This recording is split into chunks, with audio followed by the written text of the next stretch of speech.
That shouldn't be that high.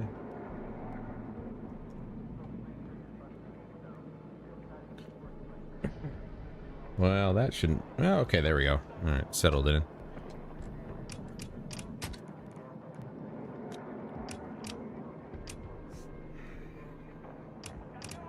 I don't think...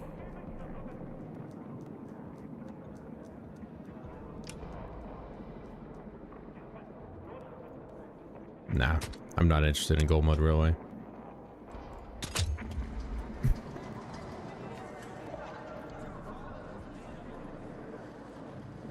The Bazaar. I'm interested in the Bazaar, for sure.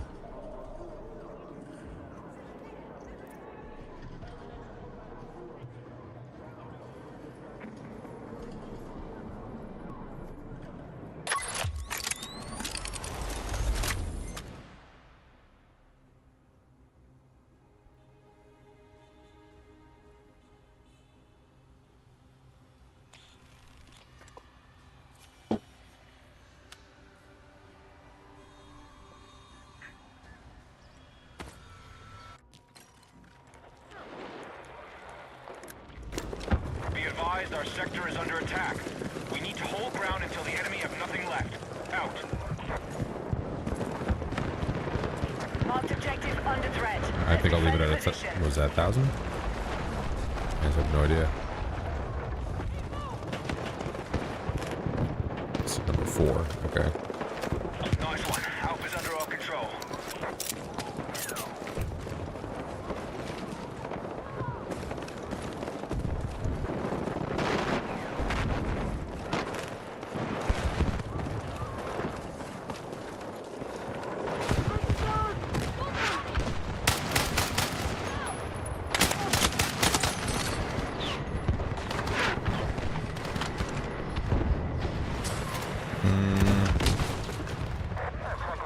Bring it down to 800, see how that goes. Fuck, dude. That was terrible.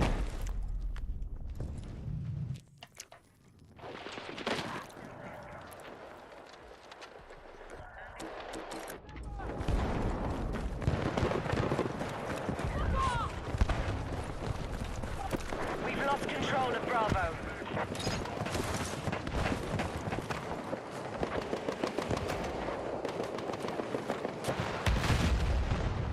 Somebody over there. There we go. Fuck, dude.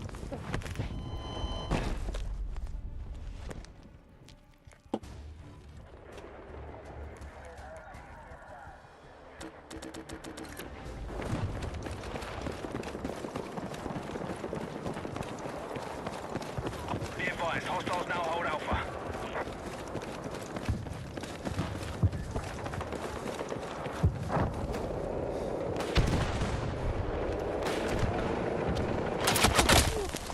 Dude, that is such horse shit, man.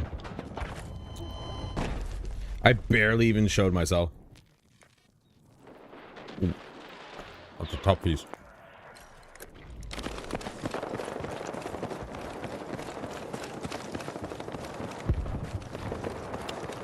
Show myself for less than a second. Oh, perfect shots, huh? Oh, I don't believe you. Oh, shit, dude. There you go. There you go, huh? We've got a hostile MG located in the AO. That was a lucky shot. That was a lucky shot. Okay. We're cooking a little bit.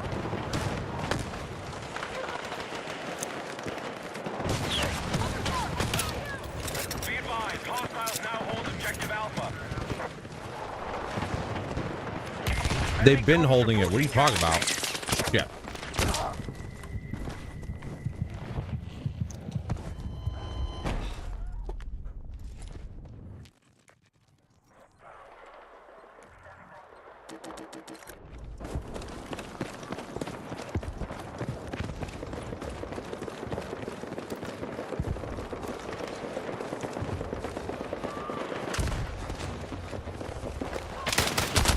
Dude, okay. I knew that was gonna happen. As soon as I got up there, I just knew they were gonna show up. God damn it, dude. Because it's just my luck.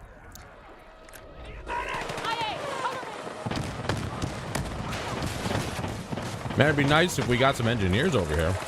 Take this ammo. Great. Oh, that's right. Turn that off. Hostiles now hold Objective Alpha. Let's go.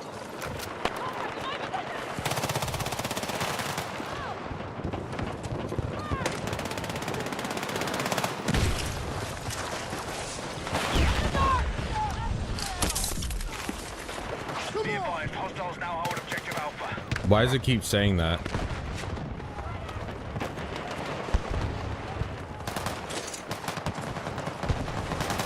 I got you.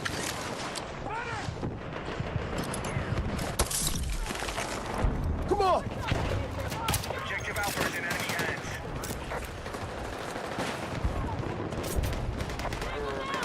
You know, I might actually make the class gadget Q since I took off the spotting, because spotting is fucking retarded in this game. I'm not gonna lie. It's not very good. Shit! Okay, somehow I only got one shot on. He's right in front of me. Brother, what the fuck just happened? Alright, well, we got the majority. It's fine. It's fine for the most part.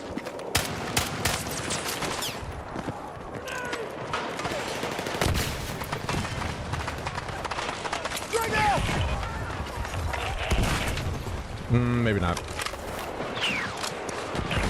Yeah, I forgot they fuck us on tickets on this one.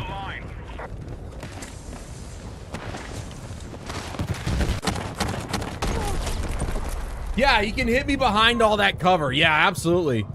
Just shoots me right on the other side of the bus, man. Are you fucking high? Bro, can we fucking kill this guy, please? That's horse shit.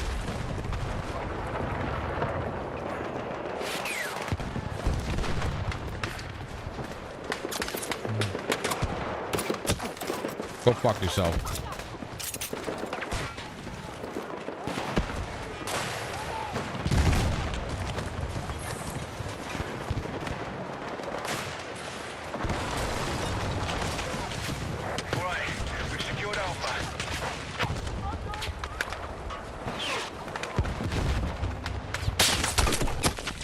Dude.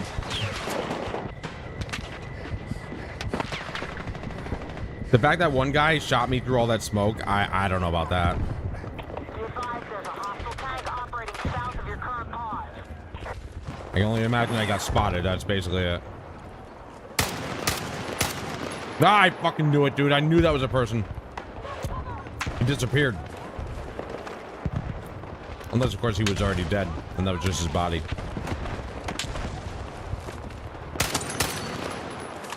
I'm getting lucky with these last hits here.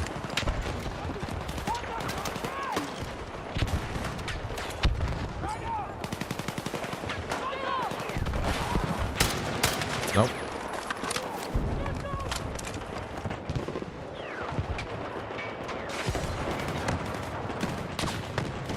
They're right there.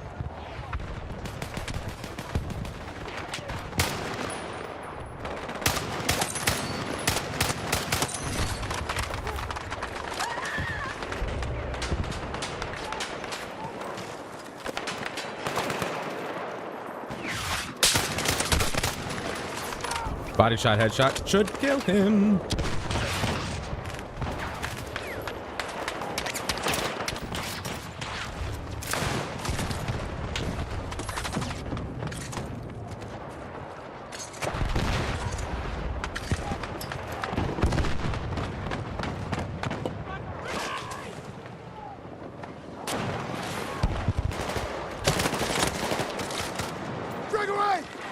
Bad throw, bad throw.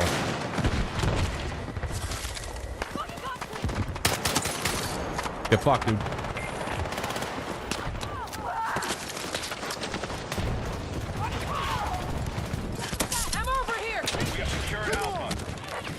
Bro, what?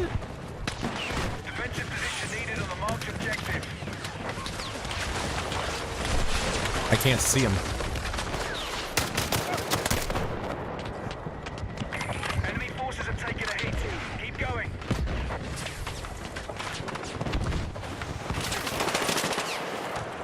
Nice.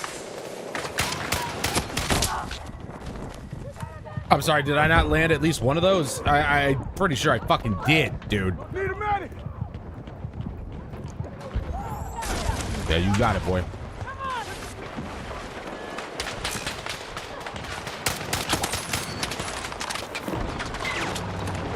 Oh, shit. He's moving forward.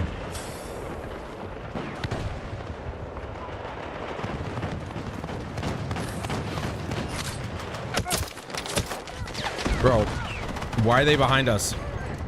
Guys, what are you doing? Oh my god, bro. Establish new lines of defense now. Redirect.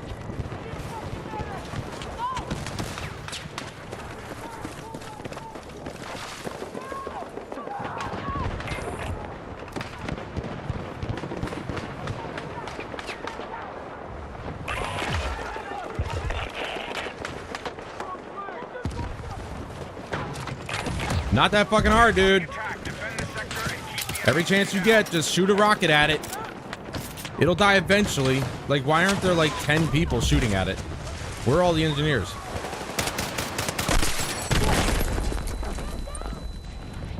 I get a RPG to the face. I'm not even a tank, bro.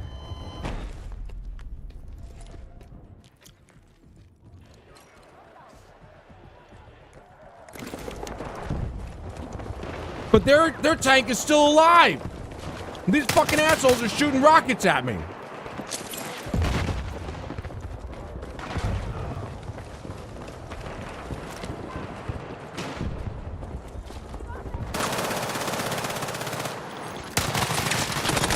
He should be dead.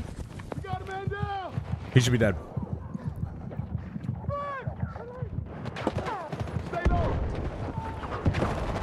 Hello. Thank you. Wow, that is a big change. I'm gonna stay here. I'm gonna stay at 800 DPI.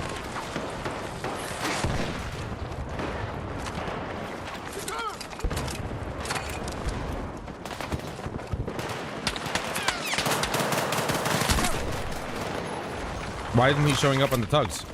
He was right there. There he is. The fuck?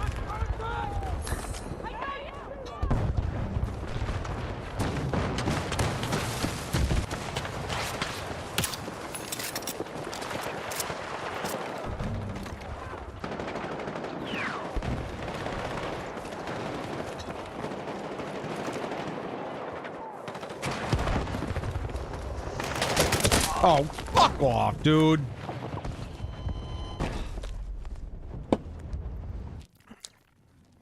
Oh my god, dude. It's the only reason we're losing is because of the vehicles. That's it.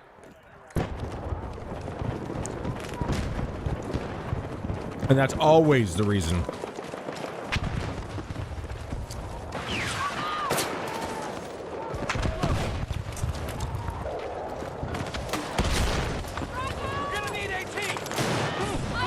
Duh. Oh, look, he's back here now. That's great.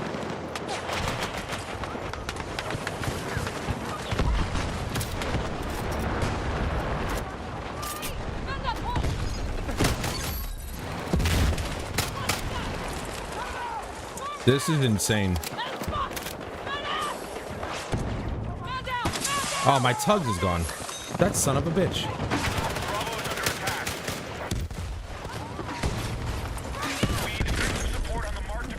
Yeah, right, dude. How did he even get close enough? What happened to the guy that was literally watching that? enemy numbers are down. Come the fuck on, man. Explosive ready. Oh, shit.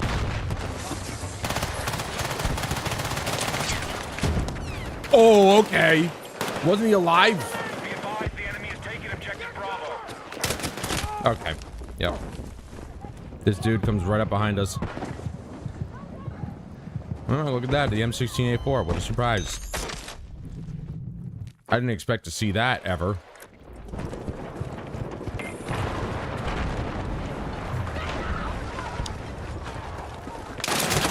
Oh, for fuck's sake, dude. The same fucking guy.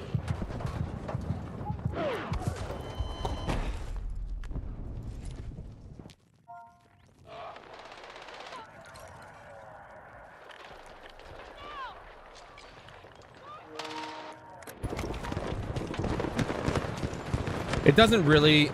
The left stick doesn't actually do too bad in this game, surprisingly enough, so... Other than the fact that it just stops me from sprinting, maybe. So I think I'll just stick with the controller. I don't think I did too bad, but this is like PC players too, so... They're a bunch of fucking tryhards. We've secured Alpha. Is he not up here? Yep. Shotgun. Wow, that's original. This fucking piece of shit is back here. Nobody knows. But I saw him. I saw him on the minimap. How come nobody else did?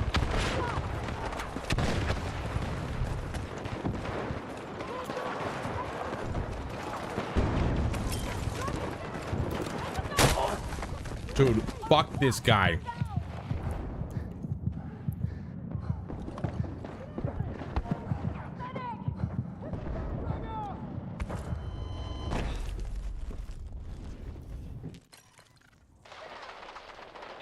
Seriously, how is nobody fucking killed it? Like...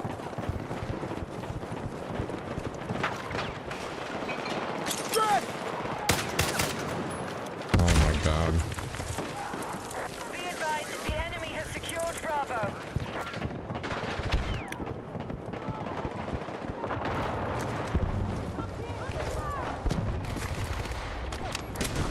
He's still fucking there like a little fucking bitch, dude.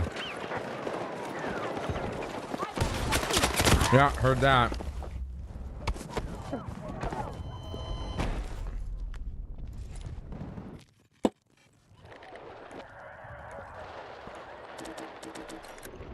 We're gonna need AP!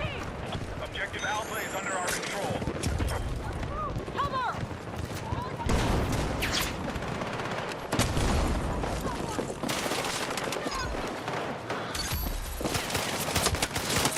Fuck you. Not the guy, but I'll fucking, I don't care. He's dead. Our attack on Bravo is underway.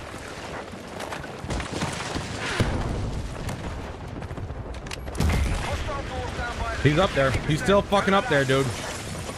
He's still up there. This guy's such a bitch. The enemy has taken objective Bravo.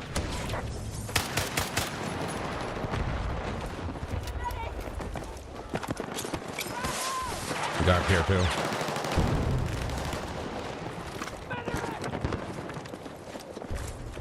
Charge set. Stand by. Yep. Hostiles are attacking objective They're coming here. Alpha.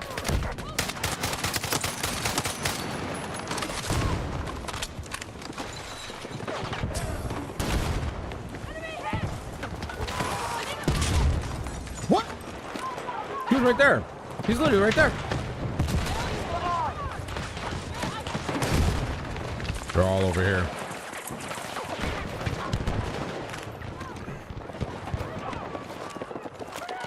Guys, they're coming in from the back. Okay. No, fuck, dude.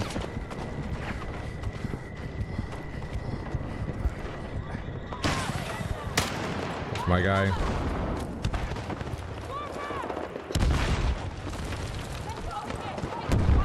Dude, I feel the sweat. I turned on crossplay because I was going to use keyboard and mouse, and now I'm back to controller again. And it's just, the sweat fest is unreal compared to just no crossplay. Okay, Alpha's under our control. No! Don't kill me! Enough with the fucking vehicle deaths, man. It's ridiculous.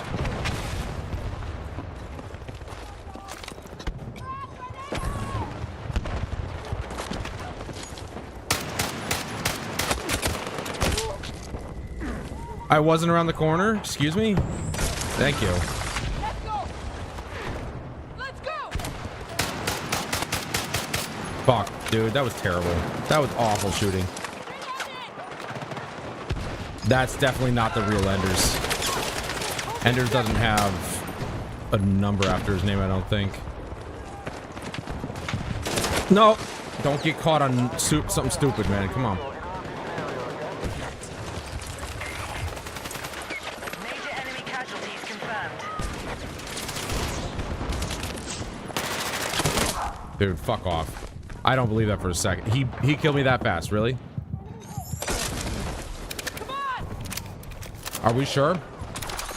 Are we sure he killed me that fast? Yeah, I don't think so. Objective Alpha is under our control.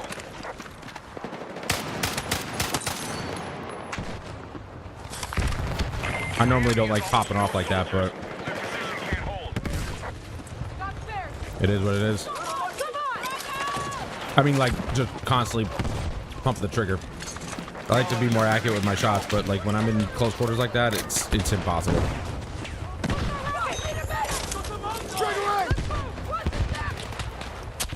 Ooh, there you go.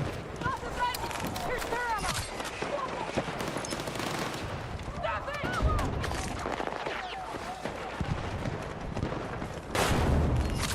Targeting objective Bravo. Oh, my tug is still there. Nice. Fuck, dude. I only got the one. Didn't see the guy in front. Finish! Ooh. Hold Alpha. You need it. Be advised, the enemy has Bravo. They basically had Bravo the whole time. You mean tell me we actually got it back a little bit? 8 ticks, let's go. Greg! No, not where I wanted to throw that, but whatever. I'm out of practice. Fuck, dude. I knew it too. I wanted to throw it there.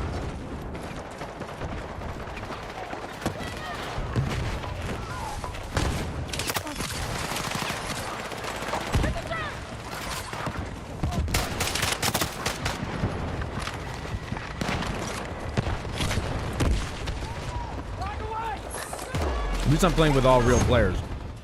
That's the one good thing about crossplay is that I can get into a room full of actual players. The downside, of course, is the sweat is real.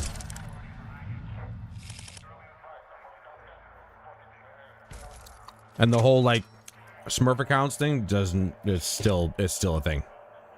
It's crazy to me to think that people are still smurfing.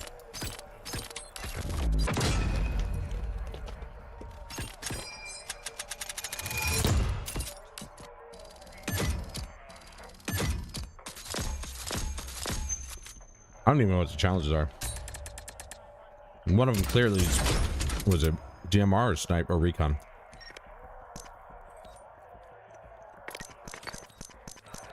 Hagenthal.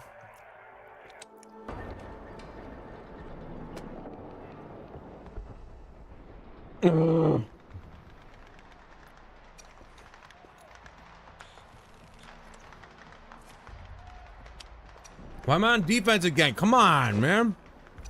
The fuck? See, now this is early Battlefield 6 days right here. You get into the next round, it's instantly going because the room is filled.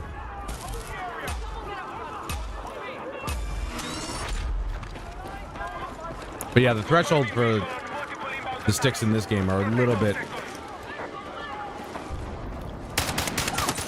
Ooh. Fuck you, Blue Gator. You're supposed to be green. Got him again.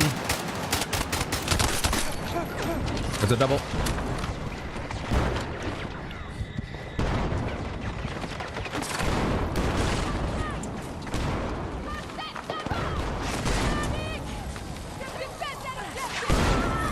Okay, we have secured objective Alpha.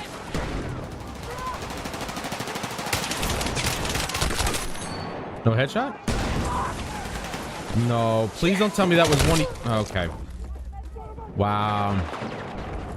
Why is it that we never get that upstairs? But every single time I'm on defense or I'm on offense, the defense always gets it. Why?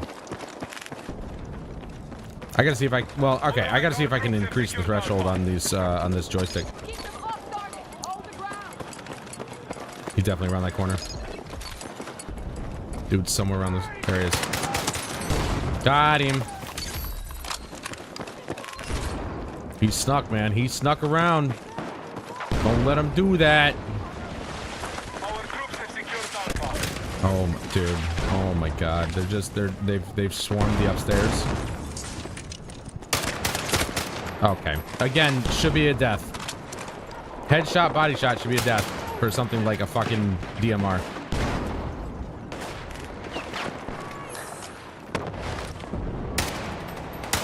Dude, fuck this guy. Objective Alpha.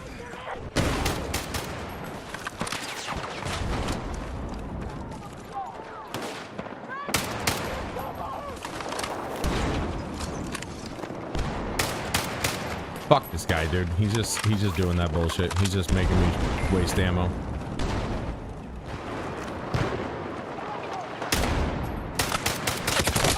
Dude, he's shooting through the concrete!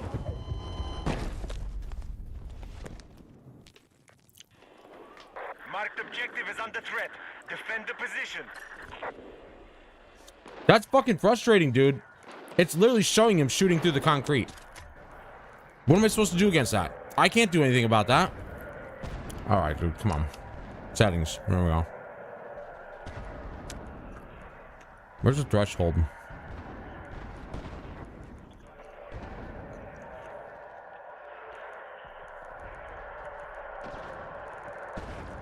Do they not have threshold in this? Oh, here we go. Wait, no, that's flick look. The fuck is that?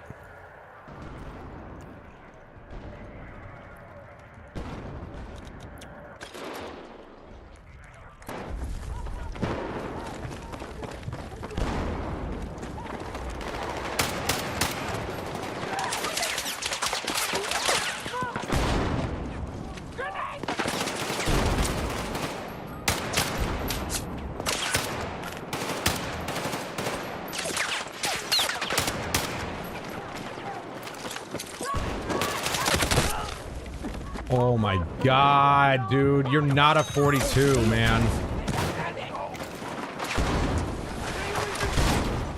The enemy has secured objective Alpha.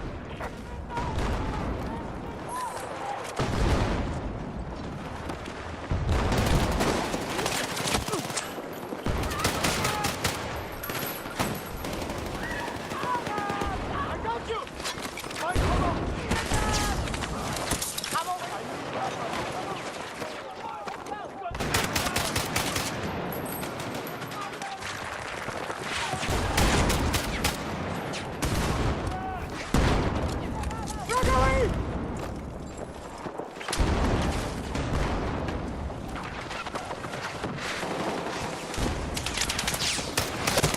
Oh my God.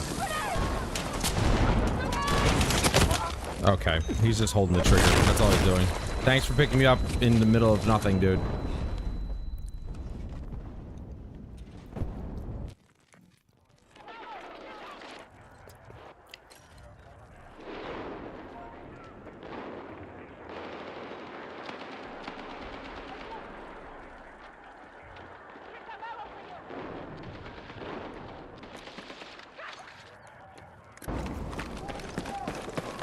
Hostile casualties are being reported.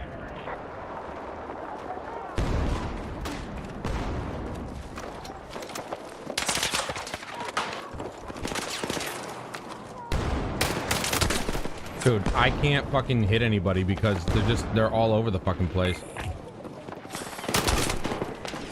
Oh my fuck. This is why I don't play with crossplay, because these people are it's just not, it's mayhem. We need to defend the marked objective. You got the PC players who can't miss, Objective Alpha is under control. and then all the players on my team who can.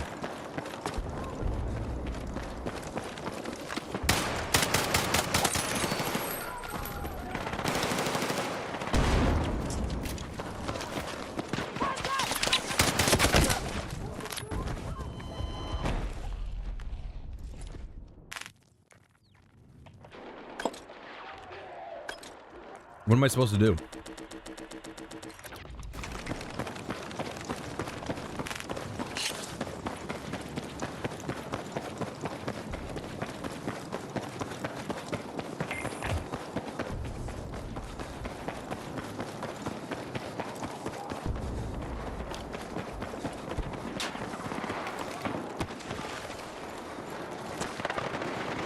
The enemy has captured Bravo.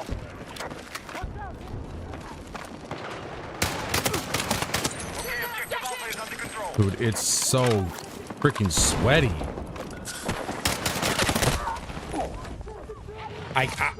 You know, I can't do anything. I literally can't. I turn, I die. I turn, I die. Look at this. I'm here! And now he's gonna pick him up.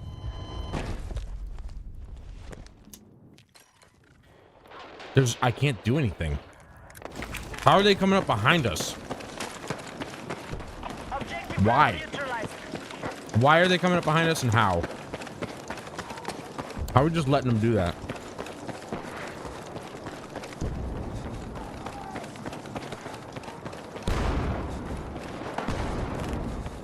Bravo is under control. Yeah, okay, sure. Objective marked. Support the attack. Dude, I don't believe for a second he got that much damage off. What the fuck, man?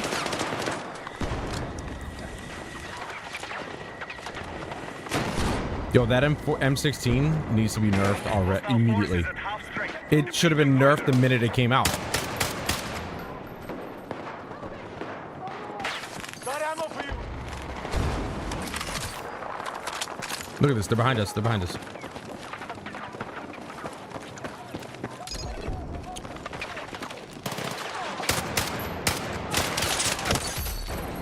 We now control Bravo. Fuck you, Doc Holliday.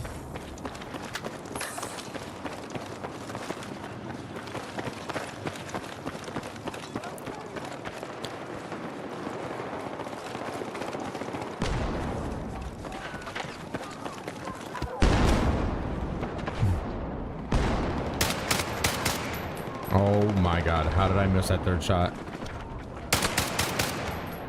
Our troops have secured Alpha. Marked objective is under threat. Defend the position. How's that not a headshot? Is that not his head?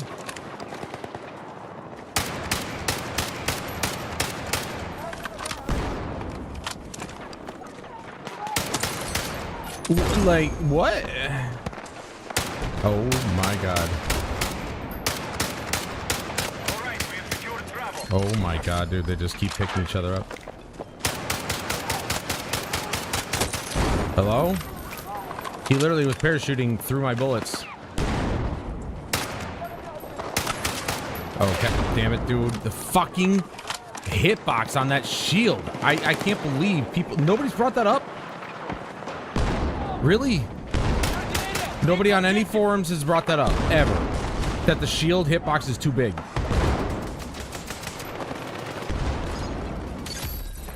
Okay, objective Alpha is under control. Fuck you, dude.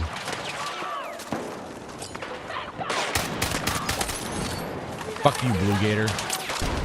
Oh boy. I need them!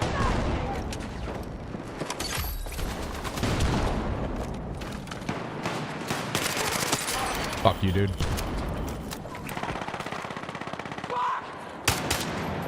Oh, I have no grenade. Shit. Love that. Love that. Love the fact that he only hits me like 3 times and I'm almost dead.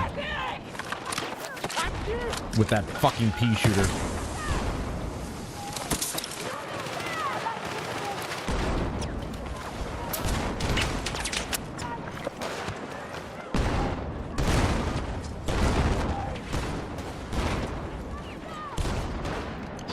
We have depleted most of the enemy forces.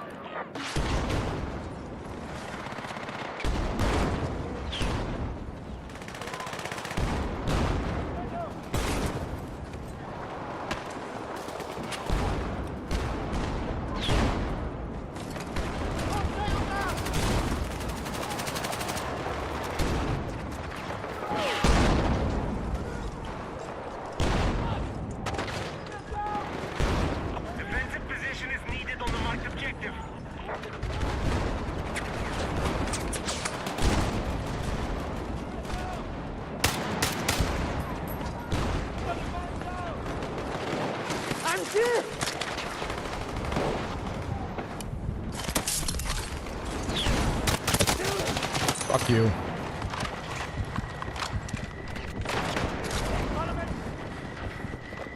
That's ours.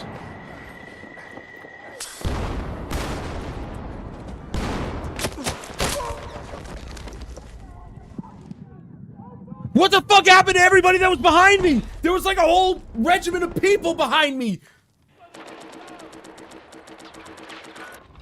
Are you kidding? You guys are that shitty? You just let one person run through? You fucking assholes. Whole group of people just gone in an instant. What the fuck, man? Useless fucking teammates, I swear to God.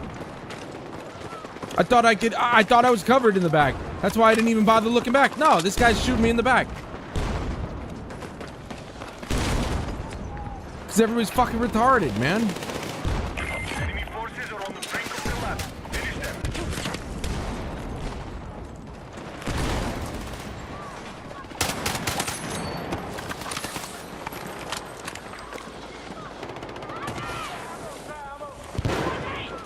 Dude. What does it tell you when I'm doing the 4th best? Look at that ping. Look at that ping. 124. I'm the 4th best and I'm 16 and 7. That's like nothing. Shit. That's literally nothing.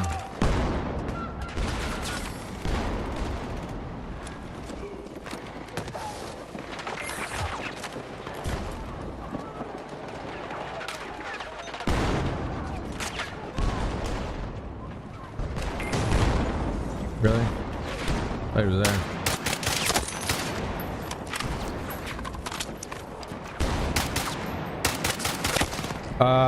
Third shot? Hello?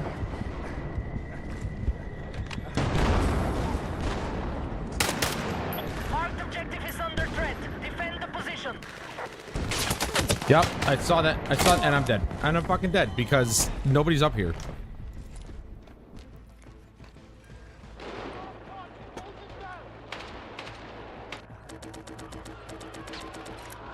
Forget about B, cover A. There you go. Holy shit, I'm turning off crossplay now that I'm back on controller. I thought I could do well with the keyboard and mouse, but I can't.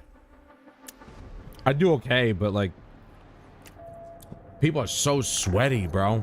The only reason I turned on crossplay because I didn't want to be unfair on console using keyboard and mouse or whatever, but like I'm not doing that.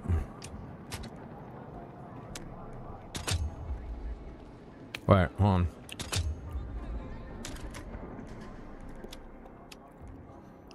All right, there's control settings. Tuning?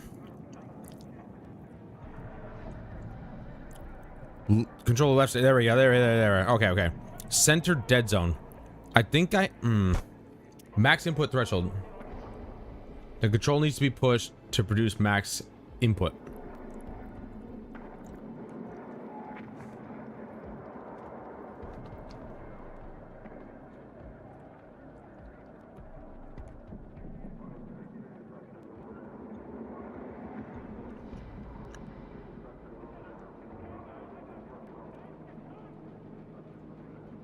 See how much control input is required for input activation. All right, let's turn this up to, I don't know, 25.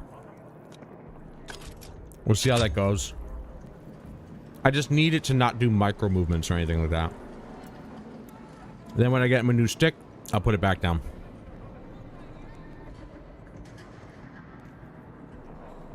Whoa. Some of that slipped under.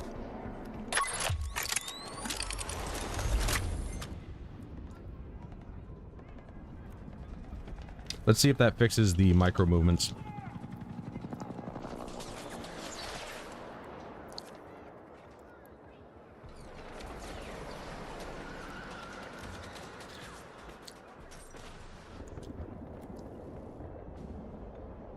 Finally on attack for once. Holy shit.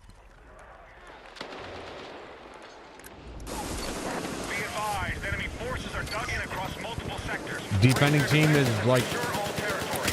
just as bad.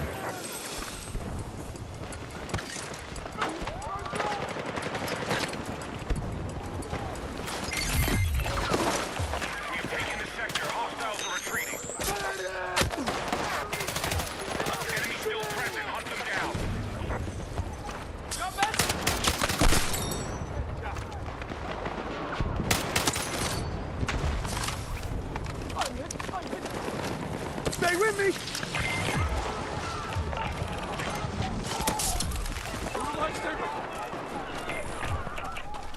We're moving on final sector. Targeting the objectives and finish this.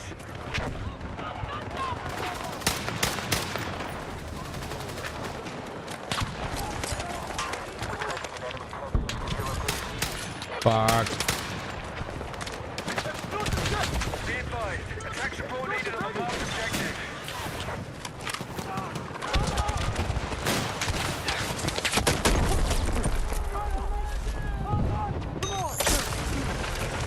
Ah! Don't push me! What the fuck, dude? Don't do that.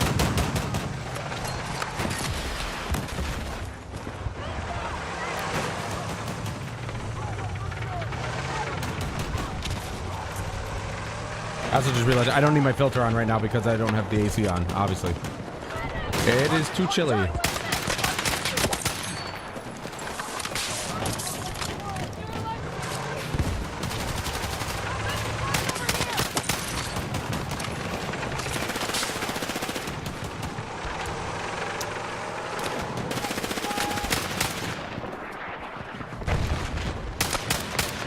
Fuck, dude. Gotcha.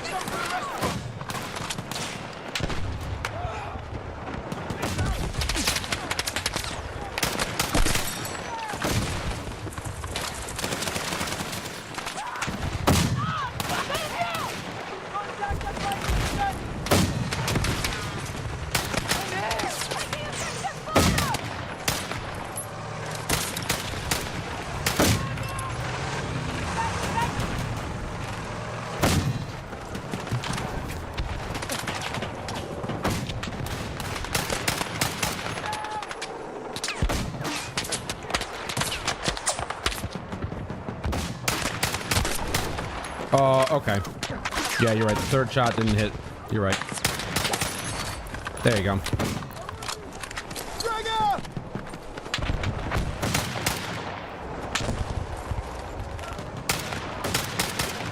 That sniper.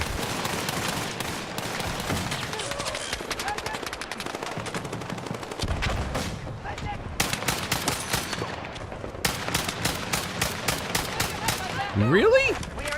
I literally was on him.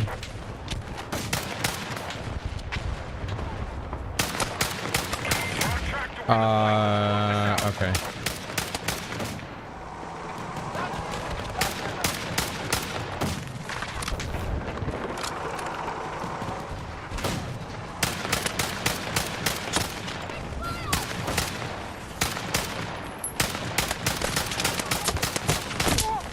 Why didn't I kill him? I literally, oh my god, 3 shots were in the same spot, man. Why didn't I get a kill there? That guy's not level 31.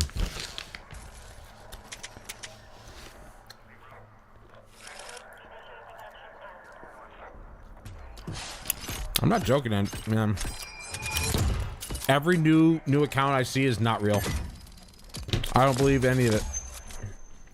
There aren't that many new accounts, and if there were, the player numbers would be going up, and they're not. So, you got the same assholes creating new accounts because they're fucking bored at the top, or just some stupid bullshit excuse.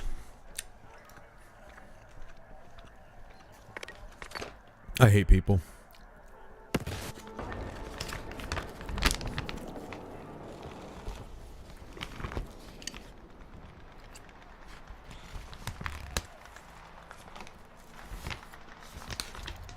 That's literally all I've had to eat all day. Oh, good. I'm on defense again. I was on offense for like 5 minutes. Awesome.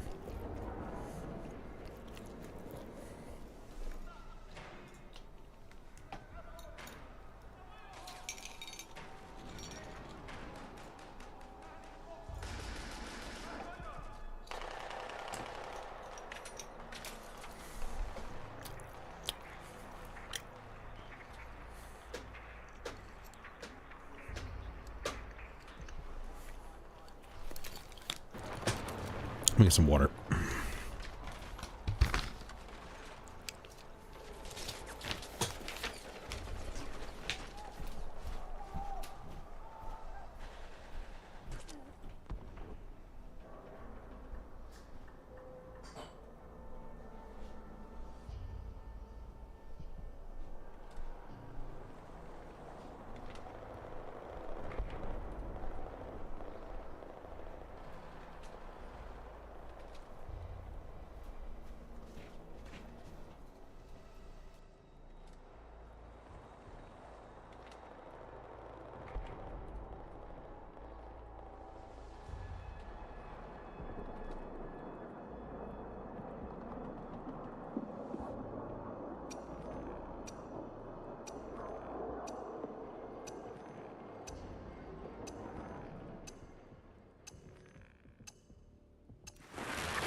Defensive position is needed on the marked objective.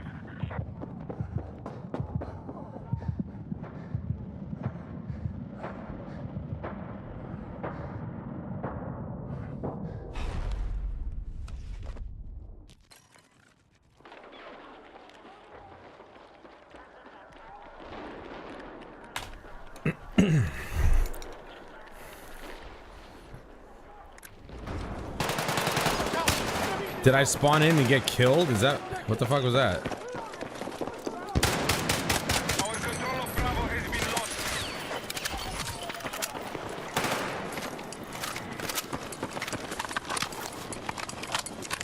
Our troops have secured Alpha.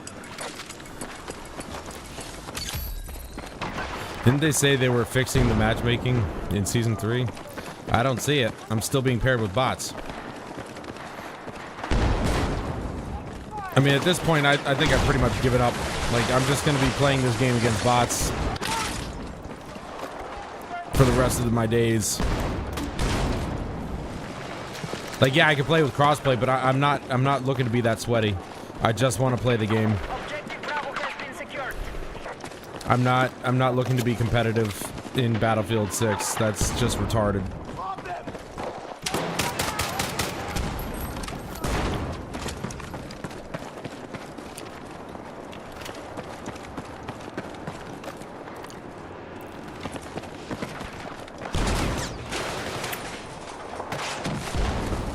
We have secured Bravo.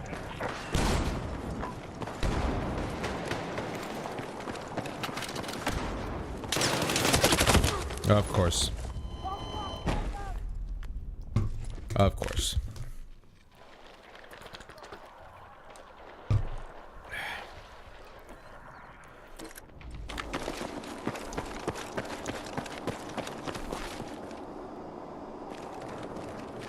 Looks like increasing that threshold fixed it. At least for this game. Start taking slight input.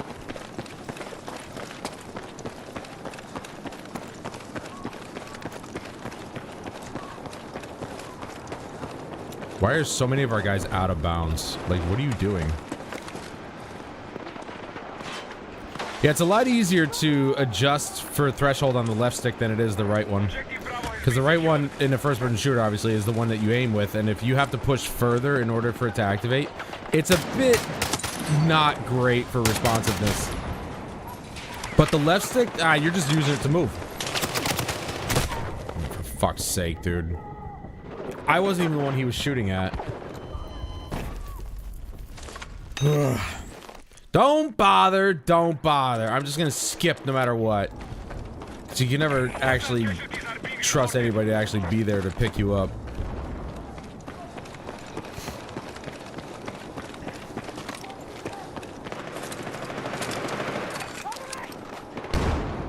Wish I could blow a hole in that wall, but I can't.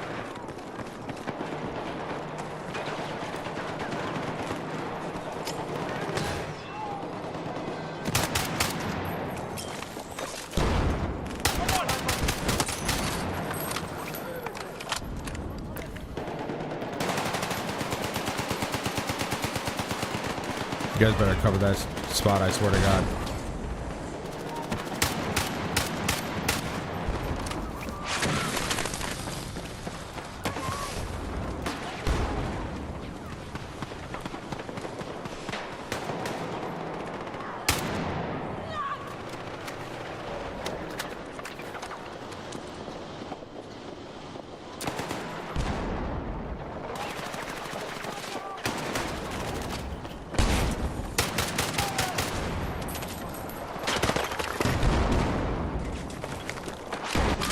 Get rid of that.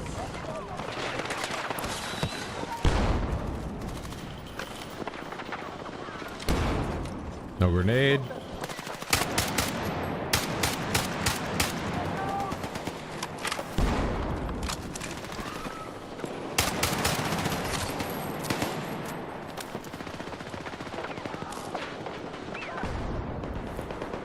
See, like, here's the thing. I want to play this game. I really do. I love guns. I love military shooters.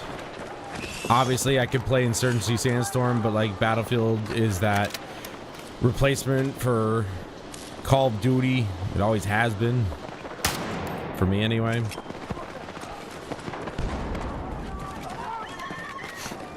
And while Call of Duty 2019 had a resurgence, it really wouldn't be enough to pull me away from this game.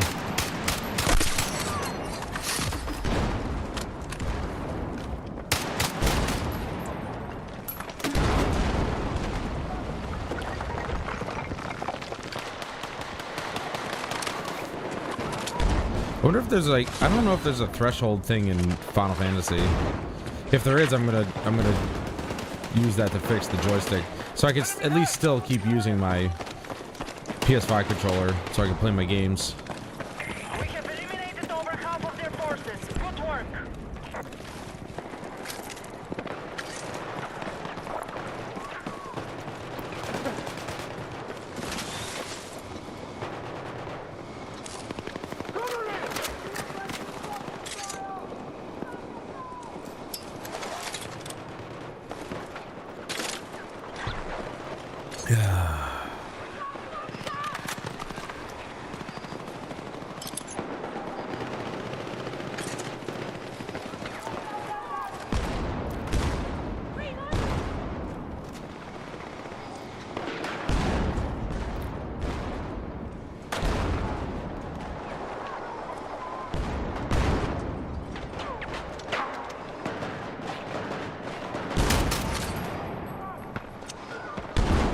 But I'll tell you what, I'd rather it be the left stick than the right one, because I just replaced the right one. I want to say maybe 5 months ago. Maybe even less than that. I'll have to look at my transaction history.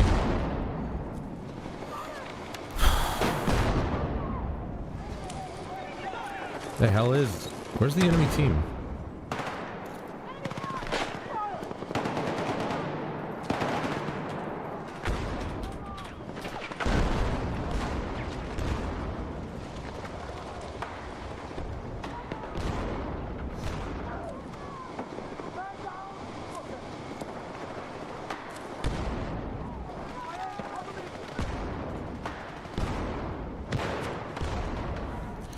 Oh, it's been over... No. Oh, hold on. It just says 2025. Oh, here we go. Placed on August 30th. So I replaced my right stick on August... Well, I placed the order on August 30th. I probably got it like September. So September 2025. So, like, actually, that's pretty close. That's, oh, I mean, actually, it's not pretty close. I said 5 months. It's been like 8. But still, that's how long it took for my other stick to go out. About 8 months or so. I'm surprised that the right stick hasn't started going.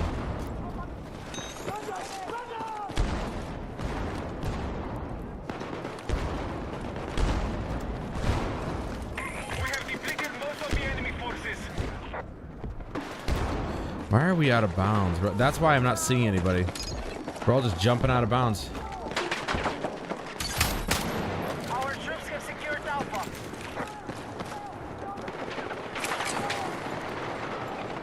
Yeah, that fell through.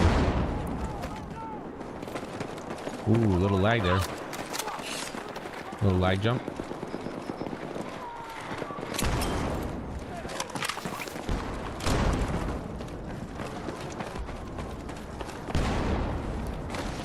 I literally could just pause and look at the weekly challenges. Like, it's just... Oh, we're only 2 weeks in? I thought we were, like, at least 3. Assault, shotgun. Still got to do the assault, grenade launcher, and shotguns and stuff like that. So, I guess I'll swap to assault. Got to get that grenade launcher damage.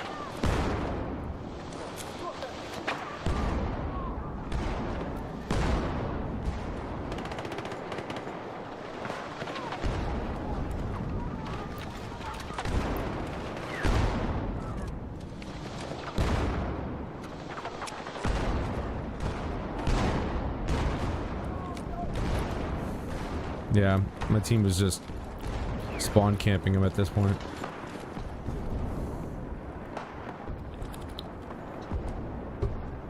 I literally could just redeploy.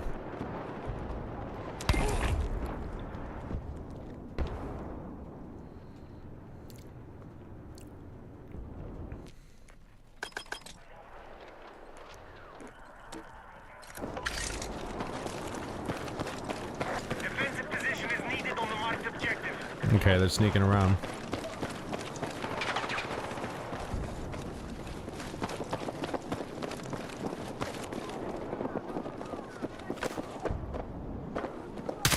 Bravo has been lost.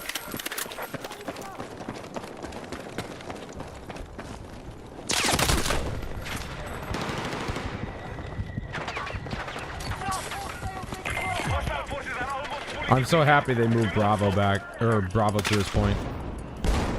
It was not good before. Advised, Alpha is under attack. Before it was almost impossible.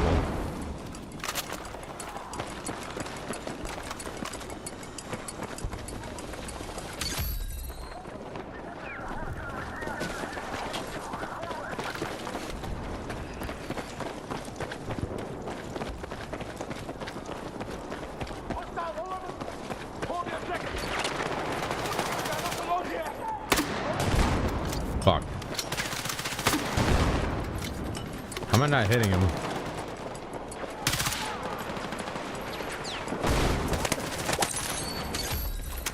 have captured Alpha.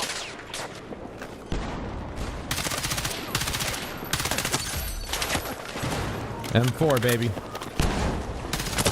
Fuck you.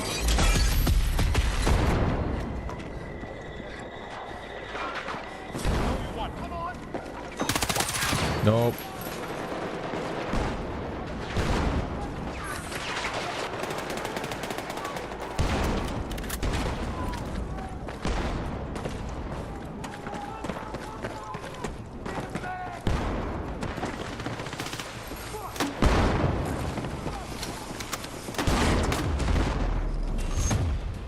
So what is it? Is it damage? Ooh, yeah. So close. I didn't even get any damage in that one. And then I just gotta swap to shotguns, which I'll probably stick to assault for. It's the only one that makes sense for shotguns.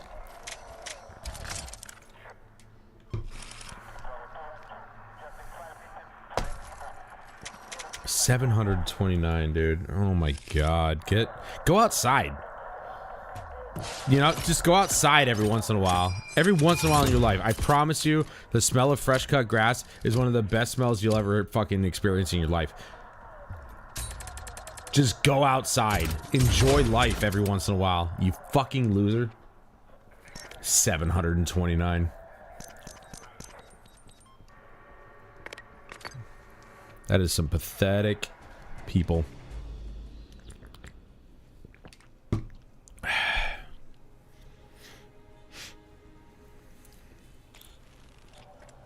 Wow, right into a match that's populating with bots.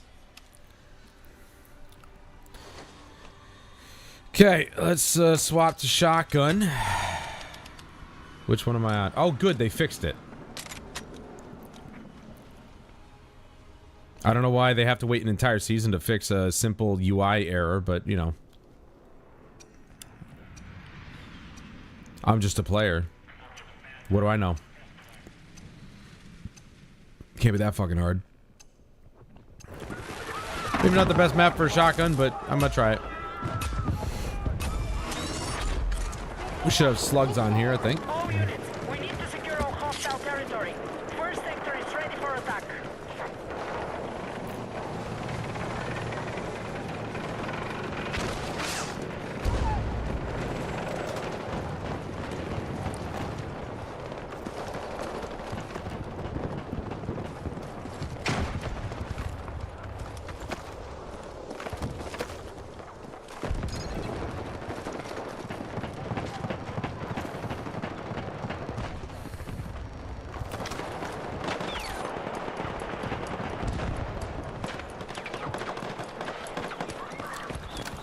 Okay. Dude, fucking bot is clearing house? Objective Alpha has been neutralized.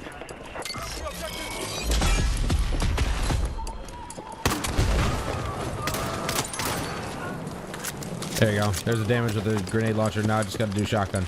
Our troops have secured Alpha. All units, hostile sector has been seized. Alrighty. Find all remaining targets and neutralize. My God, Adam, get your shit together, man. Terrible shots.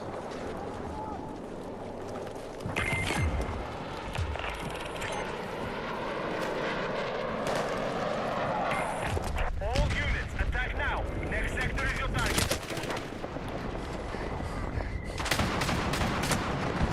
Fuck.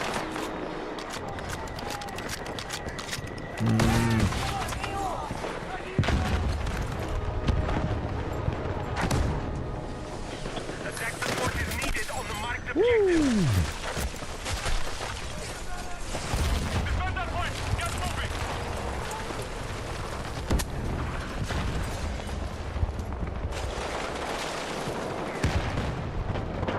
They probably got a claymore on the steps or something. Objective Alpha neutralized. Fuck. Of course he's got a fucking incendiary. You're a fucking bitch, dude. Oh my God. He's got... And they didn't even bother defending. Forces are retreating. Are they playing the game?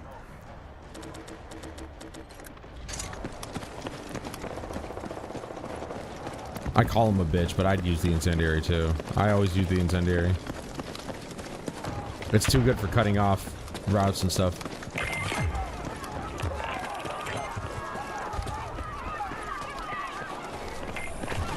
New enemy sector confirmed. Keep pushing our attack. We just took the first two sets of objectives in 5 minutes. That's kind of bad.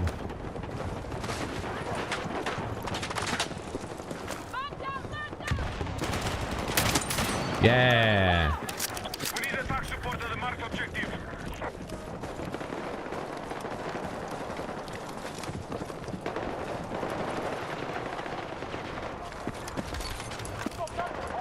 There's nobody here.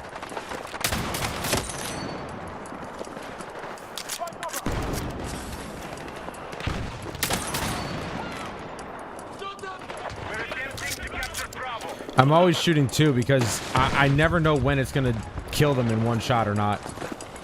Like in what range. Obviously that was close enough to do one shot kill, but like you know, I've been screwed before. Kind of like that, where it's like it's just at the edge of the range where it's a one shot kill. Bro, their bots are not doing a good job. Holy shit. I genuinely think it's probably only been like 5 minutes. We're already through to the last objective. What the fuck, dude? That was terrible. What the fuck? That was terrible. I don't even know if I've got the 2.5 unlocked for this yet. If it's... I mean, this is the 2 times, so... Okay. Alright, cool. Why don't you use a DMR that takes effort, bro?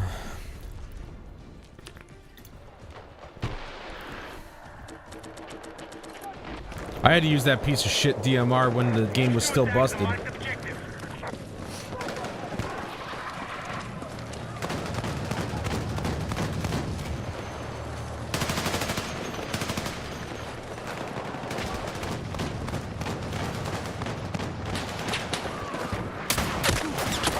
Fuck you.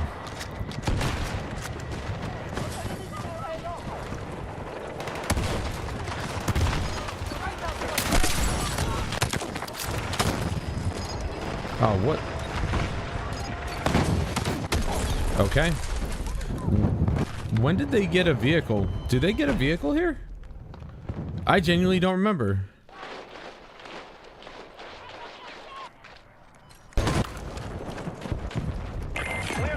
The fuck, dude? They get a vehicle here? That might be short.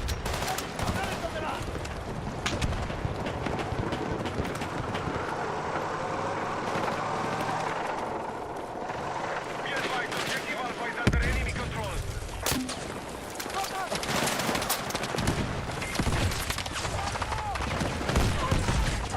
Alpha is under enemy control.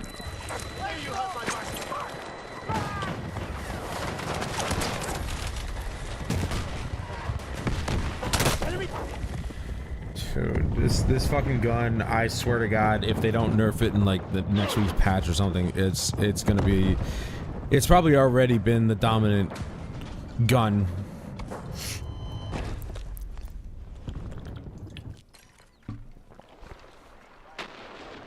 I've spotted hostile heavy armor in our mission area.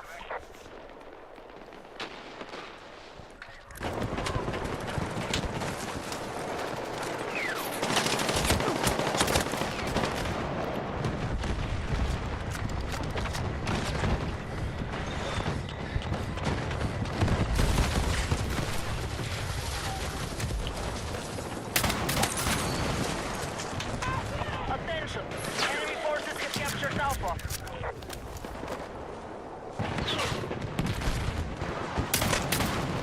Fuck, dude. I didn't let the recoil settle. Yeah, how much you want to bet that's a bot? Forces have fallen.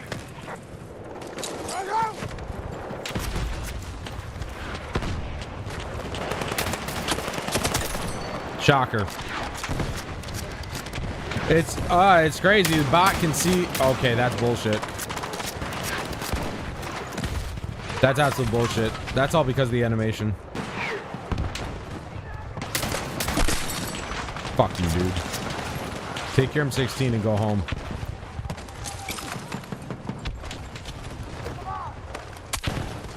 Wow, I actually hit somebody, but it didn't really.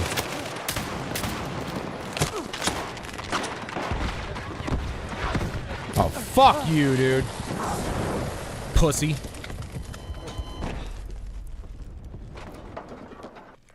Fuck you.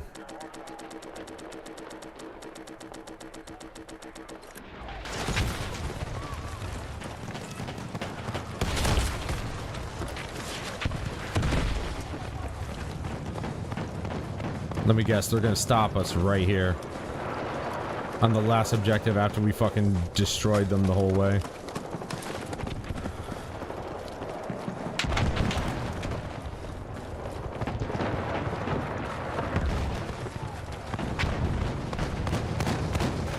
Oh no. Now it's all cleared out, huh?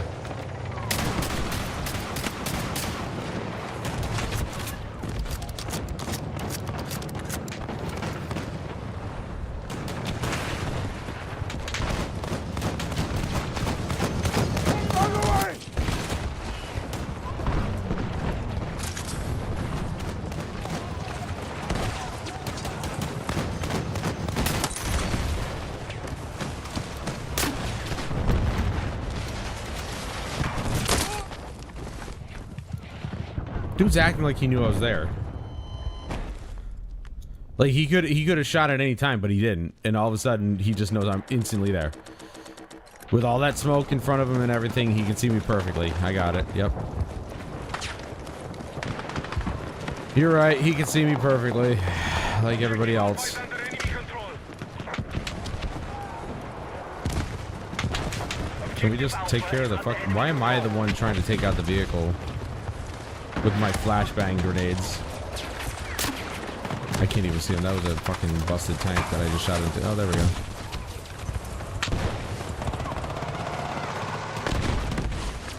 have suffered 50% losses.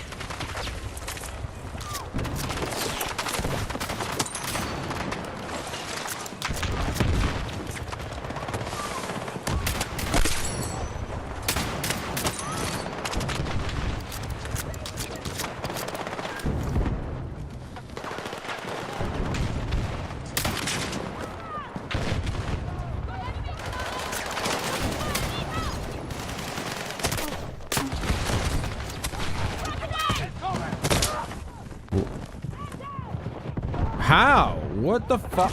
I'm so confused right now.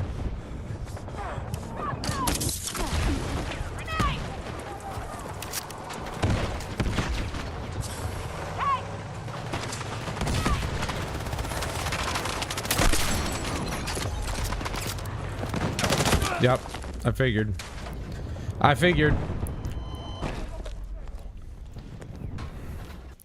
Well, this is over.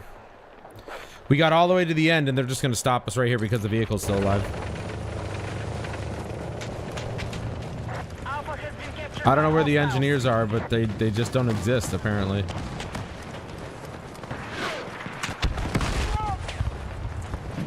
advised, enemy forces have captured Alpha.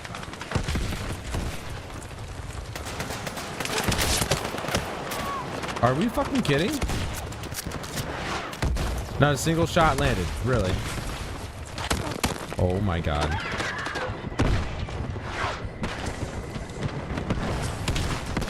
I got you!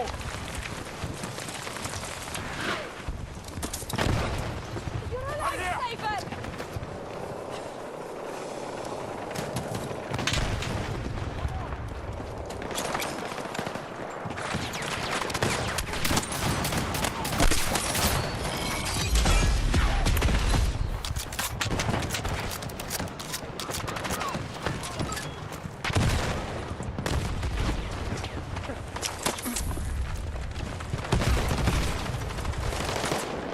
Okay, I've spotted hostile heavy armor.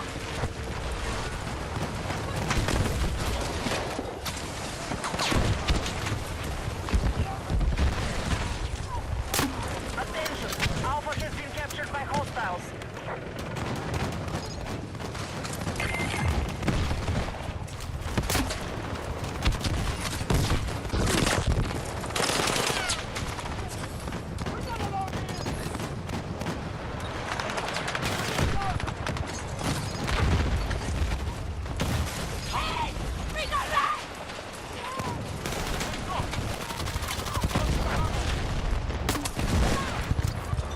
Okay, he's not there. Come on!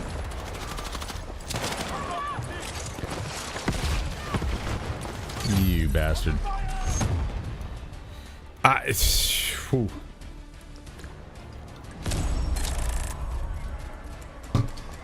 That really did spill? What the hell? Oh, good.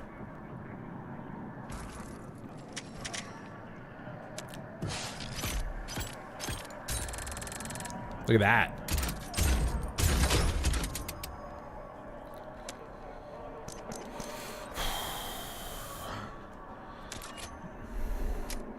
Kills with shotguns as a squad. So kills with shotguns, essentially. Resupply teammates, kills, assists, and revives in smoke. Damage dealt with grenades. Incendiary grenade damage counts as double. Well, that's nice. Kills and assists with LMGs. Earns. Yeah, okay. All right. All right. Second week is my kind of week.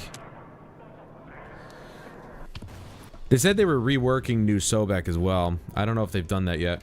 I doubt it.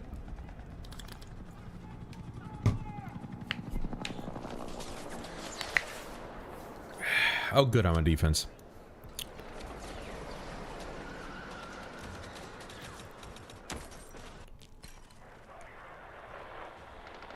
You know what? Let's go back to that. I'm gonna go in as engineer. Shotgun. Also, let's see if I got the 2.5. 2.5? 2.5? No, 2.5. 24. I got 3 levels left. Damn it, dude. That's frustrating. All units, we are under attack. Hold your ground until the enemy forces collapse. They already took Alpha. Not a shocker there. That always seems to happen. Whoa. That's different.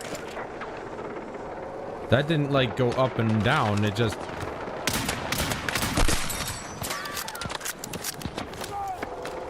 Guys, can we get on the object? There we go. Okay, we got... nope, never mind. Bitch. Bitch. Fuck, dude. You're dumb.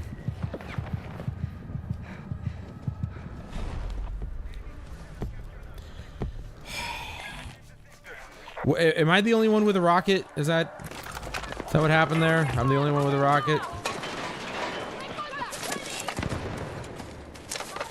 Explosive ready!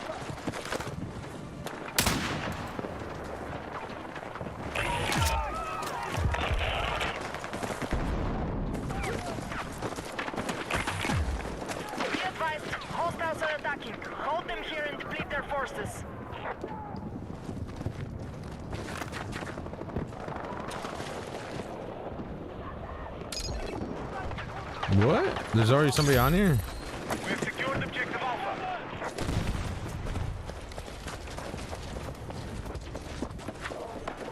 He's in here. Fuck you, dude. Hostiles out!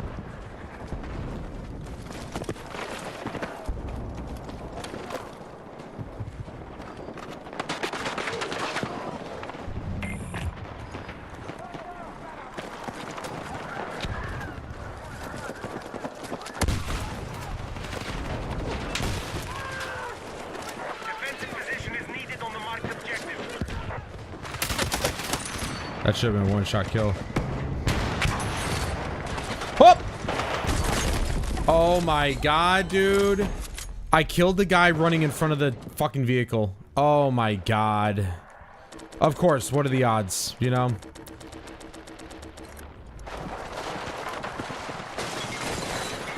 Bro, can I not, like, I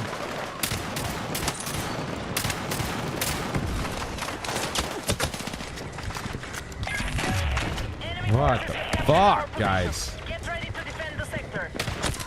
Oh, dude.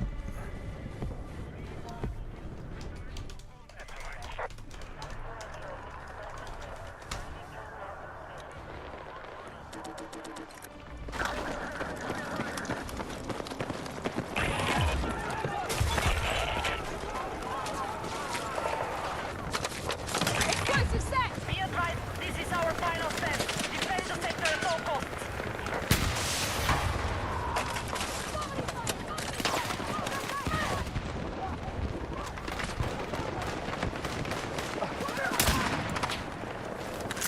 Need a medic!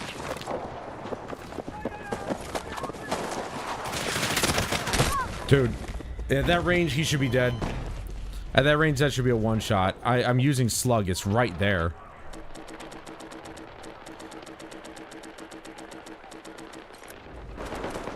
Attention, we need defensive support on the marked objective.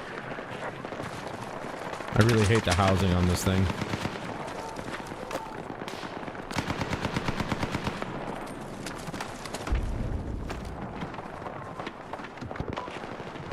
Can I take that house down? Yo, this thing is... They've definitely made this thing faster, for sure.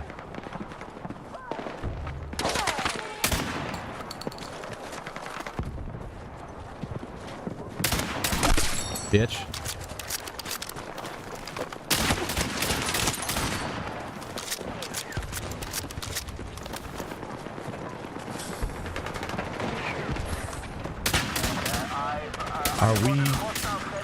Are we fucking kidding right now? Alpha has been captured by hostiles.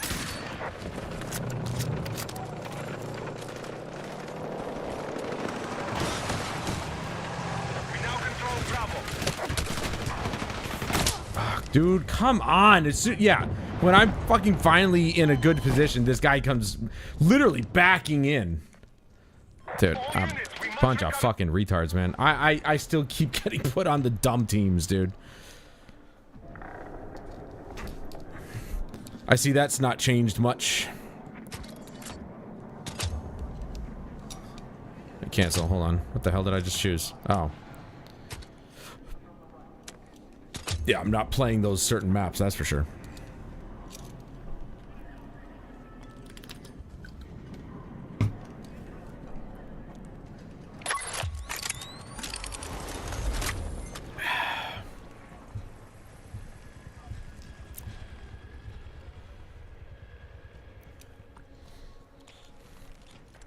That's why I like being on defense. Because people are really that shitty. Still gotta get kills. What was it? Double in Gauntlet. Fuck Gauntlet. Fuck Gauntlet. Fuck Gauntlet. Fuck Red Sec. Fuck the game modes that aren't actually the multiplayer. We need to push the enemy back and secure the site. First sector is clear for attack. Let's go.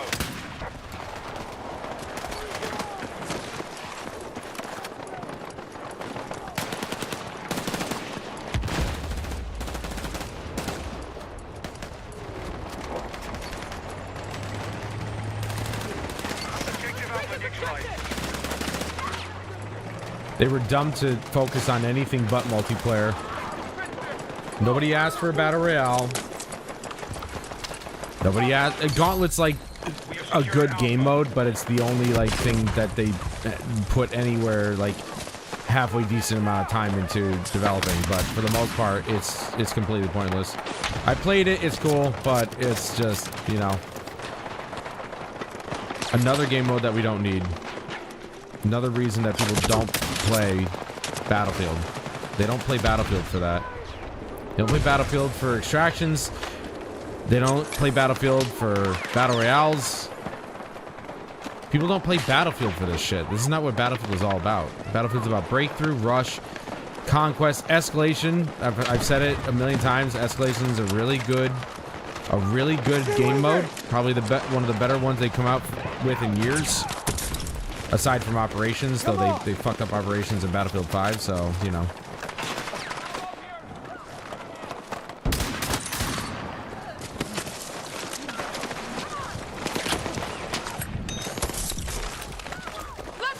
What the fuck, dude?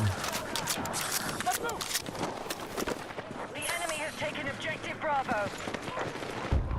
They had Bravo, didn't they?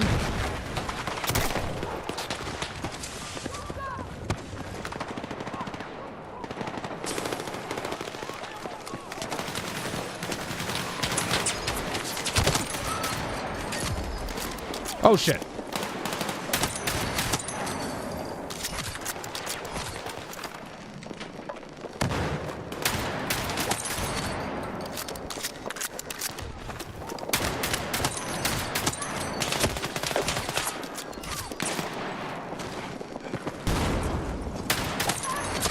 Fuck, dude.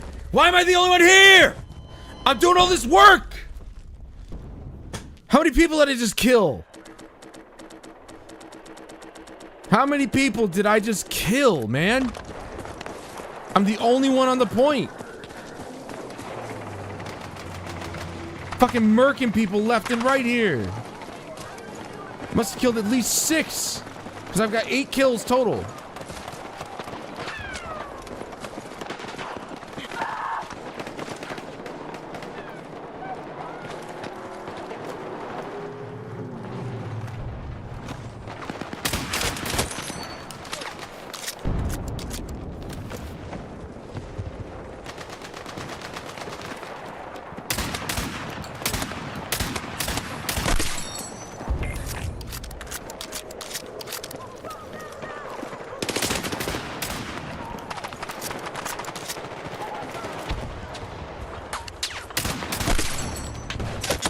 Fuck, dude.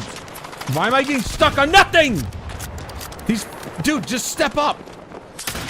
Okay, I definitely hit him with that first shot, dude. Hey, let's just make it so that the character doesn't even bother stepping up on the sandbags. Nope. They're a barrier. They're literally 2 sandbags high. You mean to tell me he can't just step up on that shit? That's fucking retarded.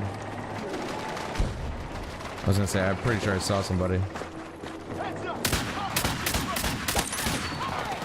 Fucking bots, dude.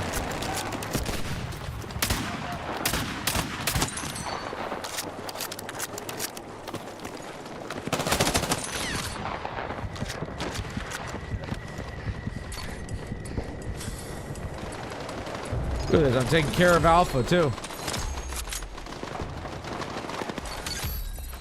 Okay, Alpha's under our control.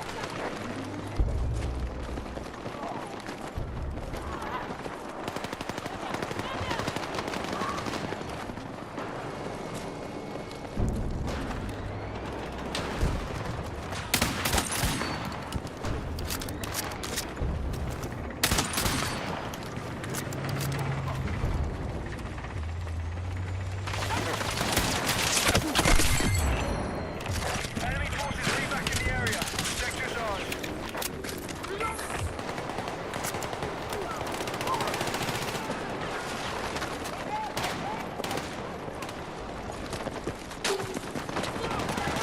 Okay.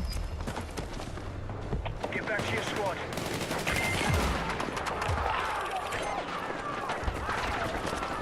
Mine detection.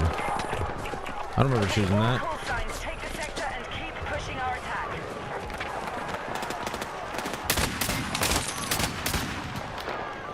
Now this gun with slugs, a headshot body shot should definitely kill him. Okay, I'm literally standing here shooting the guy who's standing still, and I'm not hitting him. What is that fucking nonsense? Is the bush blocking my shot again? I'm here!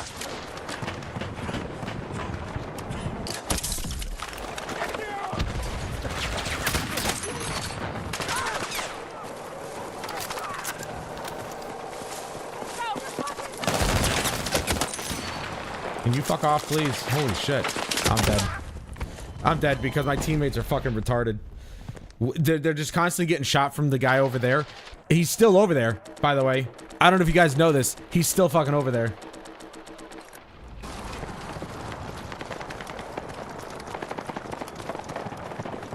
Maybe look and clear the area before you start, you know, moving on.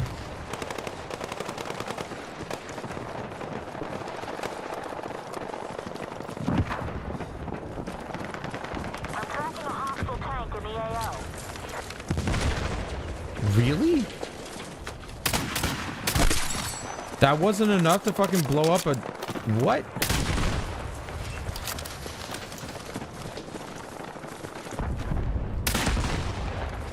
Our forces have neutralized Alpha.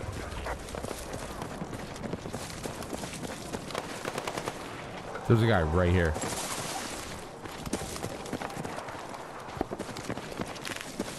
We've taken objective Alpha.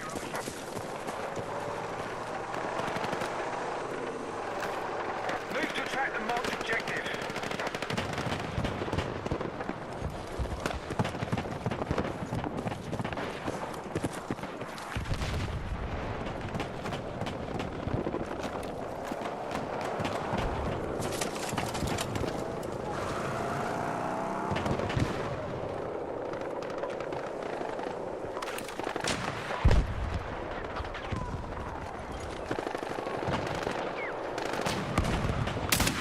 My aim assist just carried that.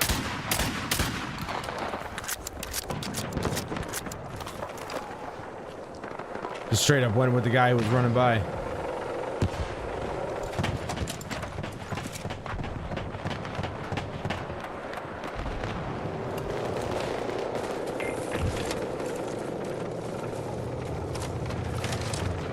I don't know if it'll tag him from there, but...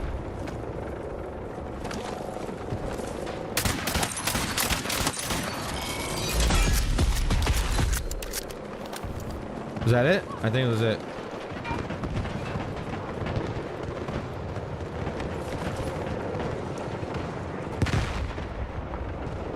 Can I shoot from under here?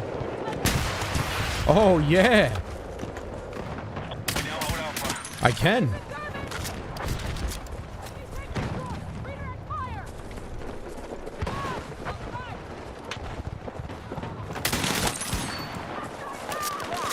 We have eyes on an enemy tank in your area.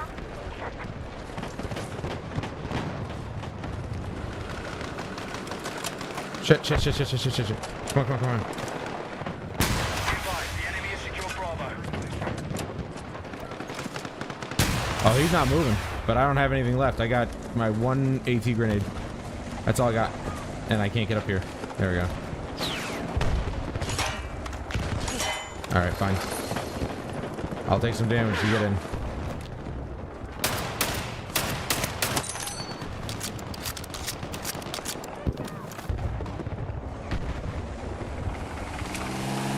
Fuck. A little late on the throw.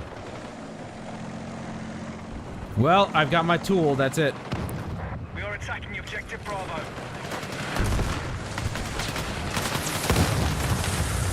I'll probably get shot. He'll run over.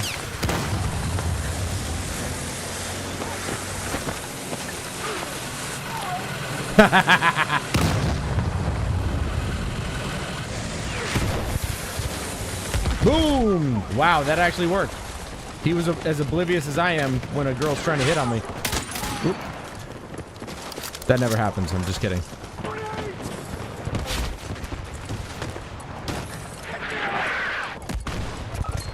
Nothing but my repair tool, baby. Here we go. I am so happy that this is the only... So far, this is, I think, the second iteration of mortars that I've had this evening. Mortars have been absolutely non-existent. I am so happy about that. They shouldn't even be in the game. I don't give a fuck what people say. They're fucking busted as shit, bro.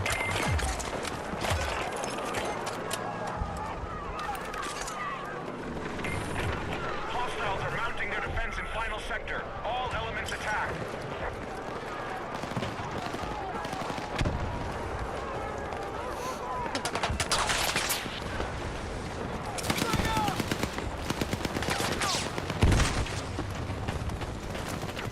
Attack support needed on the marked objective.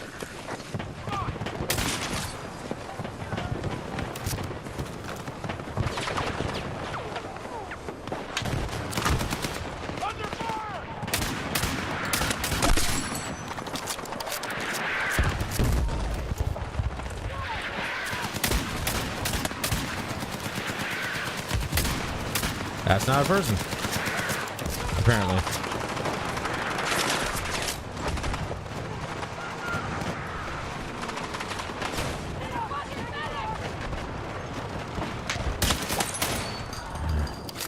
Missed that first shot.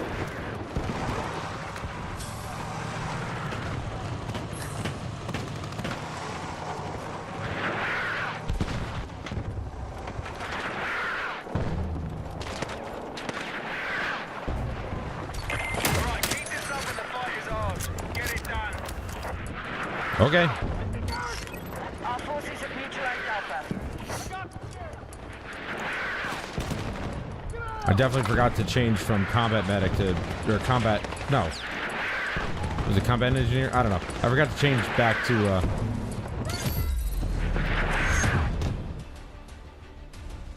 the other role to have more rockets. Though technically, I am the correct role for attack if I'm like focusing on helping the vehicles and stuff. All right, that's everything? Okay, cool. That's everything for week 1, and now we go to LMGs. Incendiary grenade damage counts as double. Hell yeah, dude. Hell yeah, dude. Hell yeah, dude.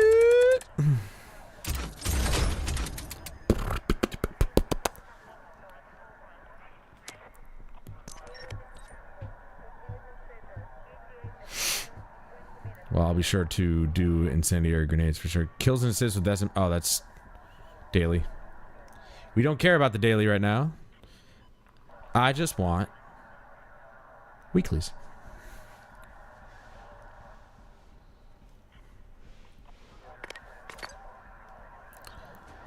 Siege of Cairo.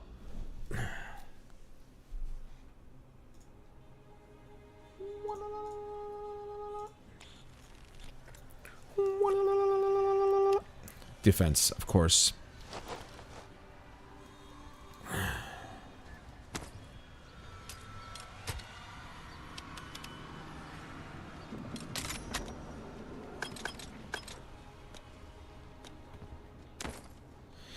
Yes, sir. M60. Now we just sit here.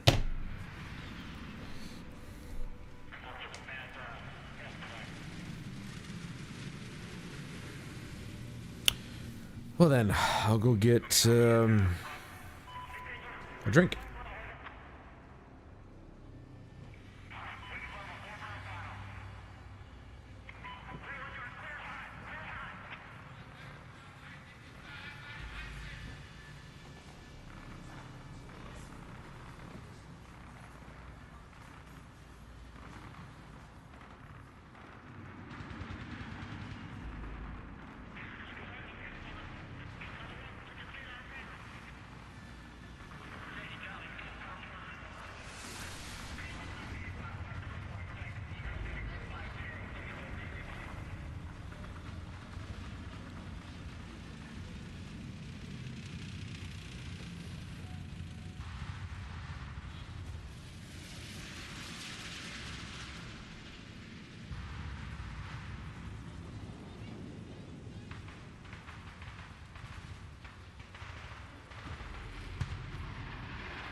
Dude, 534 and level 30. Again, I don't trust the new accounts. They're all fake. Look at that. That's definitely a bot skin. This person is not a new player. Not even close. I fucking hate these people. They need to get a life. Also, the guy who's 534 also needs to get a life.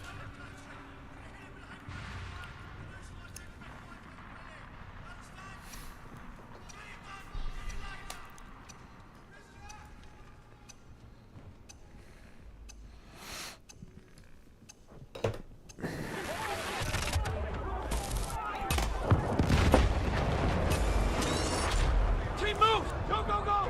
Be advised, our sector is under attack. We need to hold ground until the enemy have nothing left. Out.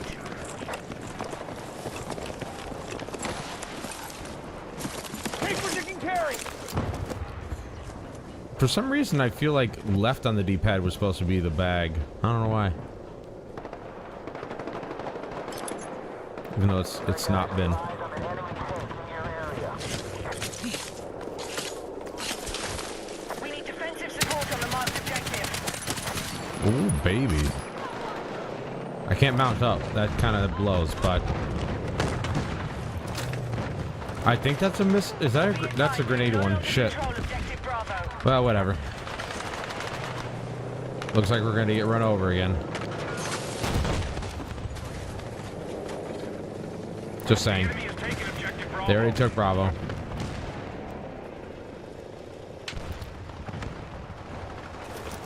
Wait, I'm sorry. Do I only have a 45 round mag?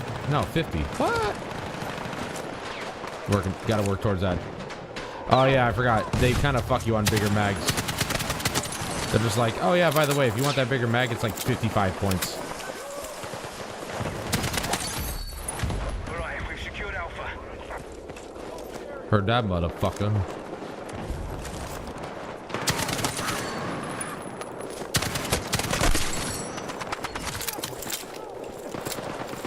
That's why I love LMGs, man. They're so good. Yeah, you're lucky, dude. You're lucky I got shot in the side, even though I literally just came from there. There was nobody fucking there. And I'm getting shot in the side. What a surprise. Be advised, we have lost Alpha. Guys, what? What the fuck is everybody doing, bro?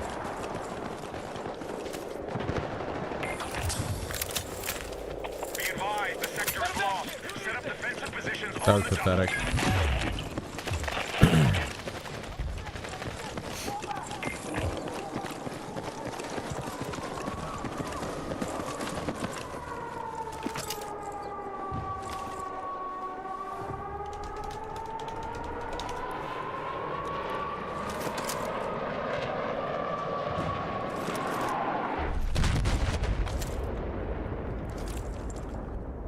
Dude, why are we why? Why is...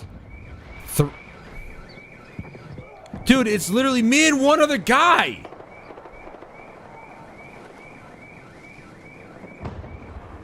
They have more players on their team than we do. They have way more players on their team than we do. What the fuck, man?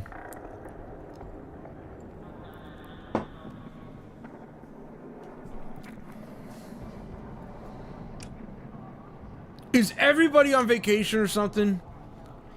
Is everybody playing Gold Mud? Because why? Why would you play that map?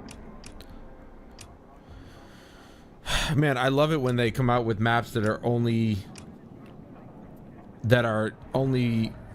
for specific game modes. Here's what I'll play. I'll play Rush on it. I used to play Rush on Gold Mud all the time.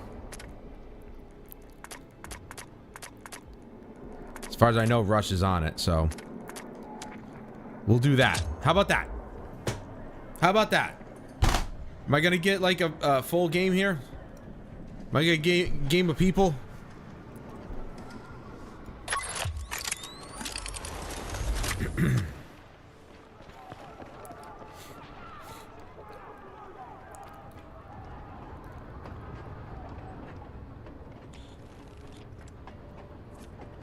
I used to play Rush on this shit all the time. I see we're doing really well already.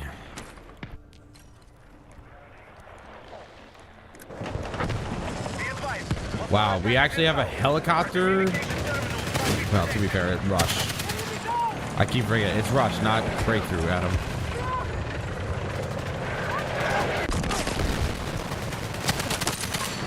Holy shit.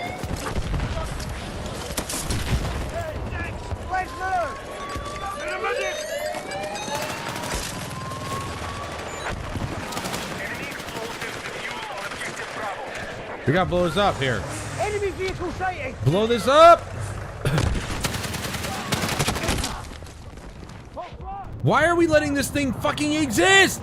Blow it up!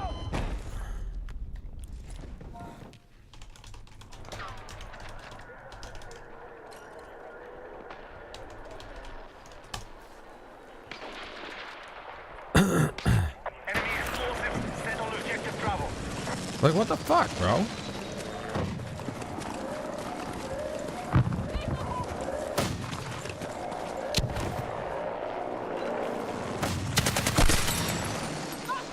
Enemy vehicle. Spotted enemy back.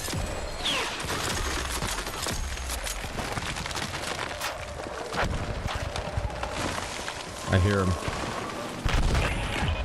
Be advised, hostiles have eliminated objective Bravo.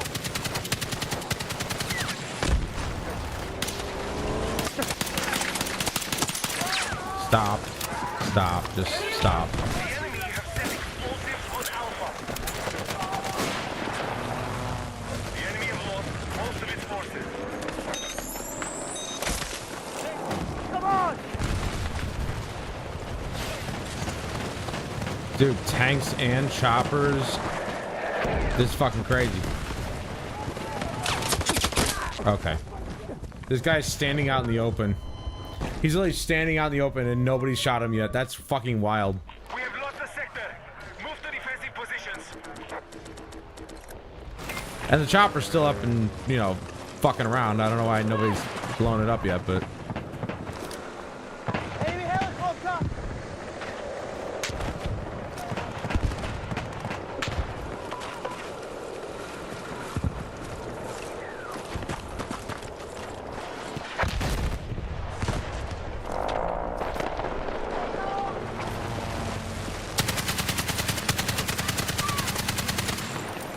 That's not a lot of damage. At all.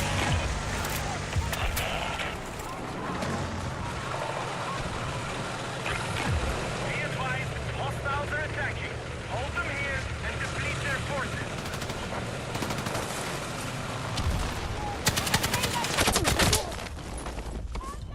Bro. I thought somebody was looking that way. Also, oh, it is insane. Okay. Come on, dude. I literally, every fucking time I want to spawn on my teammate. Fuck, man.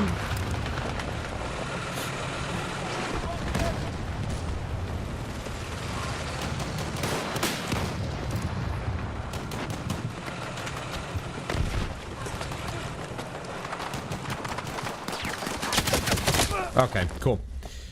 Love that. Love that. I finally come out here and I'm about to fucking shit on somebody's face and I got nothing. I get fucking killed by a tank out in the middle of nowhere. Oh my, gee, oh my god, dude. Oh yeah, let's get stuck on nothing. That's a good idea. That's a good idea. Enemy explosives are set on objective Bravo. Shocker that they went to the one in the back first.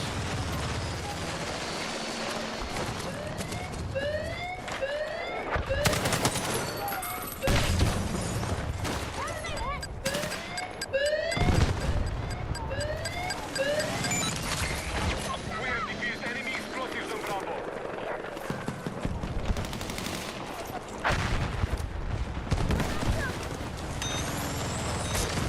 What do you want? Come on.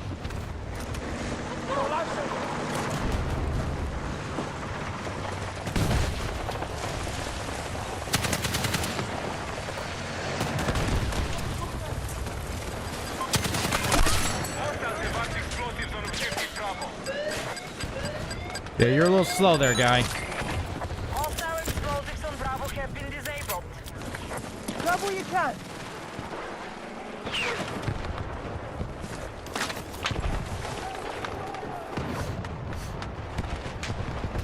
They're gunning for Bravo because it's the one furthest in the back. Technically, it should be the hardest to get to, but I'm not seeing that being a very difficult thing to do. They keep getting to it.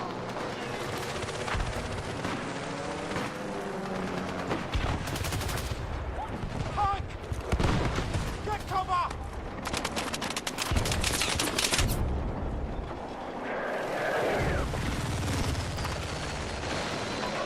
That dude's been... You know how long I would be in the Little Bird for? 5 seconds. That's... I guarantee you that's the length of time I'd... Okay, he should be dead. He should absolutely be dead. That's the length of time I'd be in the Little Bird for. I would have been blown up the minute that I showed my face. Oh, okay, sure. Yeah, he's got... that movement's great. He landed right there where I was shooting, and then he was instantly over to my right.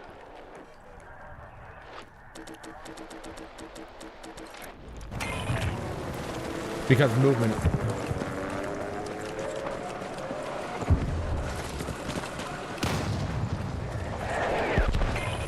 Enemy explosive arms on objective Bravo. Oh, shit, look out!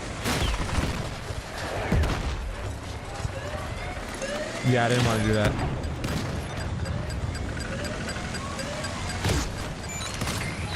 Enemy explosive diffuser on objective Bravo. Be advised, hostiles have destroyed objective Alpha. Stay with them! Thanks. Let's move.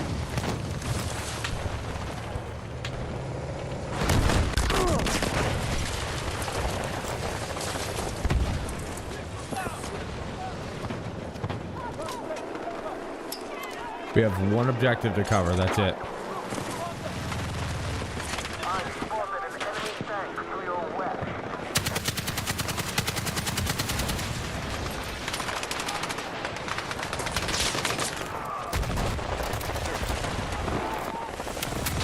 Did I not hit him with that?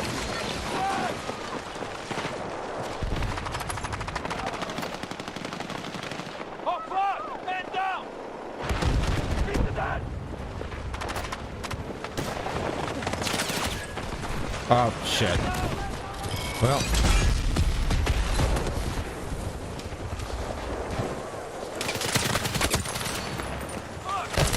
Dude, why can't I just fuck... Why is this guy up in the air and nobody's fucking shooting him?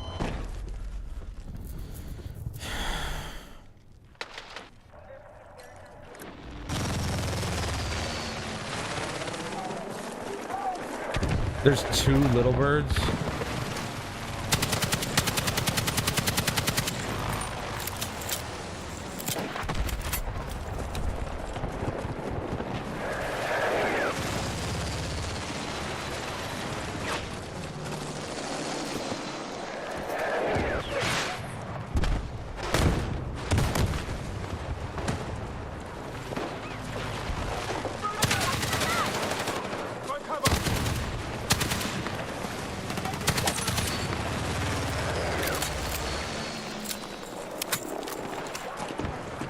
Okay.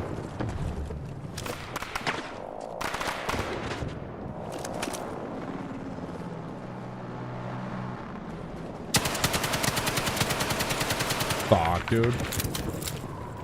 That was terrible. It's bad I can't set up in this window. Doesn't make sense. I should be able to. Hostile casualties are being reported.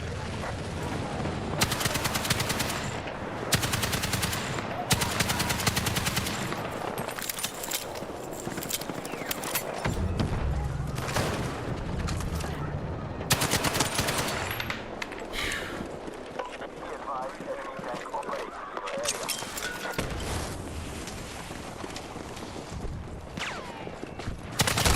Oh, man. This gun's kind of ridiculous.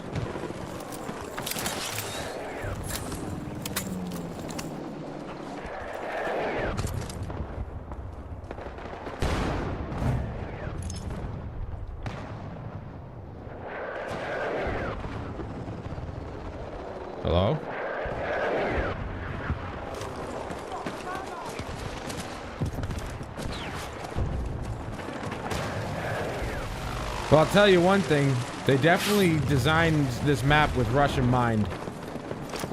I played Rush on this map all the time back in the day. That's like the only game mode I really liked on it. You go back to Battlefield 4, nobody's playing Rush. Well, nobody's playing Rush on this map. No, I think pretty much, yeah, nobody's playing Rush. Just bottom line. Bottom line, nobody's playing Rush. It's all Conquest. Obviously, Operation Locker.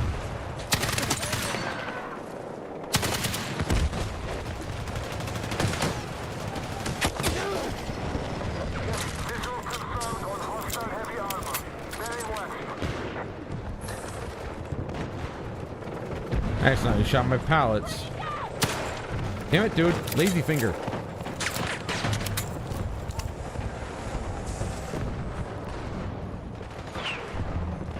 Okay, be advised, enemy tanks operating in your area.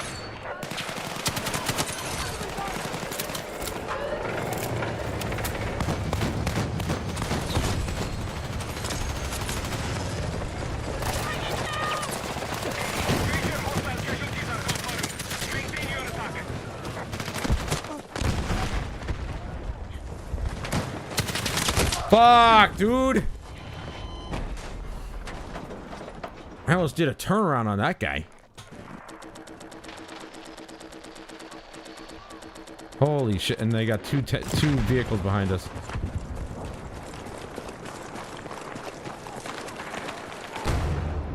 Parkour.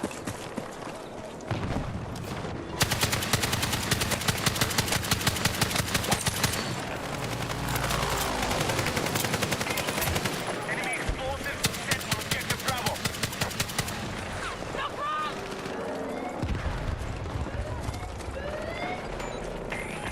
We have defused enemy explosives on Bravo.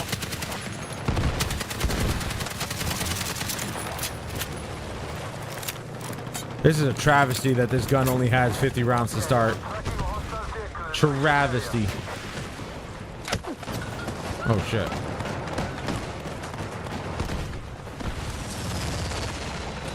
See now, this is the way Rush is supposed to be. Rush hasn't been like this since Battlefield Hardline. Like, that's it. That was the last time Rush even felt like this. The enemy has set explosives on Bravo.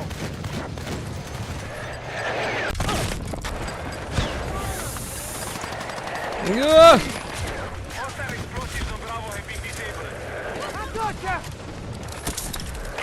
The enemy cannot sustain any more losses. Wipe them out.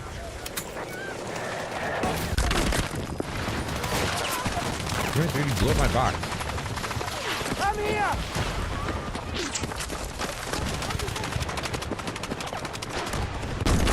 Dude. I'm so sick of it picking up a kit instead of reviving the person. That is so obnoxious.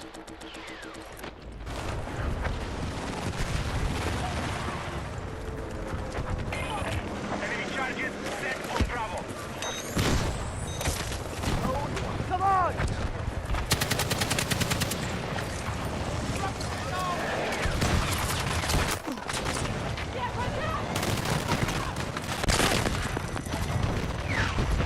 Stay with me!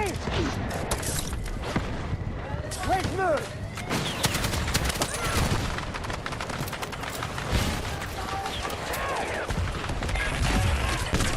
Bro. How are we gonna lose that right there? How are we gonna lose that right there, dude? They're just gonna get all their tickets back now.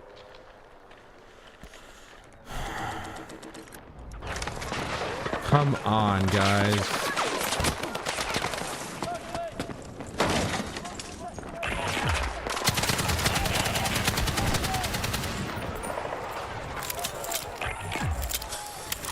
Be advised, hostiles are attacking. Hold them here and deplete their forces.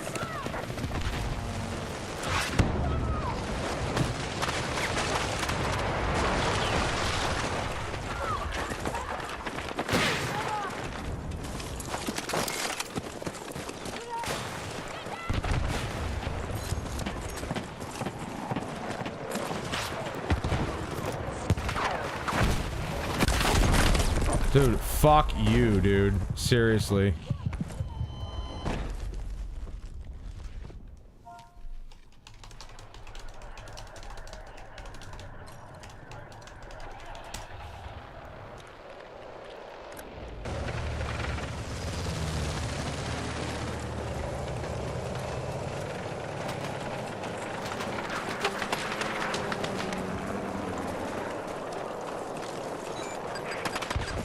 The enemy can set explosives on Bravo. Stay with me! Come on!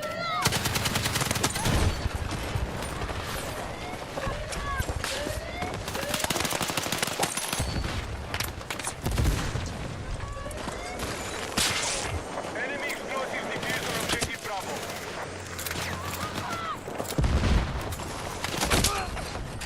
Holy fuck, man! They just keep showing up. Where is everybody? Set on objective Bravo.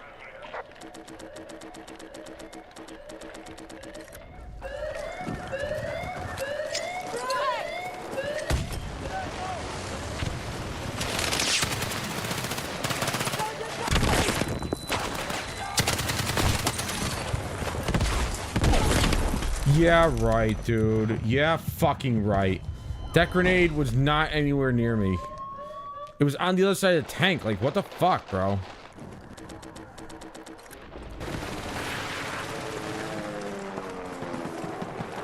Fucking over here trying to... Me and my squad. We're actually trying to do something here, and nobody's helping us. Look at this. The little bird's just fucking wreaking havoc. Nobody's taking it down.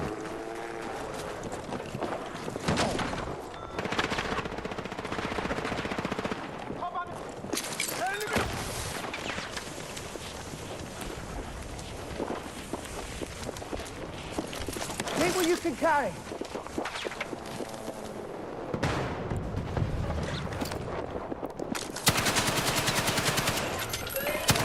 Enemy charges set on objective Alpha.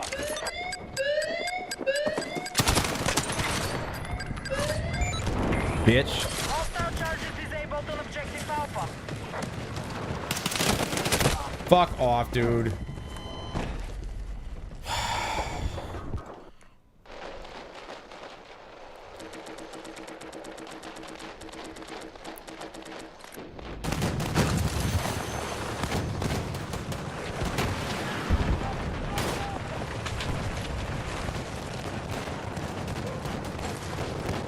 If I had at least 100 rounds, that wouldn't have been a problem.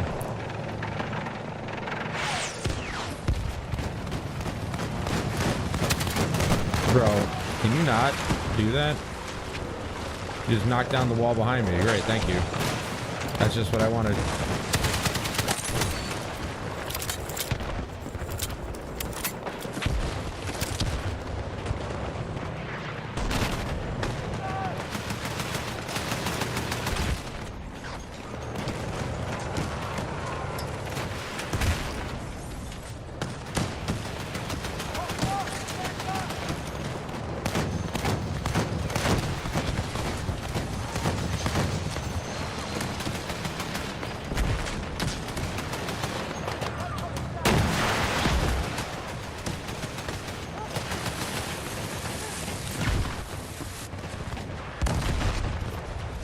Stand down! Just gonna ute that one. Didn't go as far as the house. But that house is gone now, so it doesn't matter.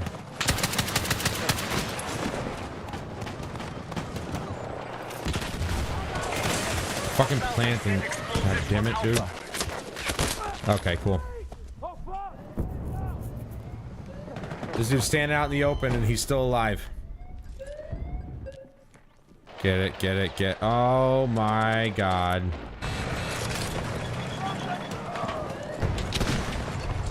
Come here! Your life side. Listeners!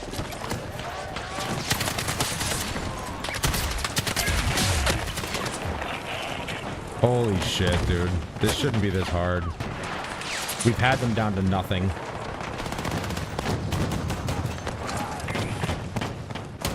All units have fallen back. Move quickly to establish defensive positions.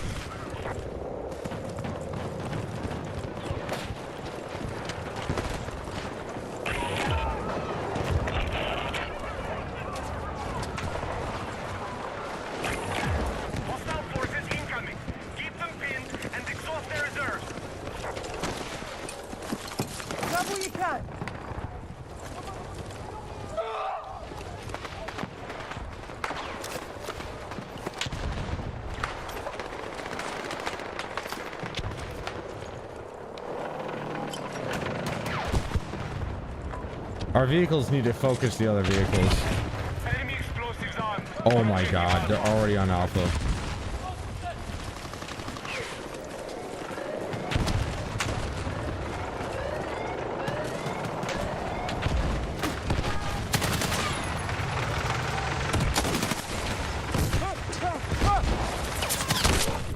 Fuck!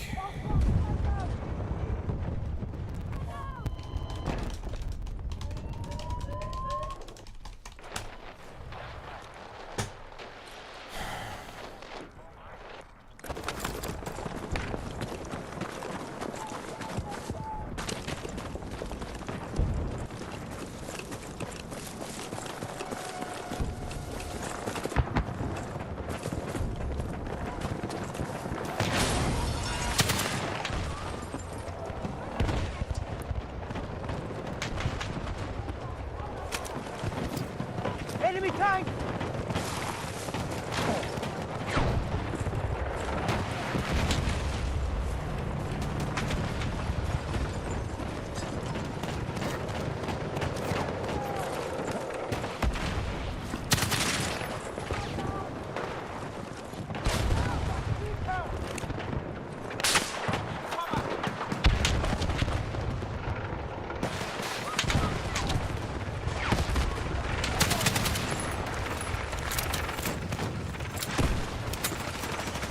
Take what you can carry. I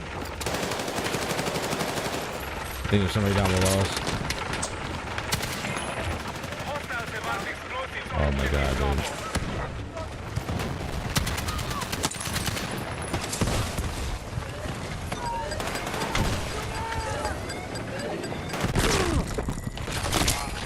Bitch, got it. Enemy explosives on Bravo.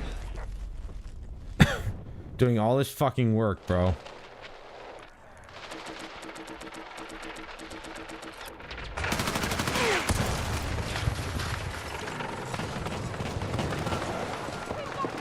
Where am I?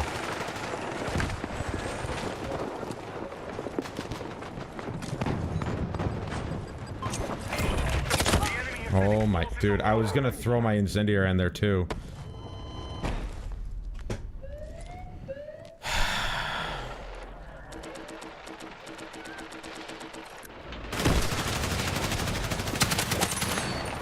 Holy shit, dude, you're literally driving right by, and he was pinpointed on the fucking map.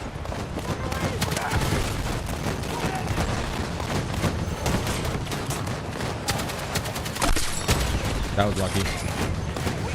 Look at this. Explosives on Bravo. How many times am I gonna defuse this shit? That was my squad mate in the tank covering my ass while I defused it.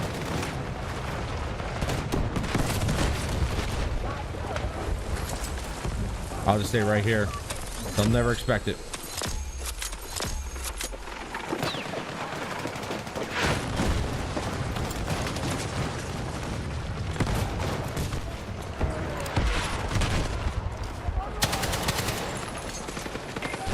Going above me. I knew it. Fuck you.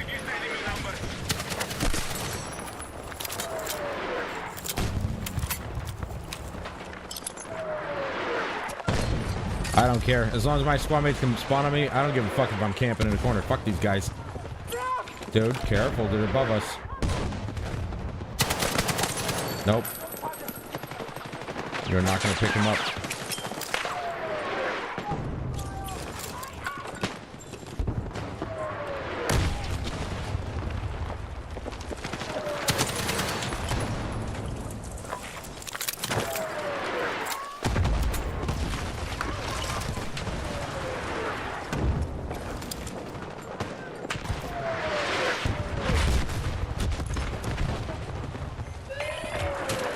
Bro, Explosives on Bravo. my incendiary's right fucking there, bro. There's a guy above. There's a guy above. Maybe not above.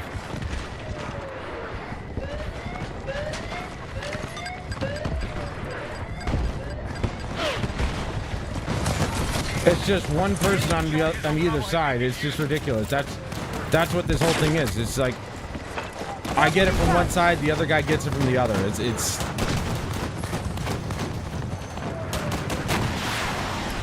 That's all it is. I don't know. My incendiary was right there. Like, was it not? Was it too far back? Because that doesn't look like it's that far back from the objective.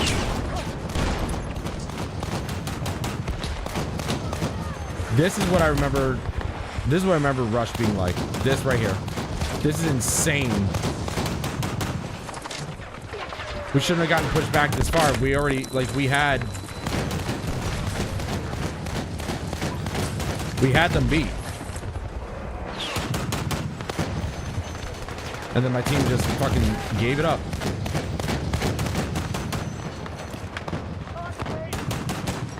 We got our tanks here. So hopefully they just sustain.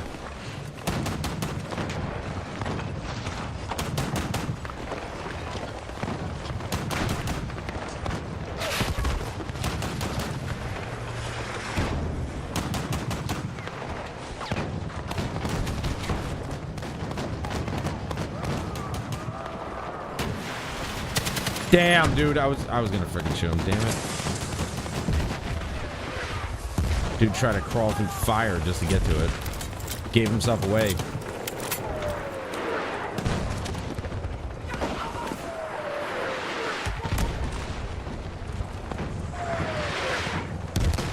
Yep, here comes their vehicle.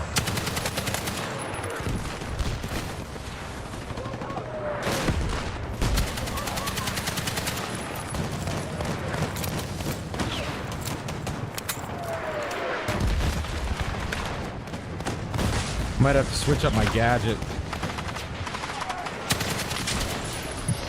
No, you're not gonna freaking set it with that. Enemy forces are on the brink of collapse. Finish them.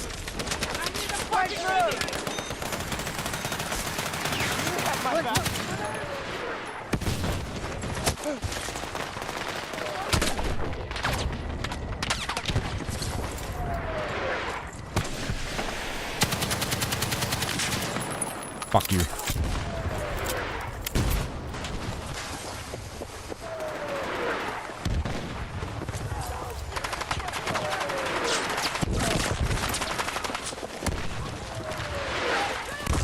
Dude. I'm so lucky I didn't die. Never mind.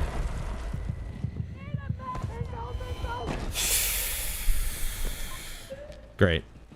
We literally had it, dude. We literally had them beat.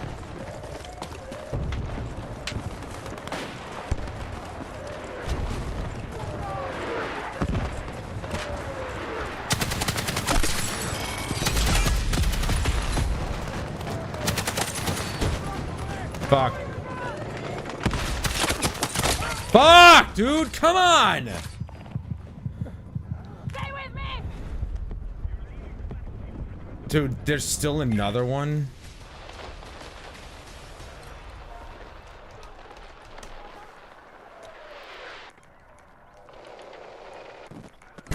We literally had them beat. I'm beside myself. Like, this is fucking pathetic. I've got 8 diffuses! What is everybody else doing? 8! How do you explain that? Oh my god, yeah, okay, you're right. I didn't shoot him. You're right, I didn't hit him. I just tap fired, you know, single shots down the range, but nothing hit him. Yo, you want to pick me up or not? Okay, don't. He had like 5 minutes to pick me up.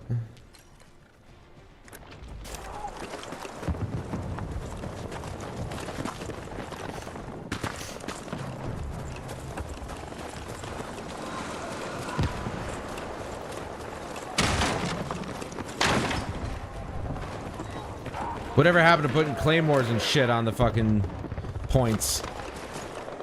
Oh, okay, sure.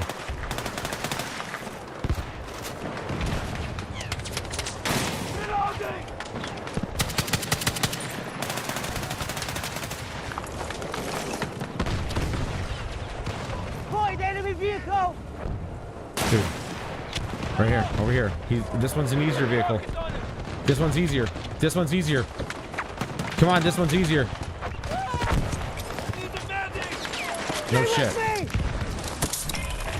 Enemy charges set on Great. Objective Alpha.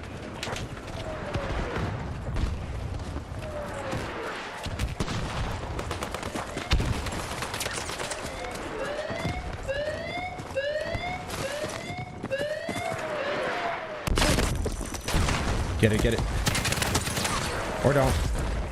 He was literally sitting in that corner. Enemy explosives on Alpha have been defused. Dude, come on. This is the most I've seen mortars, at least today. Explosives on Objective Bravo.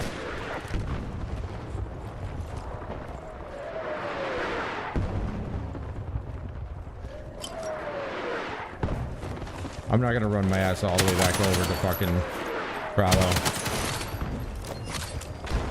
Fuck that shit. Hostile explosives on Bravo have been disabled.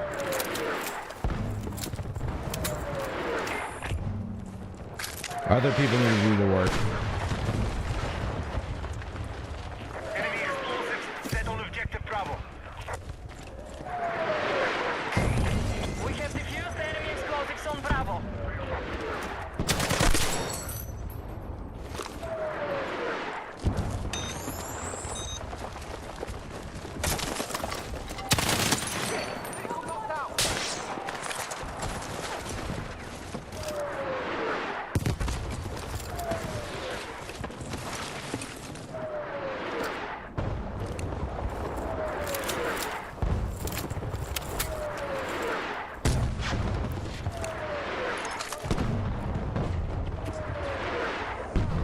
Here comes the vehicle.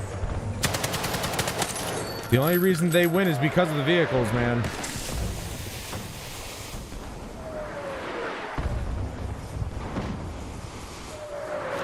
I feel like somebody's gonna be crouch walking up behind me. I just know it. Somebody's gonna do that. Oh, for fuck's sake, dude. Assholes. Hostiles have armed explosives on Alpha.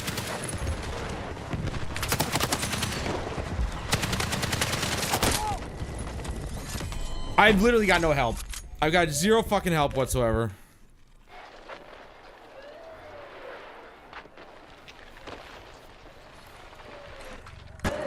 The fucking only one over here. Hostile charges disabled on Objective Alpha.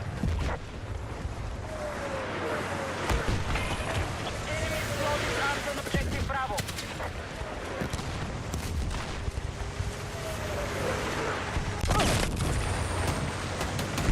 Grab what you can.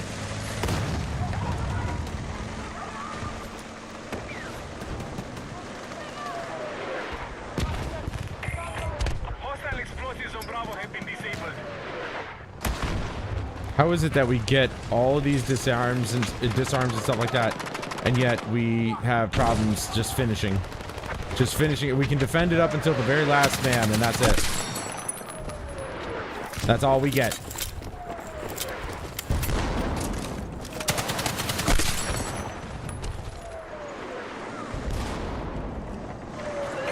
Motherfucker! Explosives set on Objective Alpha. Fuck you. Literally didn't even hear it because of all the explosions. Yeah, can you cover me, please?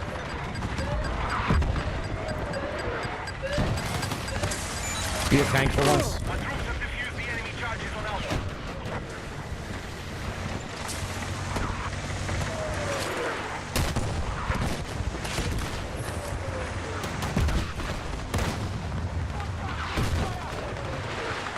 Hostile casualties are being reported.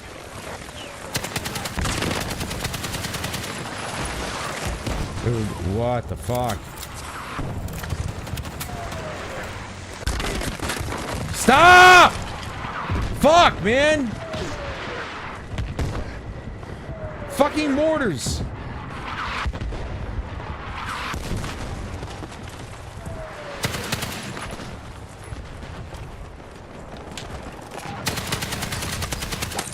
That was lucky.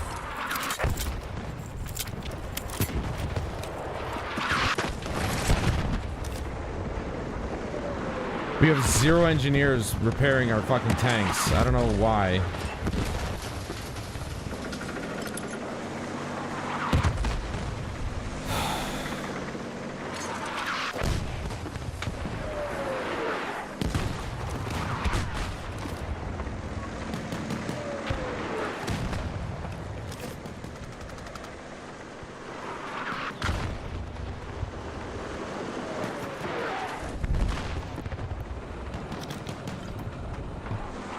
They ruined my house.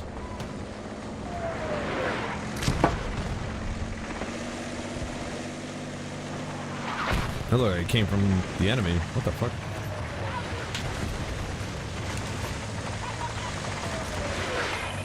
The enemy have set explosives on Bravo.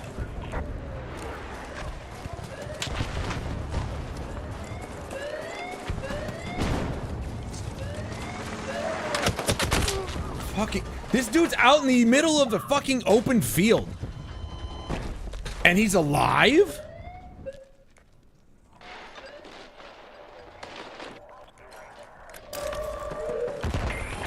Enemy explosives defused on objective Bravo. Major hostile casualties are confirmed. Maintain your attack. Oh shit, dude.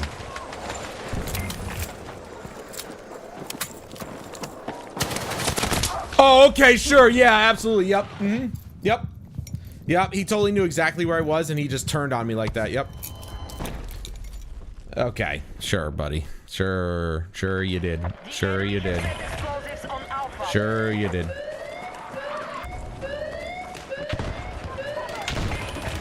Hostiles have set explosives on objective Bravo. Okay. I don't know how it is that he got that much damage on me, but okay, sure. Just instantaneous. Enemy forces are on the brink of collapse. Lag. Finish him. Saw a lag spike there. There's a vehicle. There's a vehicle. There's a vehicle. Okay, cool. Watch them win right here. Watch. Because people just give up.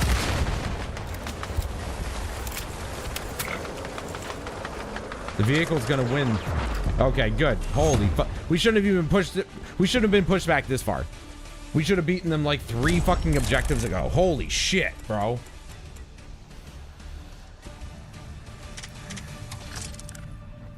How did my squad not get top when... look at what I did. Look at what I did. And my squad got nothing. They were the only ones doing anything, bro. Fuck.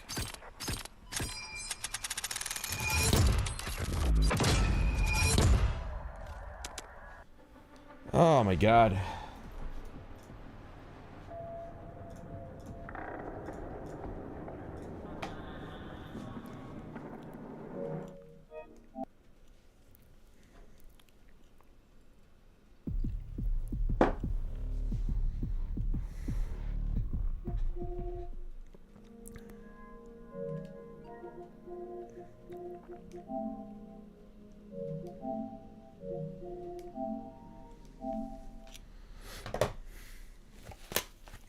Damn it.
What the fuck? Can you put Leon in your green screen hair? I put Leon in my green screen hair. There. Is that what you got? Ew, it's got Miku in the back too. Guys, I don't like this. I don't like this. This makes me feel weird. Do this for every stream. Oh, frick you guys. There. Now it's normal. L streamer. Oh my gosh. All right, what's going on, guys? She's so fucking hot, dude.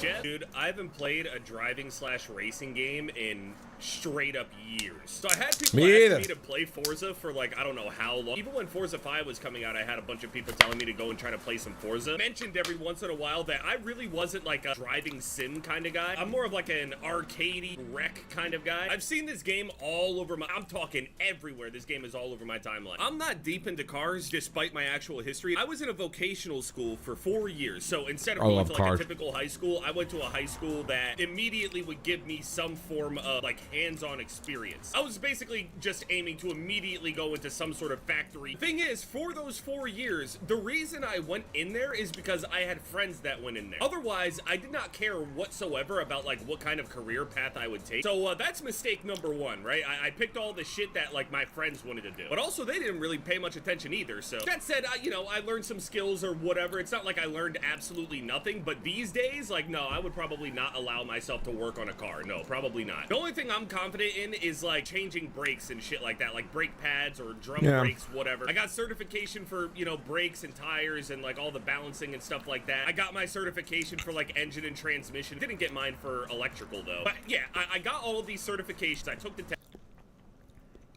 He's hitting over 300 FPS.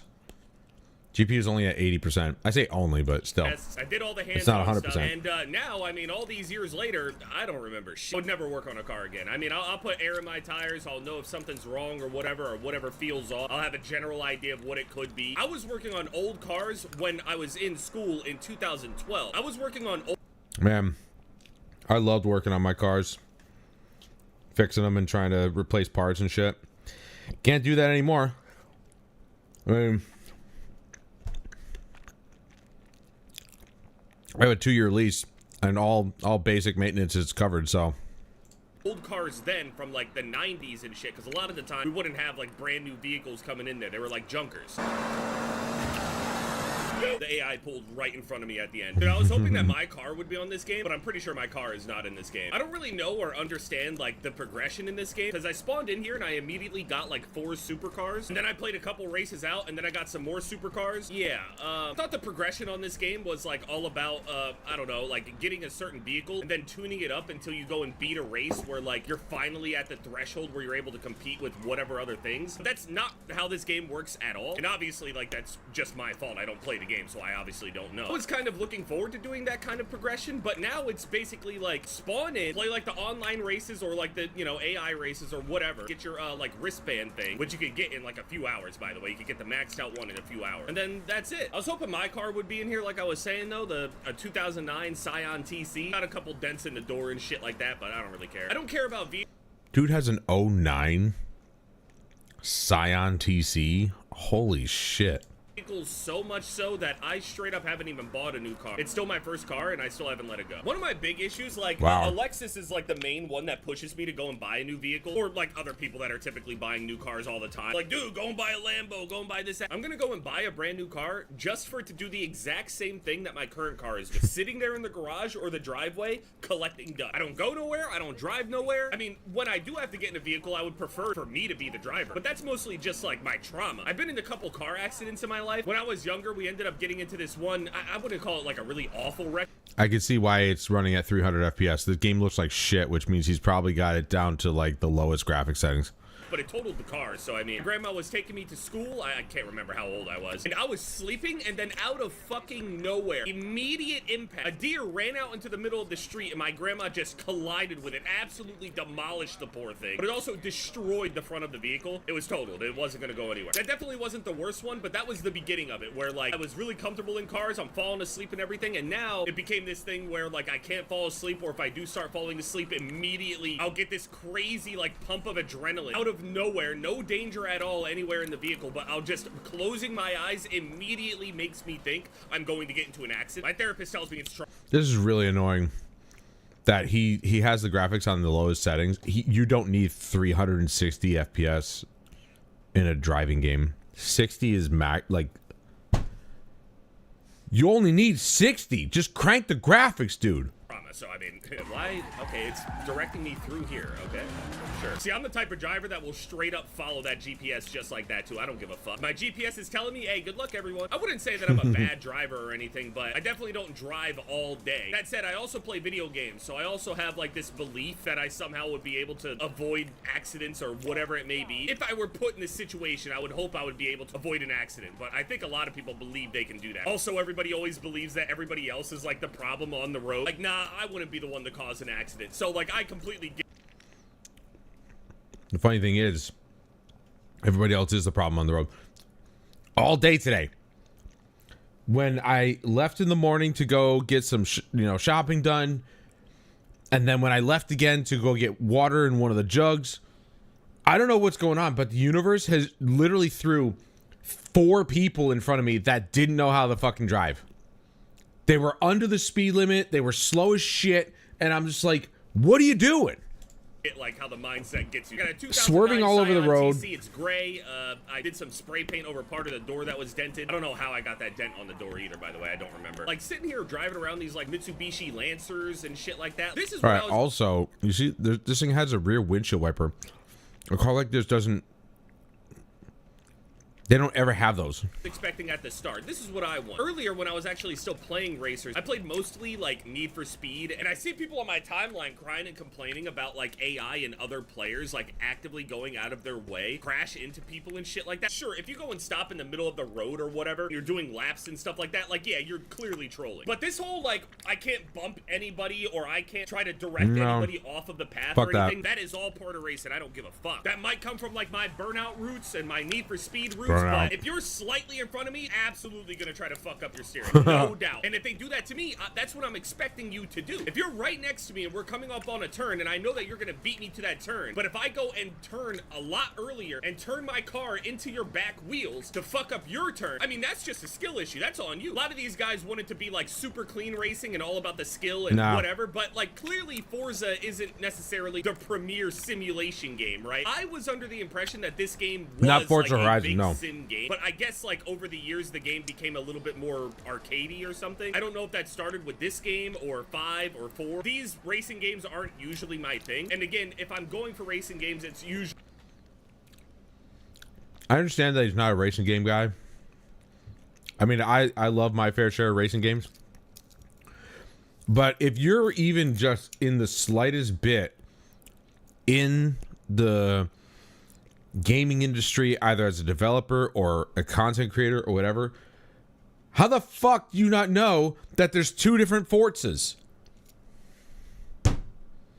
I know about Burnout, Need for Speed, Forza Motorsport, Forza Horizon, Gran Turismo, The Crew. I know about all these games. How the fuck does he know that this is the arcade version? A lot more arcadey. And even then, I wouldn't even prefer like a Burnout or a Need for Speed right now. You know what I want? I want a game that's like F-Zero. That's what I want. I want something that is so absurdly fast. Like, or I see all Wipeout. these clips basically calling back to like Initial D with the car and the music and everything. People going 300 miles an hour, fucking launching themselves over bridges and rivers and shit. Like, it's cool. That's awesome. Now imagine if you were going 3,000 miles a fucking hour on a loop-de-loop. Instantaneous death if you fuck up. You ever heard of the game? I think it's called Redout. That, to me anyway, is a spiritual successor to F-Zero. I also saw that one Star Wars game, the Pod Racer shit, and that looked pretty fun. Just because I prefer all That these one other looks games good. doesn't mean I'm not having fun with Forza. I played it for a few hours when it initially came out, and then I just kind of like got bored. I didn't really get like the progression or whatever, but coming back to it now, I've been getting these like, urges to just kind of drive around and drift around, and I think that's really what should be concentrated on, not the progression overall of like what car you have, because it's all separated by class anyway. That said, still, he playing though, online? I was still expecting like some form of progression where it felt like my vehicles would go higher and higher up in class, and the tuning and stuff like that.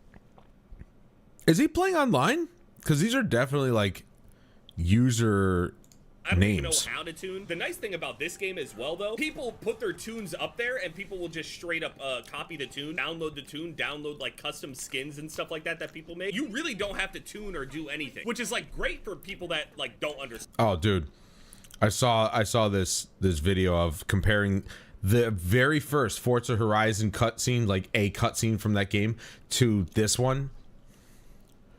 Bro, this game's cutscenes are pathetic. Understand it at all, pretty much like myself, but I was kind of hoping to begin understanding it, you know? And I still can, but like the option being there makes it really What? difficult for me to be like, let's figure out what the rear differential does if I go and tweak this on this vehicle. How does it change depending on the weight of the vehicle, front wheel, all that shit. Definitely not good. I gotta No. practice. Here's the thing. I have GT7. Jeremy bought it for me, and I will play it at some point. But I'm more the arcade racer. Need for Speed, Burnout, Forza Horizon, all that shit. This is the shit I see on my timeline all the time, this mech thing. We're in Japan, gotta add the mechs. Wait, they want me to race it? Okay, but let's be honest though, lore-wise, do I have to be that guy? No vehicle's gonna keep up with fucking Gundams, dude. You got I was it. about to say, is he just gonna fucking block me? He can win the race very easily if he just stopped. This car slides like crazy over on the terrain. Look how fast this bitch is! Got a fucking Acura, dude. He's so pretty. That was cute. Oh shit, side cancel. Hold on. Okay, this has to be scripted, right? Because like, what if I was just fast enough to end up like exactly where he is? Surely it's the AI just like rubber banding, right? I see a lot of people talk about the AI rubber banding in this. This one it makes sense, right? Because it's not like an actual vehicle, but oh shit, bullet train. What the fuck?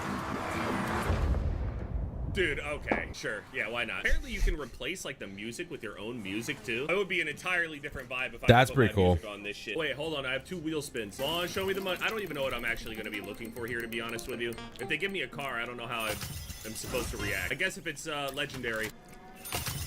I don't like muscle cars at all. In Need for Speed, they basically had like 3 This dude calls himself an American.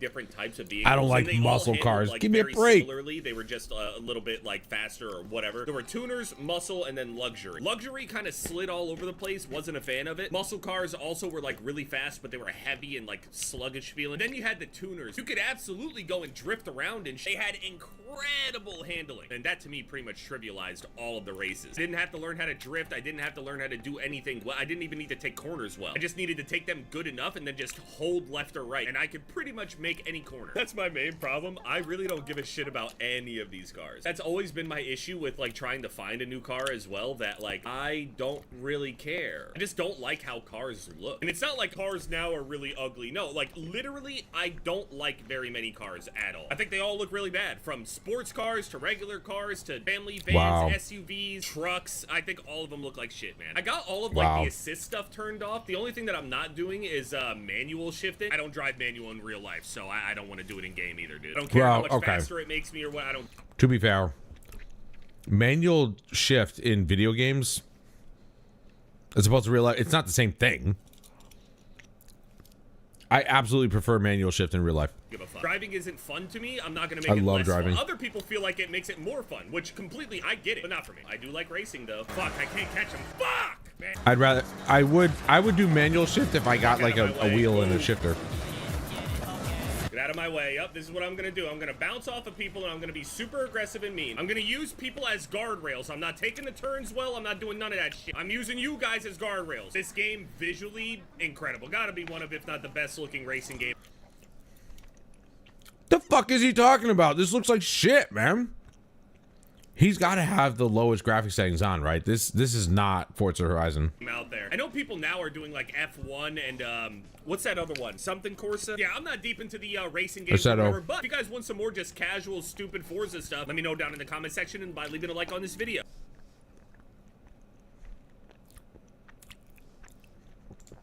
How corn became the American dream. I mean, is it though?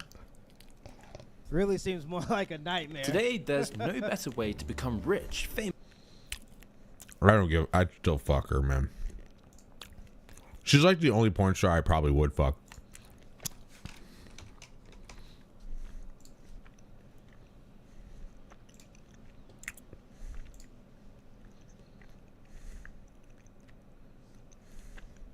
All right, let's see what. Play Forza. Let's see what Az does. I call him Az. Everybody else calls him Cross. I've had a great time playing Subnautica, but you guys are talking up Forza like it's one of the best games that dropped this year, which is crazy to me. But we should. I mean, his name is Az2Cross. How do I need to play this game? Is mouse and keyboard? I don't know why people good, or should we not do mouse? Call him Cross. Call him I'm Az. just asking. I'm just asking. Oh wait, has anyone tried Obviously, playing mouse controller. and keyboard on it? I don't have a steering wheel. What the? All right, we've got a controller. We're about to play this game. I will say I don't like racing games and I don't like cars. So I'm actually interested to see if I'll like this game or not. Brother. Dude, it's weird hearing a guy say he doesn't like cars or guns or beer. Like, it's just like. Yeah, I don't even like wheels, you know? I don't even like wheels. Like, I don't know. You know? Hey, I know you won't hear this until you land. But you are going to love it here. I have so much to show you. There's just not enough hours in the day. I'm gonna tell you right now. If you ask me, racing games don't need a story. Stop with the fucking stories. Nobody gives a shit. Racing games don't need stories. They don't even need cutscenes.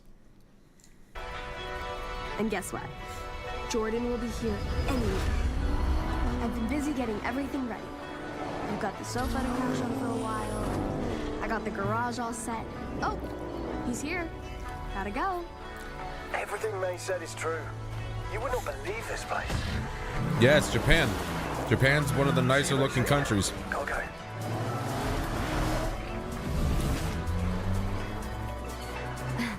There's a huge event this weekend. Legends from all over making their way to the festival. Horizon Festival. I hope you're here in time. Let me know when you get this. No. Damn, you got off-road and stuff? What? 30 to 60. Ew. They couldn't make the cutscene 60 FPS. All right. Hot damn, baby. Hot damn. Oh. Yeah, I was gonna say is Az2Cross streaming, but he's not because obviously he would be live on YouTube as well. Oh, Chris is streaming. Enshrouded. Who's that? Yet another. Okay, I guess she's not a titty streamer, but I mean, you know. Well, I got a quadruple GA. Very. When did this whole meta become a thing? Where the look at the camera. It's this format. What it. They must crop it. It's got to be the only way that they're actually getting it like this. That's the only way I can, because cameras don't have that aspect ratio. That doesn't exist. Also, how is it that my ad blocker doesn't block these fucking ads? I don't understand that. Oh, Chris started like 40 minutes ago.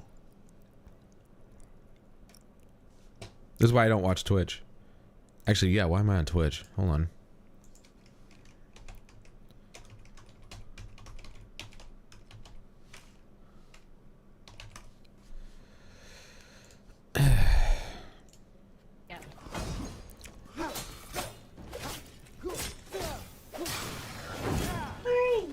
This is a little chaffy. Ooh, that kick causes stagger. Oh, that's great. Oh, yeah. I updated it. Oh my god. Upgraded. Fuck yeah. Fuck yeah. That kick is so good. Man. The wrong way, aren't you? It's this way. I forgot to change due my thing. west. I gotta go. Yeah, you're right. Maybe I should turn around and follow my thing. I gotta go get the body. It's over here somewhere. Yeah, I've been trying to stick to the road because I oh, tend it's to right get. Here. Hmm. If you Oh, jump okay. off that hill, it's right here behind. All right. It's a little choppy. I don't know what the hell's that all about. What up, people? It's Scotty Tyler Yeah, on you Vince Arena. got to have it in this view, otherwise you're gonna fucking throw up. And it is the start of a brand new day here at Horizon Japan. So if you're listening in your car or you're kicking back on the bullet train, well, enjoy your day. Alright, we good. Damn, now it's going high.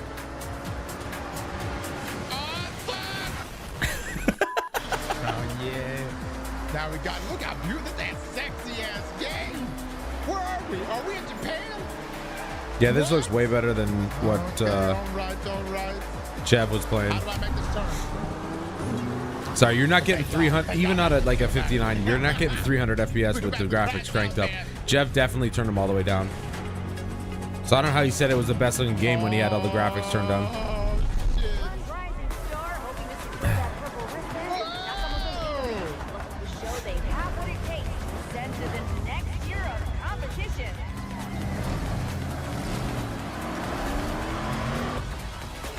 The fuck? What they just did was dangerous. Those people were not moved out of the front. Also, those assholes started early. They fucking cheated. He's not paying attention to the... That was a good drift, though. I'll give you that much.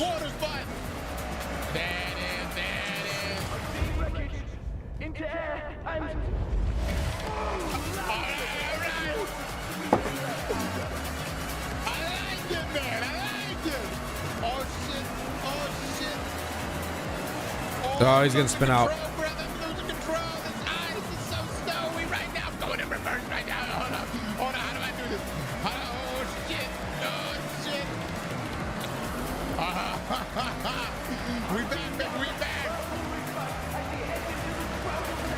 Yeah, he's not paying attention to the guide. Don't turn too hard.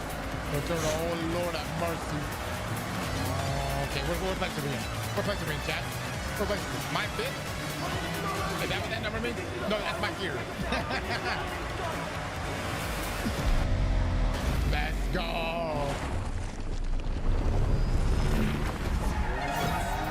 Nice transition.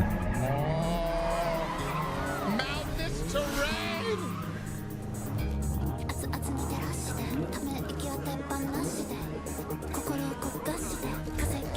What's she saying right now, chat?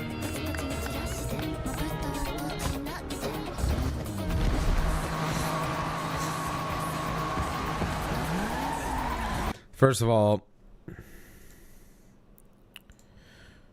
you wouldn't have butch-ass looking women at shit like that. There'd be hot girls in short shorts and little like tank tops. This was one of the issues that I saw in the comparison video from the first game to this game, is that all like they're using the same body type for the women and men. The only difference is the women have tits and that's it. Like, you take the tits away, that's a dude. There's nothing to differentiate men and women in this game. It's so pathetic. Then why bother doing it? Why bother doing this if you could have just avoided the whole fucking thing? Now you look like a bunch of assholes. But that's Microsoft for you. They've gone DEI woke bullshit. They've been that for a while, so I mean, just look at Fable. Let's go. We jamming, baby. We jamming. Good music. No. Yellow is let off the accelerator. It doesn't mean brake, dude. He definitely doesn't play racers. He definitely doesn't play racers at all. Let's go, baby. Let's go. Man, these damn turns are short. Oh my god, I can't reverse this shit. Dude. Was that Porsche 911 GT? Break, break, break, break, break, break. Oh boy. Oh boy.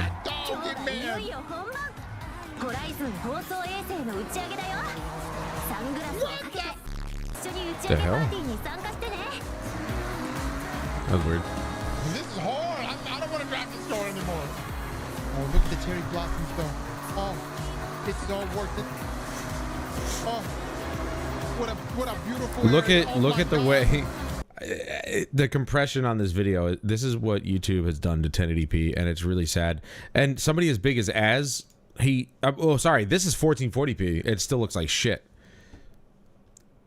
Like, even Asdacross doesn't have 1080p premium, though probably because he went up to 1440p, but like, this is supposed to look way better than this, and it looks like ass. I've always wanted to go to Japan. Yeah, me too. For the women. And to see the landscapes, to be honest, the traditional buildings, stuff like that. I personally would probably go to... I'd probably want to go to the rural areas more than anything. Onboard system calibration checks complete. All systems are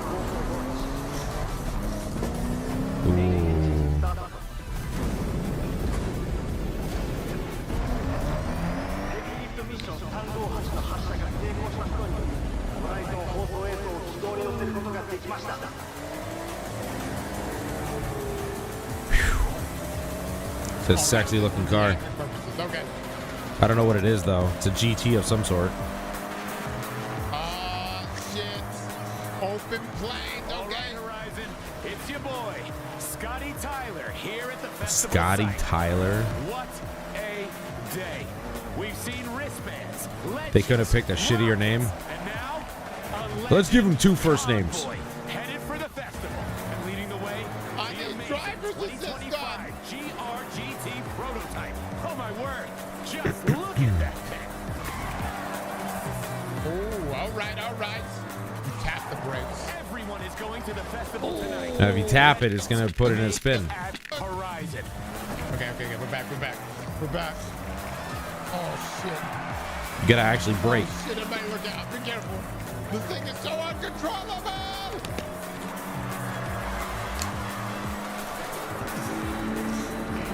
I finally get to say it. Here it is. Is that off the accelerator? Welcome, everyone, to Horizon Japan. Nice. Let's go. That wraps up events for tonight. We got it, boys. We beat the game. You're out in the crowd wondering if you're legend material? The Horizon qualifiers are starting soon. Yo, these drivers are real casual around like people being in front of their cars. Dude, do they actually hold like racing events like this? Is this first Forza game? Yeah. Dude, I'm telling you, the only racing games I have ever played. What the fuck are these faces, dude? I know the game is mostly about cars, but why does everybody look like their face is all derpy and shit? Look at this. Why is his mouth so high? Look. High. That's closer to normal. These faces look terrible. Is that the arcade? Whatever those games were. Welcome to Tokyo City. There's a buzz around the place right now. Chat, do I need to have like streamer mode on for the music? Getting set up all the time. I don't want to get We'll have to flagged. navigate some roadblocks. Just follow me. Is that a Bronco? Oh, it's a GMC. Okay, back on the freeway. That's basically OJ's car, yeah. Around a new Horizon event route. It's just a taster, but Brake. Dude, he's not paying attention. Oh my lord. He's not using his brake at all. Look at this. This is what I'm talking about. I'm not saying women can't look like this. Like, the dudes are very much more boxy. But again, look at this. Where's his shadow? There should be some contact shadow here. Like, here's his shadow. Okay, I get it. He's in a shaded area, or at least the sun's, you know, this is the shadow here. But this should still be darker under his feet. Alright, let me introduce Yuji-san and Keiko-san. When they're not at the workshop perfecting their builds, they help set up races for the festival. Please, just Yuji is okay. We have a new route here, ready for testing. We need you to make sure it's fun. Make sure it's Horizon. That voice acting is fucking awful. Plus, it wouldn't really be Horizon if we didn't make it a race. So, up for it? Let me go toss this. Be back.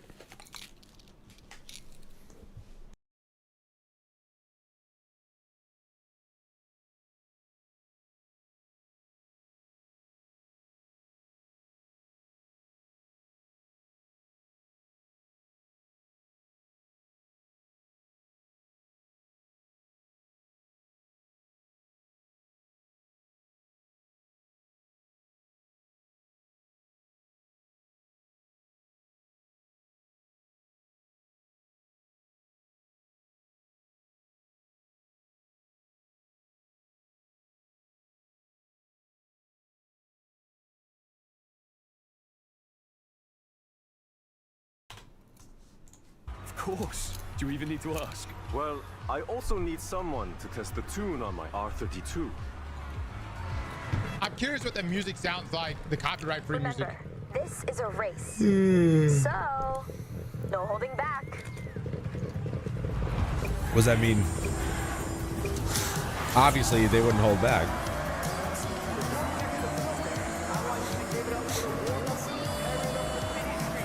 Break, break, break, break. He definitely, yeah. Let's get it, baby. He does not play racing games at all. What are these jams right now?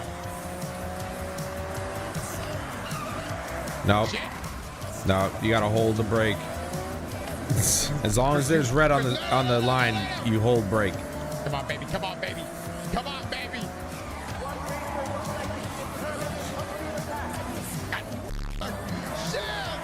Press Y to rewind. Oh. Oh my god. What? They have a rewind. What is this? Oh my god. He fucked up during the rewind. They have a Prince of Persia style rewind in this game. Bitch, dude. I'm trashed this car.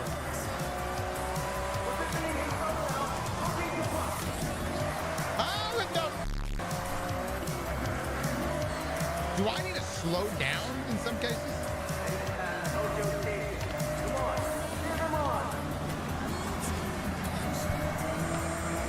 Hold on. It doesn't look like he even went through like a tutorial. Go big, baby. So he would know about the line, the guiding line.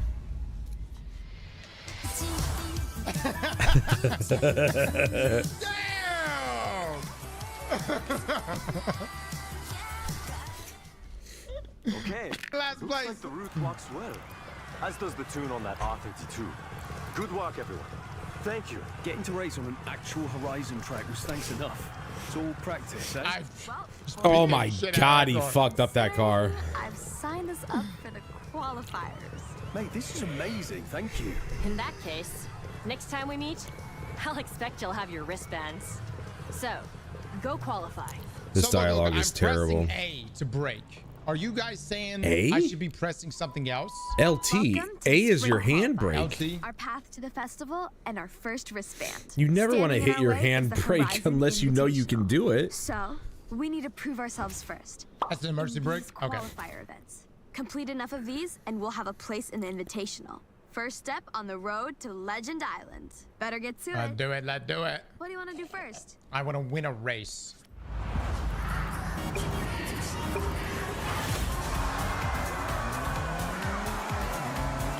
Oh my god, I'm so slow. We got starter car. That's fucking crazy. It's always interesting to see people who, you know, don't play those types of games, play them and see what happens. I mean, they had this like... All right, so I was watching this earlier this morning. I wanted to continue it. This is the announcement that Destiny 2 is getting its final update, and that's it. And then it's over. They're gonna put it in maintenance mode. But they also just laid off a bunch of people, which is even funnier. They did it to themselves, and I'm not sorry. Like they ruined Destiny 2 for the sake of what? I don't even know why. I don't even know why they just shit all over the fucking story.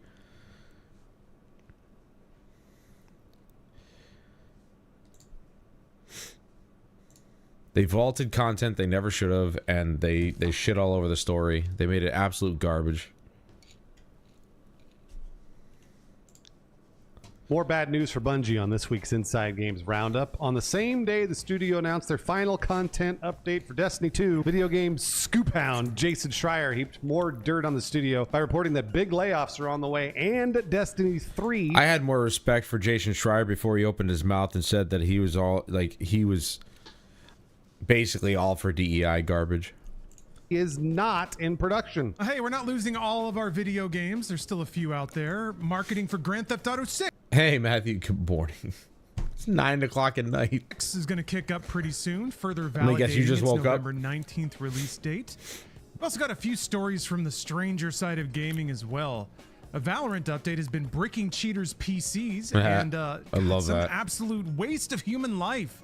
Swatted an 81-year-old streamer who was raising money for her grandson's cancer treatments. Well, there are no words. There are no words for that shit, so let's get the news going by throwing to the one. Yeah, I saw that earlier today. Whoever swatted always seemed like a rat. He looks like a rat. Like, the sad part is that his reporting was always good. But then eventually, like, there was one interview where he opened his mouth and he basically was saying that DEI was a good thing, essentially. I'm just paraphrasing. I'm pretty sure those weren't the exact words, but like he was okay with it seems. And I was like, wow. Okay, dude.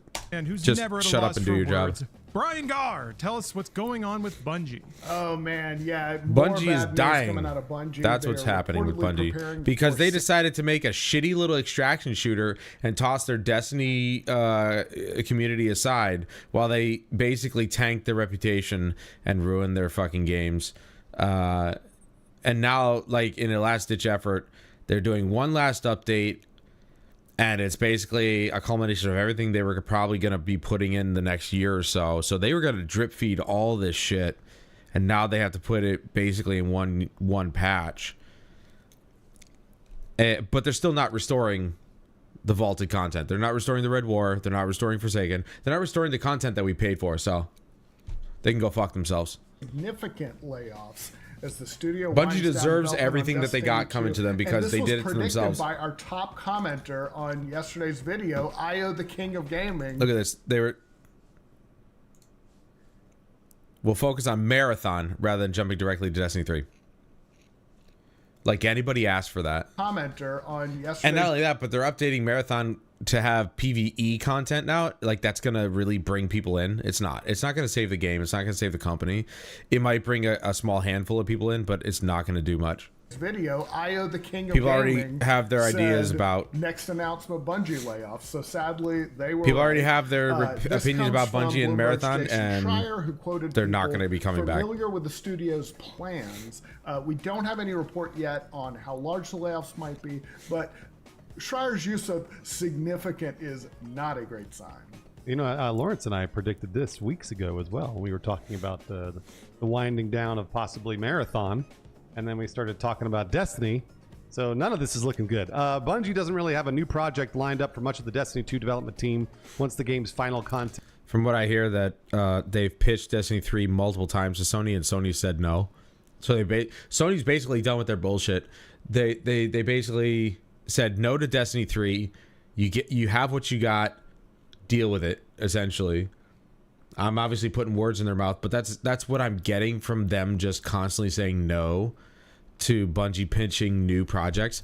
This is not the Bungie that we grew up with. It's not the Bungie that made Halo. It's certainly not the Bungie that made the first Destiny. It's a Bungie that doesn't know what the fuck they're doing, and they deserve everything they're getting. An update launches next month.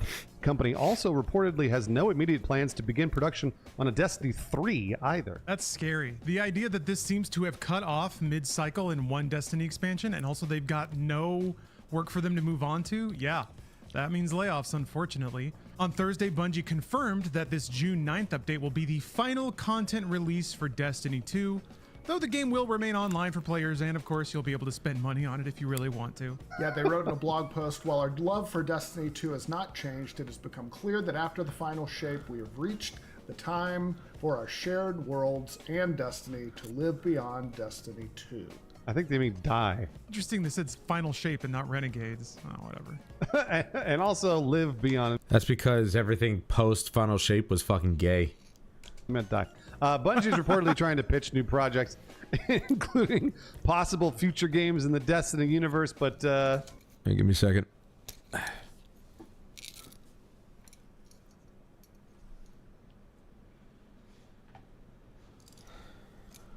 None have been approved.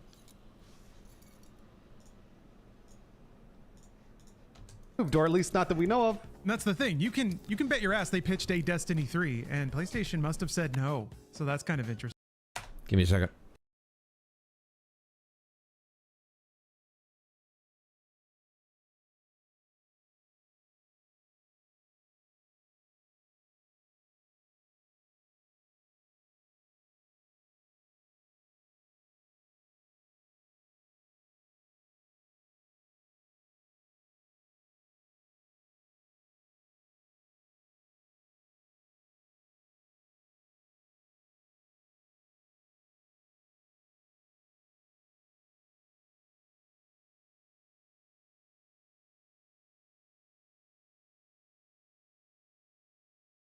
Didn't want to be one of those YouTubers or Twitch streamers who just let the video play and just leave. We know who those people are. Which makes sense. What could they do in a 3 they haven't already done in 2? But anyway, the studio has instead shifted more staff and resources towards Marathon, its extraction shooter released earlier this year that has reportedly struggled to meet sales expectations. That's an understatement. I'm curious what more staff will do for that game. Yeah, and since it was acquired by Sony for $3.6 billion in Overpaid.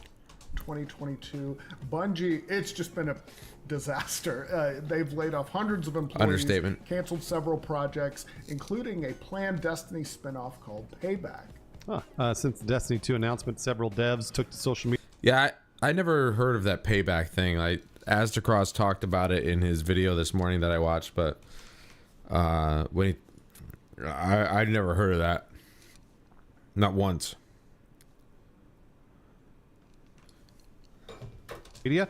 To reflect on the game, Joe Blackburn, who was game director until 2024, wrote on X, "Getting a chance to work in that world is an honor I'll never fully be able to repay.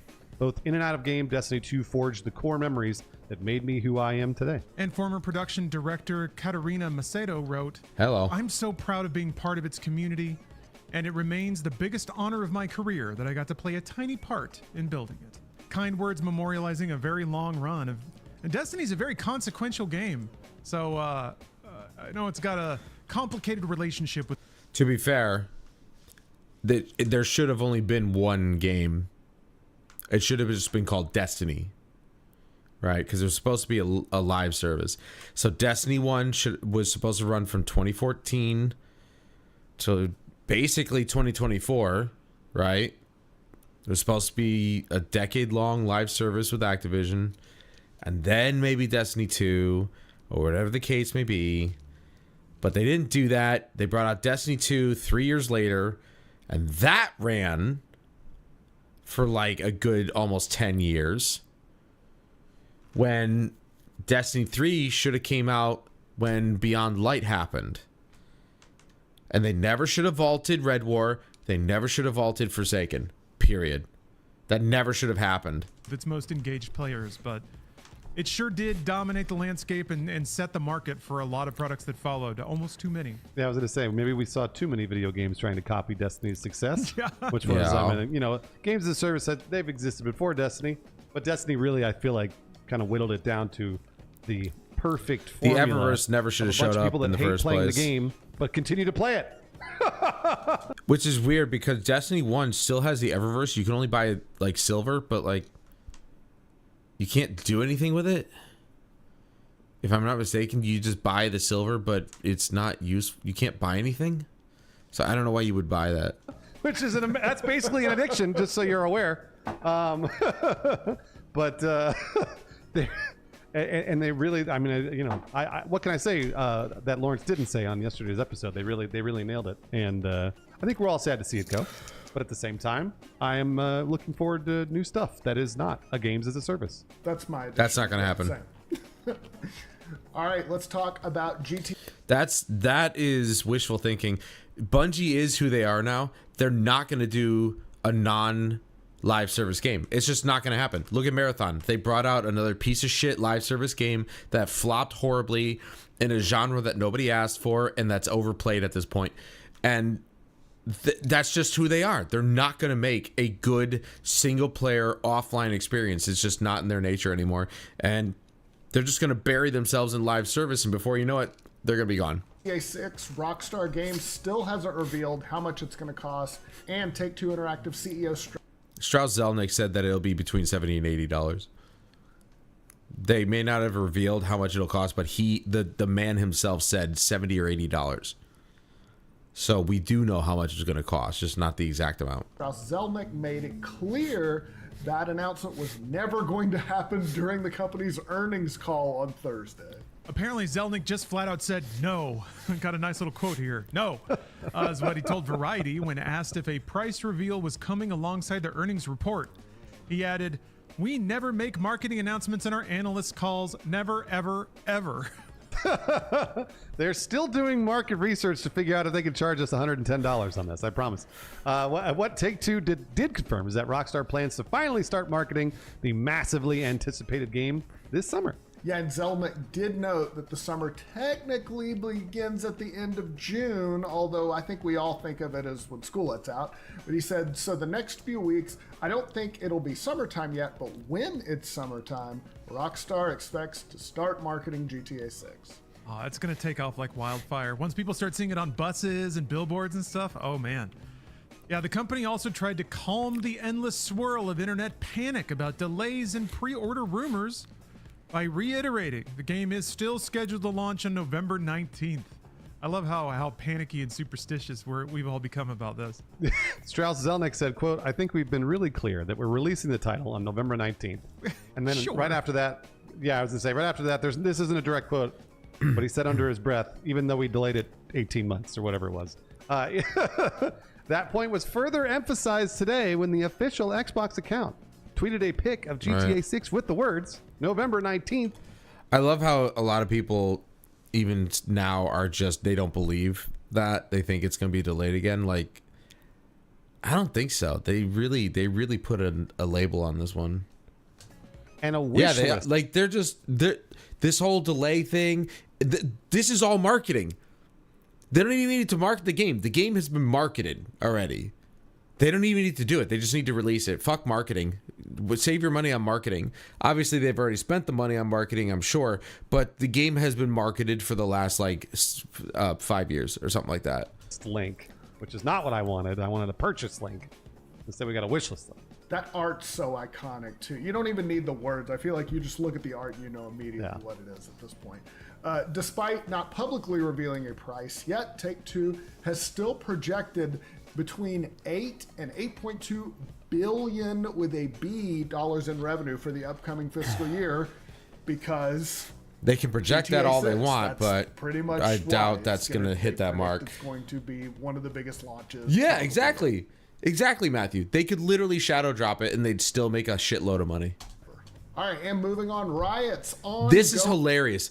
This is hilarious. Fuck cheaters. They deserve what they get. War against cheaters in Valorant has apparently entered its turn your PC into a brick phase. They're not playing around. Oh, this is very satisfying. A lot of schadenfreude here.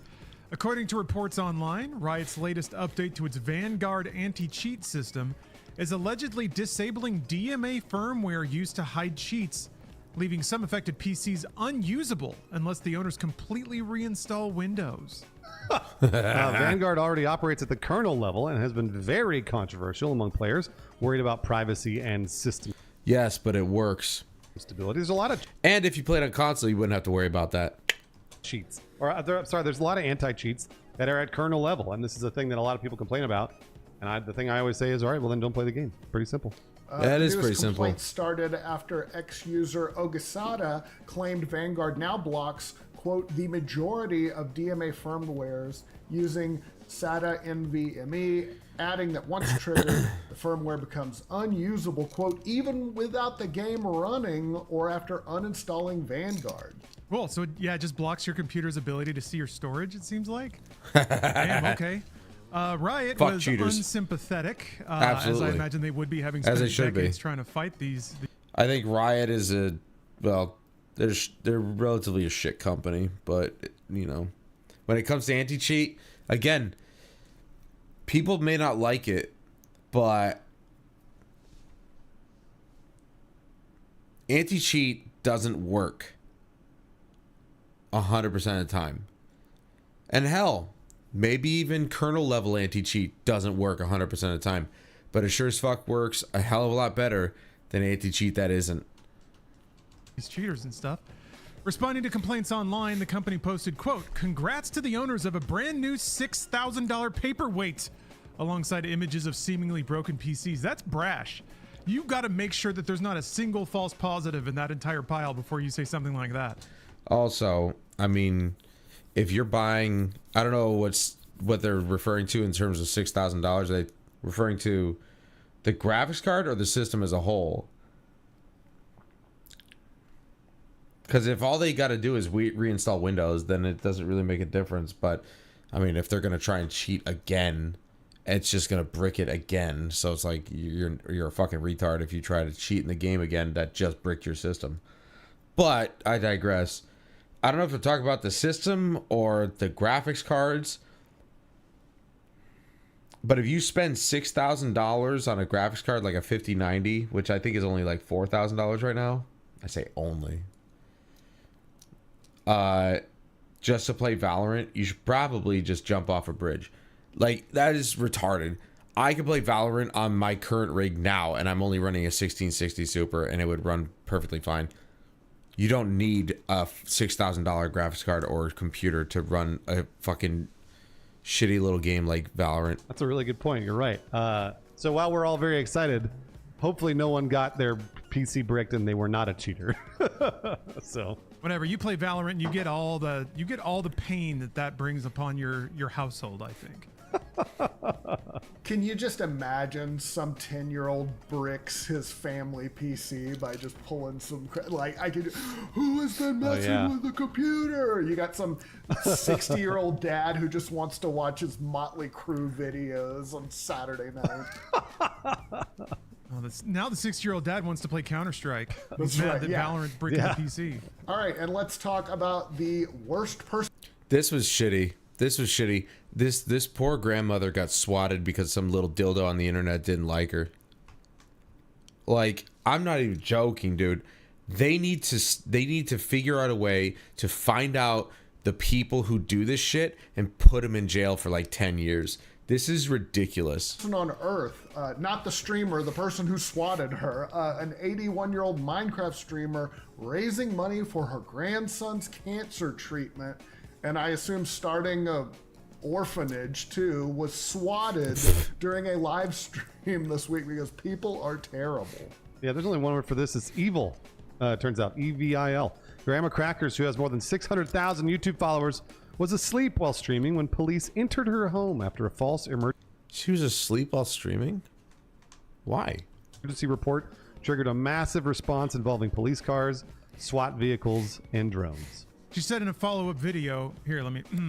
I was asleep. I did not want to get up, and these policemen came in the door. She added that the officers were so nice to me. Oh, that's great. Yeah, obviously a I scary would hope situation, so. but Grandma Cracker seemed unfazed. I watched the video. She just seemed kind of almost like amused by it. She joked that her main thought while she was being escorted outside barefoot was, I'm walking outside with bare feet. And it's not hurting. So there you go. I'm glad your feet are okay, Grandma Crackers. I also hope that this drove a lot of traffic to Grandma Crackers. That's actually what I'm... Yes. It's probably going to, you know, yeah. I'm sure the evil person that swatted her was like, that was my intention, fuck off, whatever. But either way, I do hope that you go over and check out Grandma Crackers. You should do that if you're watching Inside Games. All right, let's do a 5-second review. All right. I hope the person who swatted her fucking gets the worst of the worst possible cancer. In honor of recent news, I wanted to talk about Destiny 2, kind of to echo what y'all were saying. And while I did not like what Destiny became as a franchise, I loved the early kind of Destiny 2 days. Yeah. What was that? Destiny 2 was great all the way up until Beyond Light. Now, I personally liked Beyond Light, but it should have been that technically was where Destiny 3 was going to start, but they decided to throw it into Destiny 2.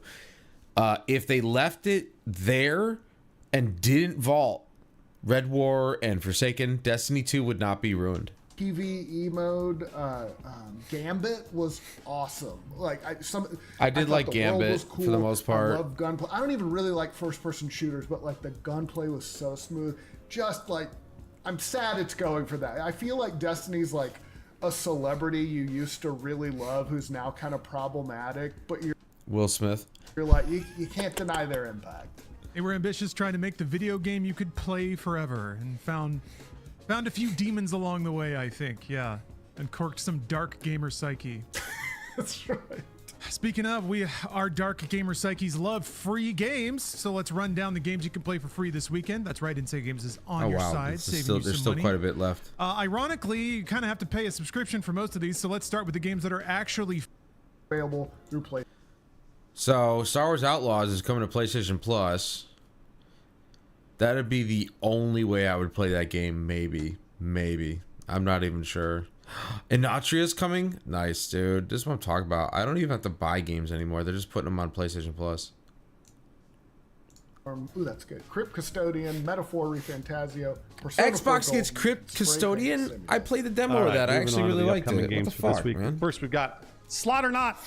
Is a turn-based slot machine battling adventure. Fight evil fruits alongside your battle buddy slot machine. Is this all they're doing the rest of the episode? Spin your destiny and grab. All right, that's the rest of the episode. It's like reduced content plan, and then given the resources they had, they couldn't even get a full year of that out. Like, we didn't even make it a full year to the next expansion year. Yeah, they were going to do another expansion for Destiny 2. Really?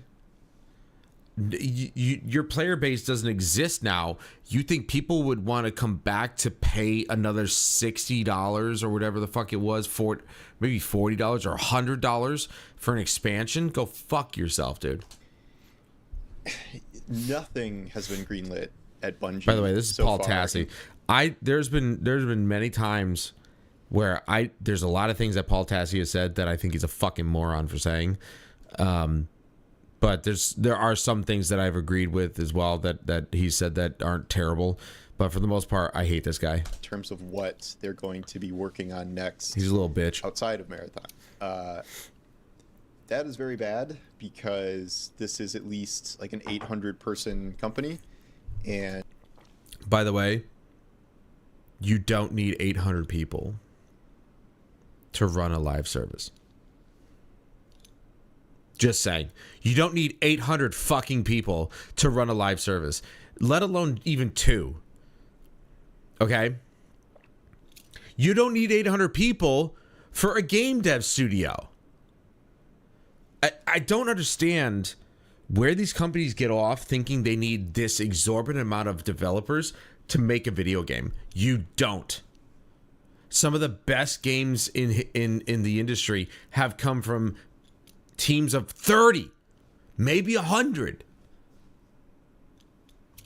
I don't understand. 800 people for what? For what? That's where the problem lies. There's too many people. So there's too many voices trying to give too many ideas, and there's no direction. There's no one vision. You can't make a video game with 800 fucking people. It's absurd. If you have... Why do you think Ubisoft games have sucked for so many years? Nothing like in production to put people on. There are going to be layoffs. Schreier's report said that, quote, significant layoffs are coming. That's significant. Better be half. I want to see 400 people get laid off. Sorry, not sorry. You're in the industry where layoffs happen more often than not. You know, go make your own studio. This is very sad. It is also not a surprise given the situation.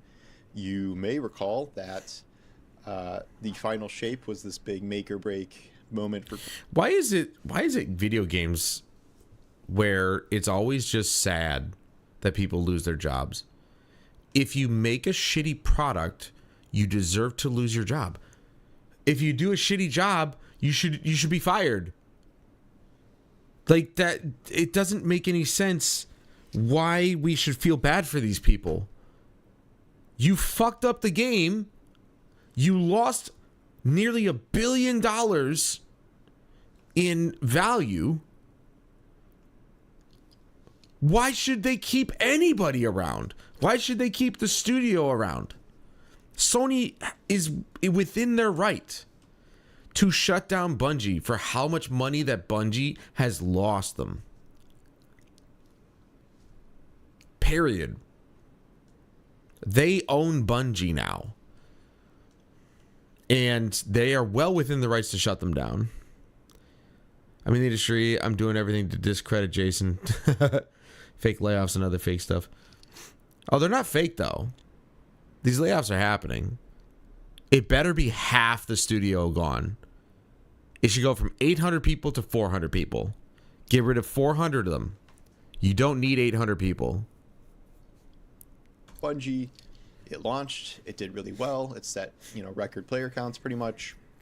It was well received by players, and then they did a bunch of layoffs anyway. So obviously, if Destiny is ending development and people don't need to work on it anymore, and there's nothing to switch to, there are going to be layoffs. Duh.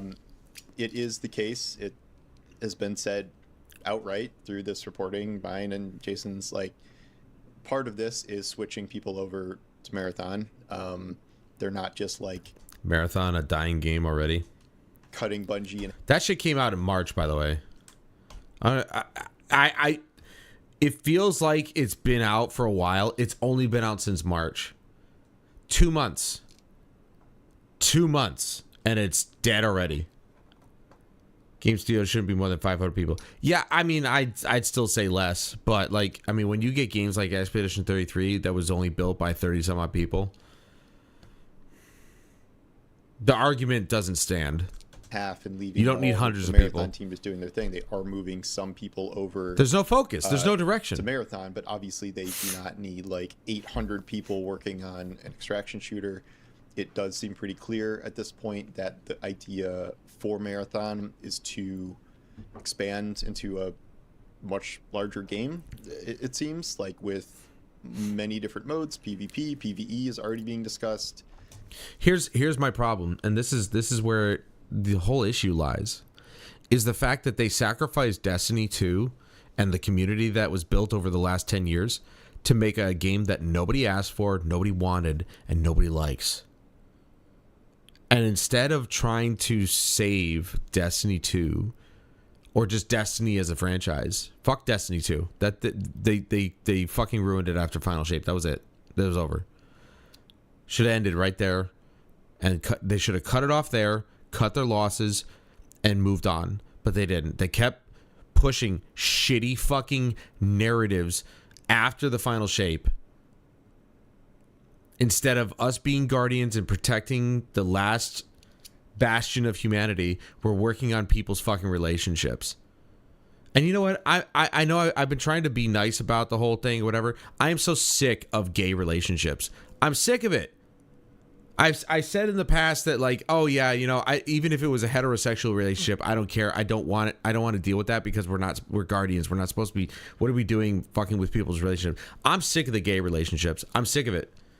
I'm so fucking tired. Why is everybody gay? Why? Why is everybody gay? Why can't we have a heterosexual relationship? I would have been fine with that at least.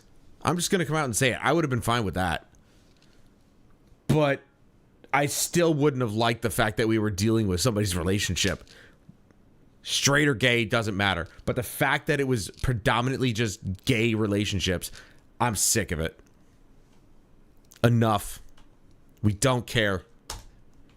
That a lot of that was improvised because they want more players, and there was never like a plan to do a PvP or PvE mode, even experiment. Yo, can y'all quit talking shit? Like, I don't think Paul has said anything here that's wrong. I think, if anything, Paul's probably been sitting on this information now for well over a month. Hence why he was probably having such a negative stance on everything. But Paul dooms and glooms Destiny. Well, I don't know if you know this or not, Savage Patch, but if there was ever a moment to be doom and gloom, now is it. I don't know if you think it's hunky-dory around this motherfucker right now, but now it's fucking doom and gloom. The weirdos in the industry. Exactly. They let the weirdos take over the industry, and now all we have is gay relationships to talk about. I'm sick of it. I'm fucking tired of it. And that's why with Final Fantasy 12, I'm ready for a real relationship to happen here. I genuinely don't know if a relationship will happen between Vaughn and Princess Ash, just given the fact that technically that would be illegal. Because Vaughn is only 17, she's 19. But, I mean, they're Japanese. They kind of they can get away with it. The legal age over there is 13. So, to them, a 17-year-old's an adult. But I digress. You know, it seems like there's a relationship with Balthier and Fran, or there was. There's a relationship. Obviously, they work together. But that one line where he's like, man, I always knew she didn't like being tied up. It's like, okay, you guys talking some kinky shit? Like, what the fuck is going on? But I'm really hoping something happens between Vaughn and Princess Ash. I have a feel either Vaughn and her or Vaughn and Penelo. Like Vaughn and Penelo grew up together. Like they're a thing. They gotta be, right? Like Penelo acts like they pretend like they're a brother and sister, but they're not real brother and sister, but like they have that type of relationship. I don't think that's the way Penelo sees it, though. I could be wrong. Actually, but I'm ready to see another heterosexual relationship. You know, they are building. I'm very calm right now. I'm very calm right now. Also, anyway, getting back to it. Yeah, Paul Tassi is very doom and gloom. He's always doom and gloom. That's why I don't like him most of the time. But, I mean, like, as said, this is the time to be doom and gloom. Bungie is on its last legs, period. One of the most storied developers in the history of gaming potentially could go under if they don't succeed with Marathon. And I personally don't think they will, because nobody asked for that fucking game. The fact that they're putting PvE into the game, whoop-de-fucking-do. It's not going to make me play it. It's not going to make me want to go in, and it's not going to bring in new players. Like, it might bring in a few, but that's about it. It's not going to save the company. I'm super fucking calm right now. Out the game, and they're going to take more people. Them and their androgynous-looking fucking characters, and the design of the game is just awful. The reality here is that this is a very tough spot for Bungie, and like even beyond. They put themselves in it. Dire. Tough spot. They did it to themselves. If they cannot find, you know, multiple projects to be greenlit to start production on, and all they have is Marathon for the foreseeable future. They can't greenlight anything because Sony won't let them. Sony doesn't trust them anymore. I think that's why they're not letting them greenlight Destiny 3, and I think that's why they're shooting down all of their potential ideas, whatever those might be, that they've been pitching to Sony, because they don't trust them anymore. They've lost them almost $1 billion worth of value. Why the fuck would Sony let you do what you want? Like, they're within their rights to take over your company and make you do what they want, or shut you down. You've got two options. I thought for sure Bungie was going to be better off without Activision. Maybe they should have stayed with them or stayed independent. They had the money. They got their independence from Activision. Why the fuck would they sign with anybody else? Why would you sign with Sony? Why would you sign with anybody else? You have your Eververse. Wasn't that the point? This is my biggest issue. This is why I hate the Eververse. This is exactly the reason why. Because I could have swore that they said the Eververse would fund future content. This would be the way that we would fund future content. Instead, they make the future content and they sell it to you. All the expansions, if the Eververse was the main moneymaker for Bungie to fund expansions for Destiny as a franchise, and that allowed them to put them out for free for everybody. Here's the problem with the live service that they created. They bring out expansions. New players cannot play that content. They can't play the dungeons. They can't play the strikes. They can't play the raids unless they buy the expansion. Then what was the point of the Eververse? What's the point of having microtransactions if you're just going to sell the content anyway? You leave new players out, the whole new player experience is fucking garbage to begin with, and now you've put a paywall in between the new players and the old players. You've effectively killed your live service. There is no live service. This is why games like Windrose and what was that one game? Well, I mean, anything that Hoyoverse makes, they're all single player games, but you don't have to pay for anything. You could just play the game from beginning to end. How do they do it? The cosmetics pay for it because people know that. Where Winds Meet. There we go. I just remembered it. I'm like Windrose and then Where Winds Meet. I've heard nothing but amazing things about Where Winds Meet. It's a free to play game, single player, just like Hoyoverse, but you can literally play everything. The game is funded by cosmetics. That's the point of cosmetics. But now we've got these asshole Western developers who think that they can just get away with putting cosmetics and microtransactions and charging for all that stuff in their game while also charging you full price for the game and its expansions. But in this case, of course, Bungie, they shit all over those of us who actually invested in Destiny 2 to begin with and said, you know what? Make it free to play. Oh, that next expansion, you got to pay for it. $40 or $100. Make your pick. Or $60, whatever the fuck it was. They fucked themselves in the ass, and they deserve every bit of negativity coming their way. How does that really sustain a company in any real sense? And yeah, I'm hating on Marathon, etc. But I think even the most diehard Fuck of Marathon fans it's gay. would agree that Marathon cannot sustain a company the size of Bungie. And not at 9,000 players, it can't. You know what? Best case for Marathon, like they keep a few hundred developers, the ones that either move from Destiny or the ones that are working there, and then he can't help but bring up Marathon on a Destiny video. It's like this. It's the same studio. This is all assuming that Marathon. That's exactly my reaction on the inside. I swear to God, some people in his community, people in Asmongold's community, people in Tim the Tatman's community, people in Burn Peanuts community, these people are retarded.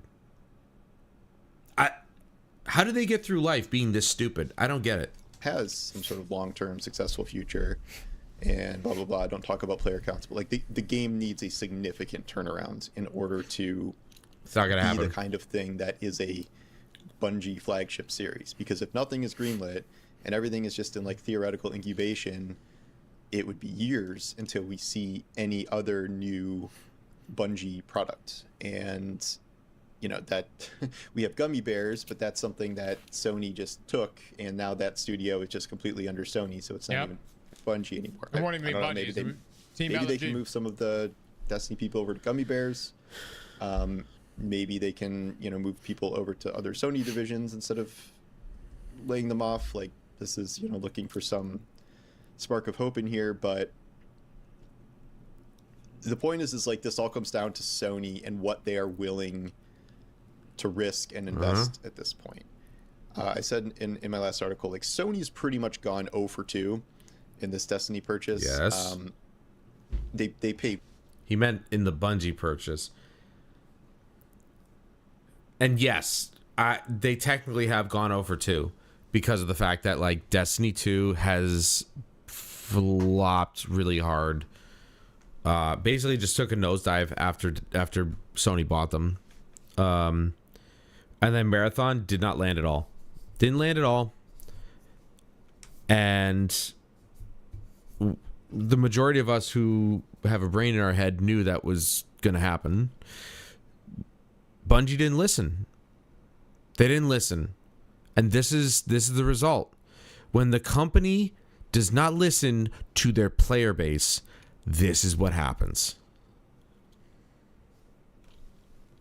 Are we surprised? No. Way too much for Bungie, obviously. Like 3.6 billion for Bungie, which at the time only had Destiny 2, which was in its like way too much, by the way. Whatever, was insane. And I'm not going to excuse Sony from this. They're a bunch of dumbasses too for buying Bungie for $3.6 billion. At best, Bungie's like maybe a $500 million company. They've already taken an impairment loss of over almost $900 million. That company was maybe $500 million value. They paid $3.6 billion. And like he said, all they had at the time was Destiny 2. They had Destiny 1, but that was on, maintenance mode. So that doesn't really count. It was Destiny 2. That was their live service. And this was during the time of COVID, and Sony was still, we're going to have 16 live service games. Or 12, whatever the fuck it was. Like, you're Sony. You're PlayStation. PlayStation's known for its single player experiences. What the fuck are you doing? So they're retards for fucking buying them for $3.6 billion. They're not worth that much. They weren't worth that much. $500 million. I'll give you that. Maybe they're worth $500 million because of their storied past, but that's about it. Expectations they had there. That's about as much Bungie as Destiny 2 was making. Single-handedly make all their live service games successful. That Destiny 2 would never drop. Look, man, I don't like Pete, but god damn, man, he the heist of the century. You hear me? Came in there, was like, listen, we are live service masters. And somebody's like, well, you only have Destiny. And he goes, oh, you think we only have Destiny? Oh no. We got 5 games. 5 games. Yeah, Pete, I forgot his last name, but he's the guy who basically cut and run. He's the guy who basically had all, like, he had his, he had the classic car. He was burning his, like, millions of dollars on, like, or spending, like, millions of dollars on, like, very classic cars and stuff like that while his employees basically suffered. And then he literally just left and made out like a bandit. He used to run the company. I think he used to be CEO, and he completely fucked it over. So, hey, get out while you're ahead. Right now, all live services. Oh, I gotta watch that show, by the way, Mad Men. Live service games as well with other studios? You need us. Yes, consult us. As experts in this domain, we will help you deliver on those other live service games. God, nope. And then Sony was like, Bungie didn't listen to players or their finance department. Sony didn't listen to their finance department either. Bungie probably lied to Sony to get bought. Not gonna lie, they probably said we were working on a few games that when they weren't. You literally said it before Az said it. That's hilarious. You literally said it before he said it, and you're probably fucking right. When Pete, what's his face, was there, when he was CEO of the company, and then he cut and run eventually. He probably said what Az just saying, and what you just said he would have said is basically he would try to convince Sony, hey, no, we got way more in the works.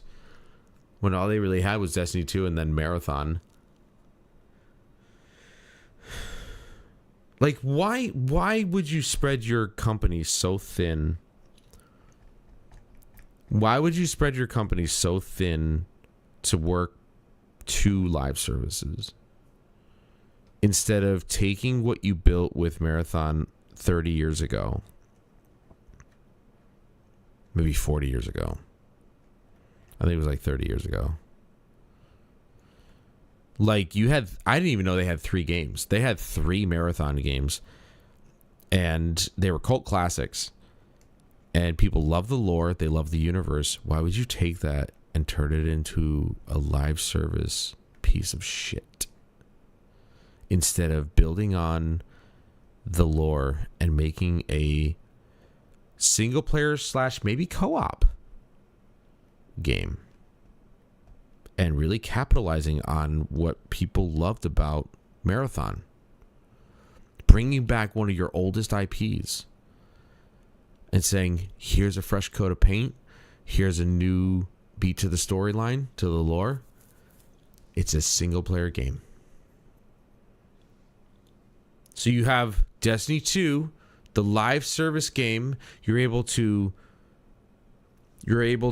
service those players over there who have made Destiny their life. Aztecross, perfect example. My Name is Bife is another great example. These guys who support your game, who love your game for what you are able to do with it, and your community who rallies around you, and you're able to parse off some developers to keep that live service going while your other developers are working on your single player Marathon experience. You sell Marathon, it's a hit. People love it. $60, $70 a pop, whatever the fuck it is, makes a boatload of money. But Destiny 2 is still going strong. Still has a great, gameplay loop, great storyline, whatever. You can keep it rolling. It's the live service of that company. Why the fuck would you then split your company in half, essentially, for 2 live service games? I'm telling you, Fortnite was the worst thing that could have happened to this industry. I don't know. People are playing games right now, right? Yeah. I bought into Fortnite because I liked the original idea. The Save the World version, which was the original Fortnite. That was the original idea. I bought into that because I loved the idea. I love co-op games. And that game looked awesome. And then they pivoted to fucking BR, and it became the biggest game in the industry, in the world. And it's the worst thing that could have happened. And I'm wondering if Sony pulling their new games from Steam is related to this Bungie loss, since they also don't want to lose 30%. I wouldn't doubt it. I wouldn't doubt it, since they basically said, we're not bringing our single player experiences to PC anymore. Obviously, if Sony's, Fair Games, that one, or as Luke Stevens calls it, Fair Game $, that other live service game, more than likely, if it's a game like that, they're going to bring it to PC because they want to get it everywhere they can. But when it comes to their single player exclusives, they're not going to put it on PC anymore. And I think it's a big mistake. Exclusivity is not the way to go anymore. People don't appreciate it, and people will not support you. You're not going to force people to buy a PS5 just to play your games. Your games aren't good enough anymore. Sorry. I personally love Sony exclusives, especially when they're good. But because I think they're good doesn't mean other people are going to think they're good. They're not going to support you. They're not going to go out and spend now, $700 on a PS5? Standard PS5? Give me a break. Yeah, they're playing games. It's lockdown. And then Pete's like, that's right. And we're going to be locked down for the next 30 fucking years. It's going to be nothing but video games. It's going to be video games and the metaverse. River Greenlit the... COVID was also a huge detriment to the industry as well.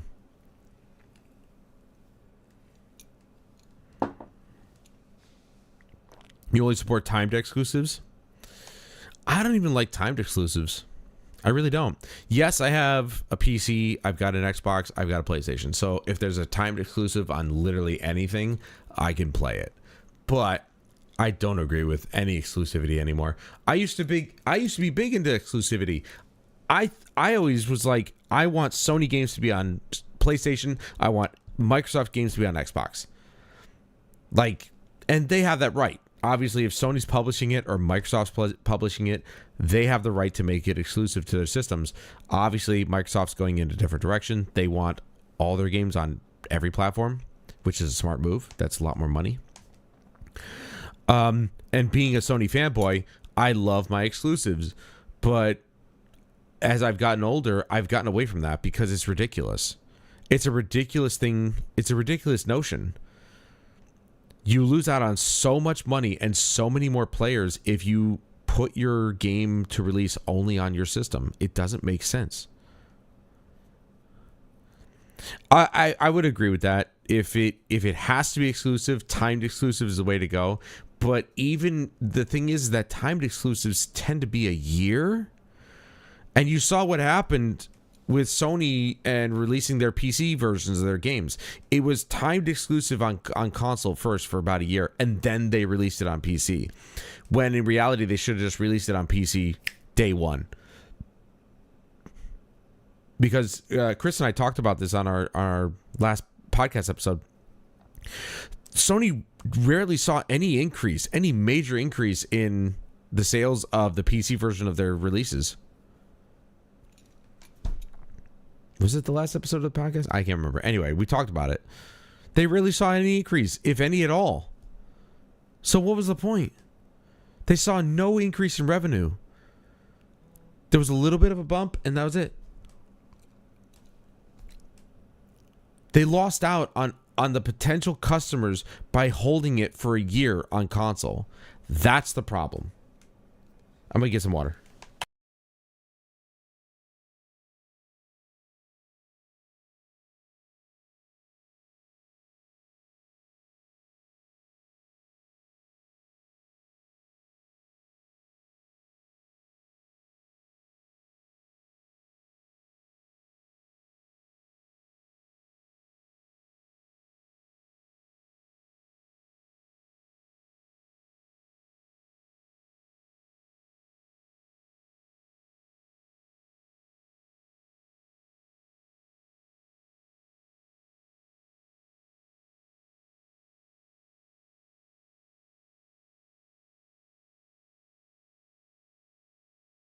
Purchase of Bungie got a demotion. No, he got put out.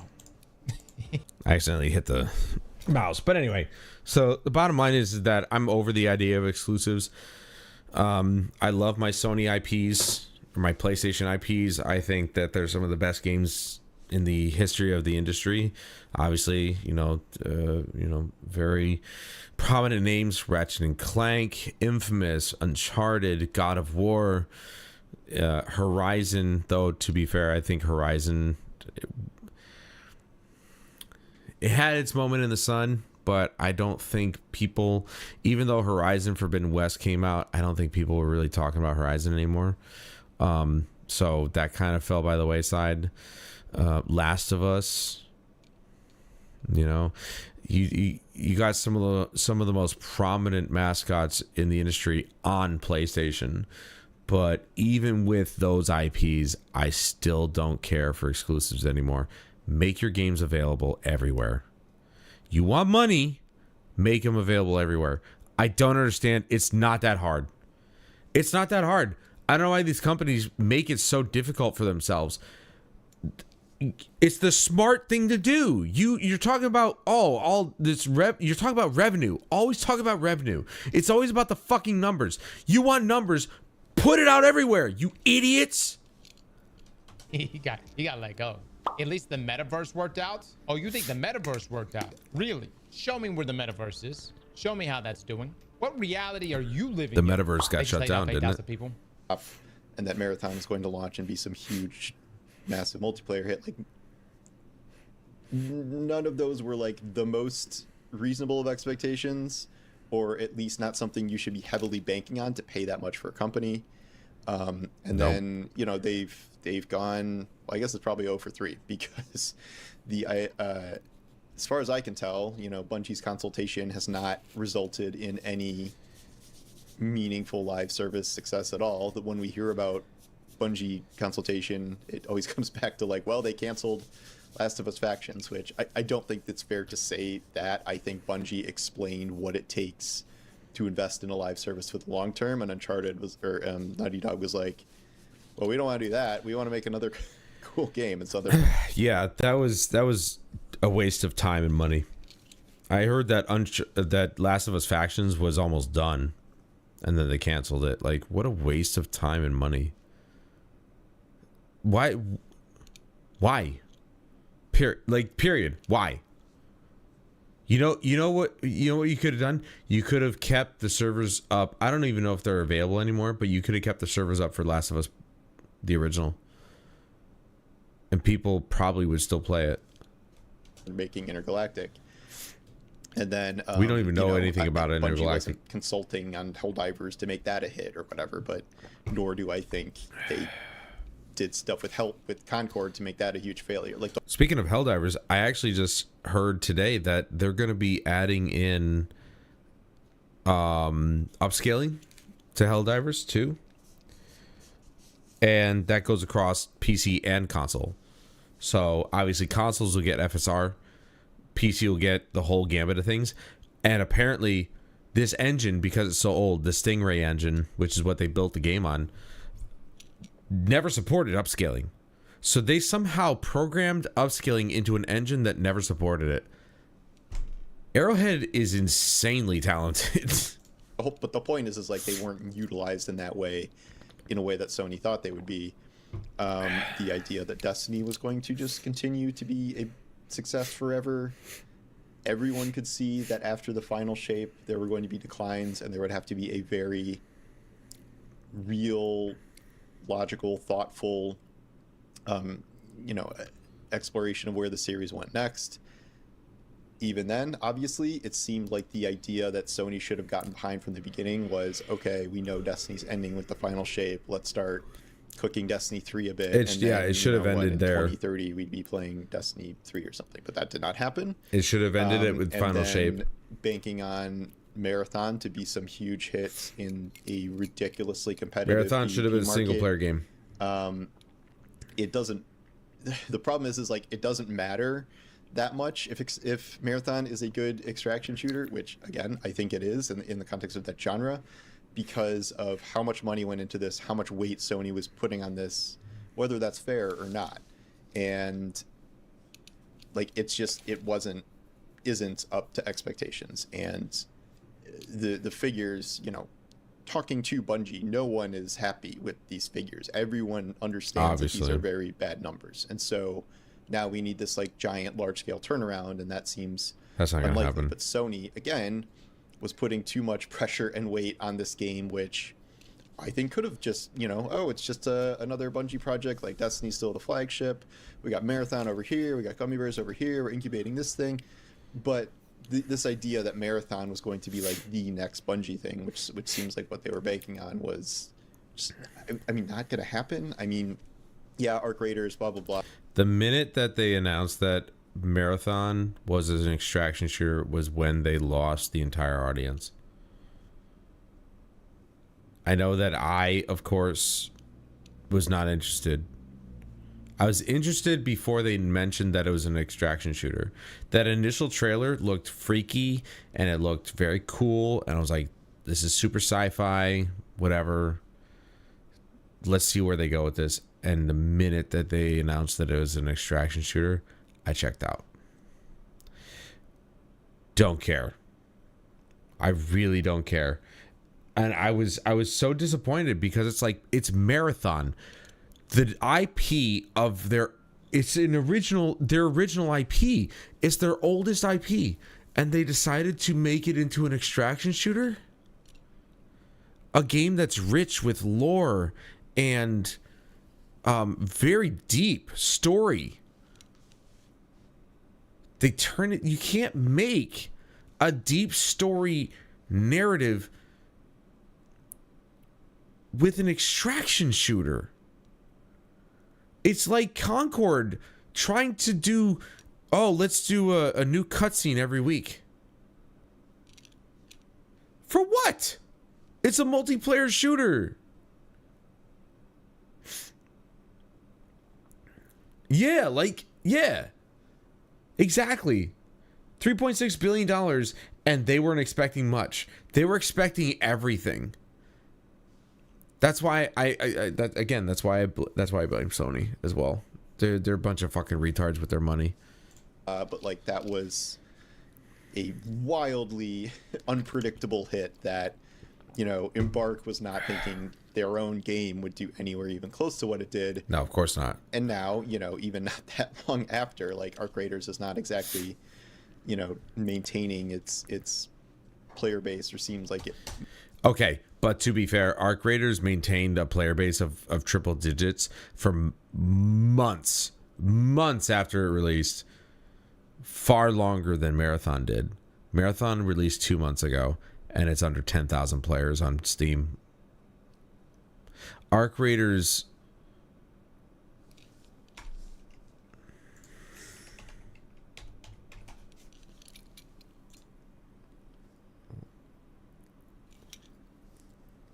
is at 65,000.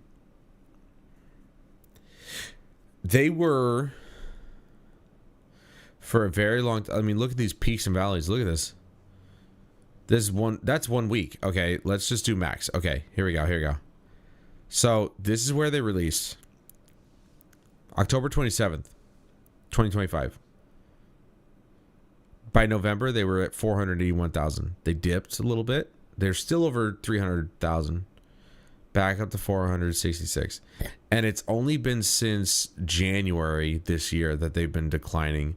Mostly because their Shrouded Sky update, that didn't really sustain people, and it drops off, and it's kind of just like, it's basically leveling out, but it's still at 65. This is sustainable for a live service. This is not. Look at this. Since its release, it's just gone down and down and down. Arc Raiders, you saw an increase, then a decrease, then an increase, then a decrease. And then ever since January, it's been going down. Probably, and I've heard I think that's probably around when it had cheaters, and it was just becoming a nightmare to play. But now this is the real audience for Marathon right here. This is the real audience. If Bungie had told the truth, they would be in a better position, or at least still be able to do what they want. True. If they just stopped beating around the bush and just said, we're going to sacrifice Destiny to make Marathon, people at least would have they would have known what their expectations should have been. Might be a, you know, long living game. I mean, it's still doing well, but again, it's a tough market. It's a tough genre specifically. And I think that has always been working against Marathon. I think all of this just happened and was predetermined years ago. I think all of this happened when Sony... Listen to me, dudes. Come play Marathon. It'll be a good time, and at some point in the future, we can all go play Destiny 3. Destiny 3 is not happening. Attack Marathon or its community today. But let me just say this. The last thing a Destiny player is looking to do at this moment is to go play Marathon. And it's nothing against Marathon. It's nothing against Marathon. I'm just being honest. It's everything against Marathon. Marathon's not the game we asked for. It's not the game we wanted. And you know, he's trying to be nice. I don't give a fuck. Marathon is not it. Marathon was never it. Marathon was never going to happen the way that Bungie or Sony wanted. Marathon was never going to be a hit. It doesn't matter what you fucking think. The art style alone turns people off. And you think people are going to come to play the game? Like, yeah, of course the gunplay is good. It's Bungie. They know what they're doing with gunplay. That's it. They don't know shit about what they're doing with the story or any kind of narrative whatsoever. They proved that with Destiny 2. After Lightfall, they proved that. So, This man, or I should say with Lightfall. the last thing a Destiny player is thinking about right now is like, oh yeah, okay, well, GG's everybody, GG's Destiny. I'm gonna go play Marathon now. If you want a Destiny 3 though, the best ways to support Bungie right now is play Marathon. No. Do you realize what you're asking a community? Playing Marathon is not going to bring Destiny 3. It's just going to make them think that, oh, people like Marathon, when that's not even the case. Like I said, his community's full of retards. Like, that logically makes no fucking sense. In what way would they see a surge of players in Marathon and go, oh, they must want Destiny 3? Are you fucking high? To do. This is like the equivalent of like your significant other passing away, burying them, and then having to your new partner on its grave. Do you understand? Within about 60 seconds, throw it on the grave. Let's bang. This is a process of grieving. I need time. But if it can bring back your old partner, oh my God, dude. The It's not mental going hoops that to. we're jumping through right now. Yeah. Are you guys for It's all real? cope. Are you guys for real? You're saying that in order to get Destiny 3, we have to go play Marathon. No. Guys, I just don't. They're not going to take the money they make from Marathon and put it into Destiny. That's just not the way that shit works. That's not the way the industry works. I know that's how we think as players looking from the outside in, think the industry should work. One game should fund the next, but that's not how they do it. That's the shitty part, is that's not how publishers or developers do that. Indie developers do that. So whatever money that Sandfall Interactive got from Expedition 33, that will go into the next game. Whatever money Team Cherry got from, Hollow Knight, Silk Song, that'll go into the next game. But when you're talking about big time publishers like Sony or Activision or EA or whatever, and they make all this money from all these, the microtransactions, stuff like that. You think that shit's going into the next game? If that was the case, then this shouldn't be a problem, right? Because dumbasses in Destiny 2 have been buying cosmetics for years. Where'd that money go? Where'd that money go? It didn't go into the expansions because we still had to pay for those. We still had to pay for those. So where did that money go? See it. I don't see it. Fucking retards, I don't dude. see that happening. Because here's the thing. Let's run your scenario. Destiny 2 does its final update. Everyone says goodbye. Let's say at best 50% of Destiny players go play Marathon. I'm gonna be honest, that's at best. Because you now have a lot of really pissed off Destiny players. And they ain't going to anything Bungie related. They're gonna go to Warframe. I'm gonna be honest, dude. They're gonna go to Warframe. They're gonna go to Path of Exile. They're gonna go to Division. Division's a good choice. Let's say 50% of Destiny players actually go to Marathon. You're gonna tell me that that 50% and whatever's there in the Marathon community comes together, makes Marathon, increases the numbers, and somehow, some way, in the next few years, Sony looks at that and goes, all right, it's time to greenlight Destiny 3. Who the f is gonna make a Destiny 3 by then? Who are they gonna just call and be like, all right, Marathon developers, what's your experience with Destiny? Nothing, because you all started working here for Marathon. Great. Well, let's call up all the old guard, the people that used to make Destiny, and see what they're doing. Oh my God, it's been 3 years. They've moved on with their fucking lives. They're working at studios, other studios, maybe even started their own studios. Wonderful.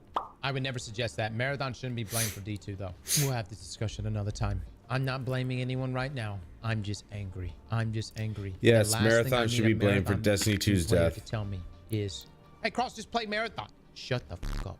I don't want to hear your shit right now. Okay, you don't exist to me. You don't exist to me. That's the last thing I want to fucking hear. Didn't greenlight. This is why I'm going to be going back to Destiny 1. I'm going to do a video series. And I don't know why I haven't started yet. I really should just do it. On going through the story. Because I truly think that it's a story that we... Yes, it was told horribly back in the day. And... obviously, their grimoire is no longer available, which I don't... It costs nothing to maintain a website these days. I don't know why they couldn't keep that going. But I think it's a story that we misunderstood for the most part, because obviously nothing prior to Destiny 1 was ever mentioned about the story. You learn the story through the grimoire instead of through the game. But after, like, say, way back in the day when I still had my setup out there, which honestly I kind of miss those days. I kind of liked having my setup out there. I'm not gonna lie. I don't know why. I really thought it was enjoyable to be out there. Plus I had more room for like VR and stuff. Not that I don't have room in here, but I'm trying to think of like, what else could I do in here? other than just have this in here. When we watched that My Name is Bife recap of Destiny story all the way up to Shadowkeep, it was phenomenal. It was absolutely fantastic. I was blown away at how intricate and interesting the story was. And the sad part is that all of that was in the Grimoire. It wasn't put into the game until Destiny 2. And then Destiny 2, it has its own story beats. There's a lot of story in text, but the majority of the story is told to you through the game, which is what it should be. But when Destiny 1 dropped, we didn't have that. It was just people like My Name is Bife going through the Grimoire and trying to put it into a more digestible means of understanding the game, understanding the story. And it was fantastic. After I finally learned what the story was about, I was more hooked on Destiny than I had ever been. And it's all thanks to guys like My Name is Bife and Astacross that we get to experience Destiny from that perspective of people who understand the story and can explain it. But I do think that knowing what we know now about Destiny and the story, going back and playing the first game and going through the story, going through the campaign and listening to the dialogue, really listening, I think it's going to be a much better experience than what we initially thought. Now that obviously the Taken King is basically the definitive way to play Destiny 1, it's going to be a lot better. But that's why I want to go back and play it. That and the fact that it's a complete game. None of the content was vaulted. The only thing is that the Grimoire is gone. That's it. But for the most part, the game that I bought is still there. And that's why I want to do a whole video series. I want to do a video series on the game that we forgot. Destiny 3. Or the 3, story we forgot, essentially. Without Destiny 3, whether, even if the post-Final Shape plans were better than they were, I think, Sony and Bungie would have had to live with a significantly reduced player base going forward. It did. Yep. I think they should have figured this out better. I think if they were able to do at least some reasonable I thought about DLC, I thought about actually playing the game when the last patch drops on the 9th, but I just don't care anymore. I put 1,000 hours into that game, and it's just like they disappointed me every step of the way. After Final Shape, they should have just left it there. Final Shape should have been the end. That was the point. It was the end of the Light and Dark saga. You should have moved on to Destiny 3 or something else. You should have just left it alone. But no, we had to do episodes. We had to do this and we had to do that. We had to work on people's gay-ass relationships. Like a larger DLC and then something like the episodes they did, which in hindsight feel like a fucking bounty from God in terms of the content they provided compared to what we've had. I don't think we'd be where we are right now. I don't think the game would have collapsed that quickly. I don't think we would have just crashed to these horrifically low player counts, but the planning wasn't there, the resources weren't there. It was all set up perfectly. Luke Smith came on before the Final Shape launch and said, this is definitely not it for Destiny. After the Final Shape launches, we'll talk about it. Yeah! And what that message should have been is Final Shape launches, which it did. Great reception, great fucking numbers. Then that team comes on and they go, all right, now we're making a D3. Do you realize the bullshit we would have put up with if we were told we're making a D3? You realize that? I would have been like, yep. Echoes episode, it's shit, but we got D3 coming. Be playing around and... The Echoes episode never would have happened if they just stopped after Final Shape. Like he mentions the Echoes episode was shit.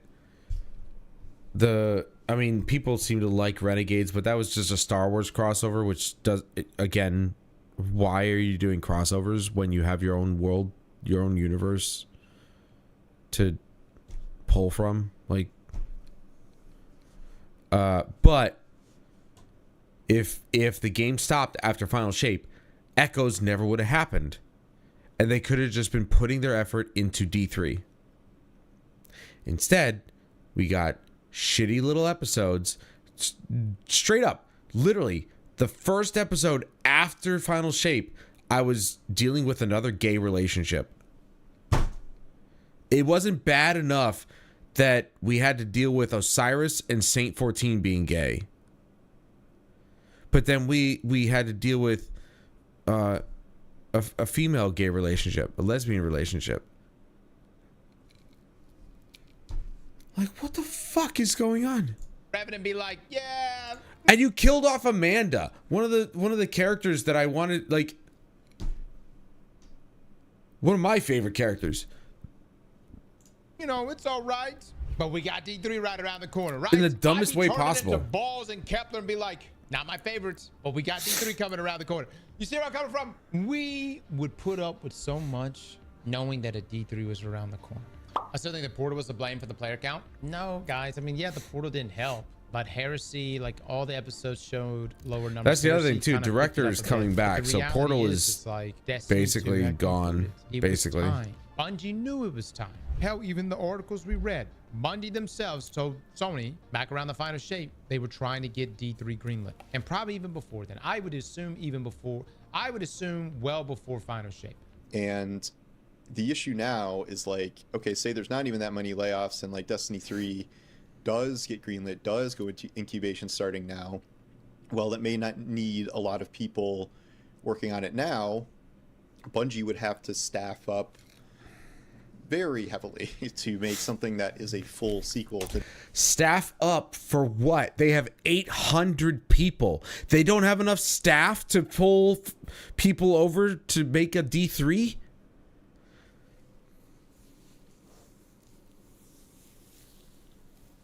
You could literally split the team, the whole studio up into 4 sectors. You could have people on Marathon, because Marathon's launched already. You don't need that many people to maintain Marathon. You could have 200 people on that, right? 200 people on Destiny 2, and 400 people on D3. What? You can do that? That's crazy. We don't need 800 people to be making one fucking game? That's wild. These people are fucking retarded, dude. Destiny, and we can be like, oh, well, then the coin will flip and Marathon will fail and all those developers will go back to Destiny, and like that exact scenario of just flipping everyone, like that seems unlikely. But you know, also when Destiny 2 was being developed, like the company was well over 1,000 people that were almost all exclusively working on Destiny. It was the Activision days where they had actual support studios. They had a ton of resources thrown into them to make that happen. You can't just be like, okay, you 300 to 400 people who are currently working on Destiny, like time to build Destiny 3, like that. You need way more than that for the type of. No, you don't. No, you don't. He's a goddamn asshole, dude.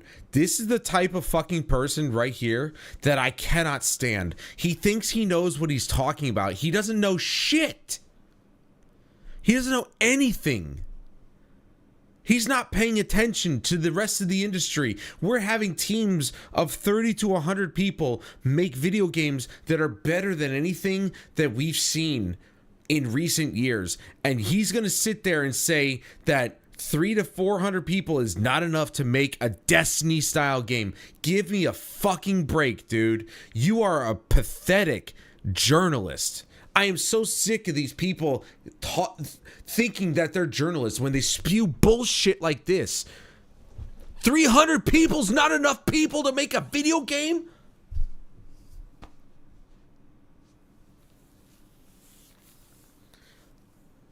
This is why this guy's a fucking idiot. This is why he's a moron, and all those people at Kotaku, IGN, GameSpot, pick a fucking website that was popular in the last 20 years. They're all fucking retarded.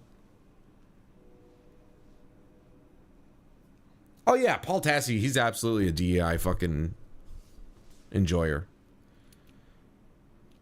He's absolutely a supporter of the fucking LGBT blah blah blah blah blah blah blah.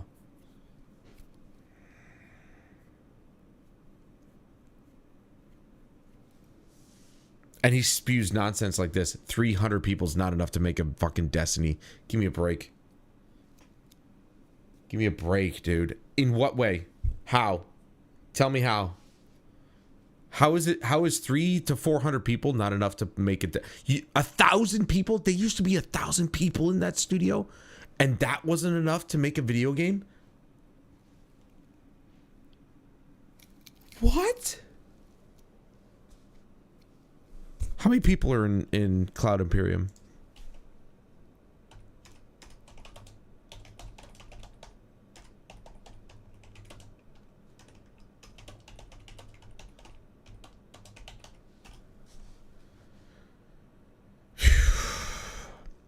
So, you're looking at Cloud Imperium Games, the guys making Star Citizen. 1,100 to 1,300 people worldwide. Worldwide! Bungie is just a single studio in Washington. They have 5 studios.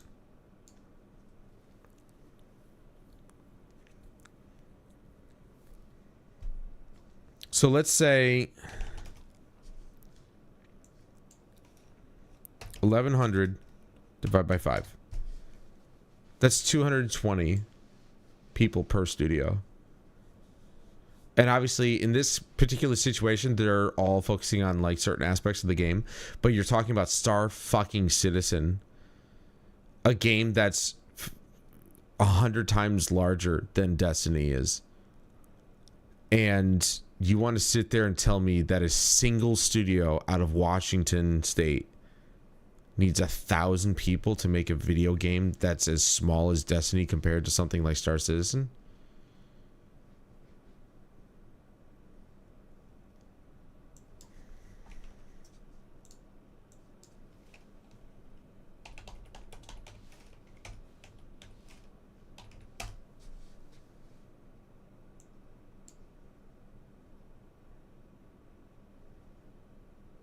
I don't think I need to say much. These people don't know anything. They think big number of worker equal only way to get good game. Yeah, exactly. Just because Rockstar can do it doesn't mean every studio can do it. Look at Ubisoft. Ubisoft has, what was it? 20,000 employees? 20,000? Look at the quality of their games.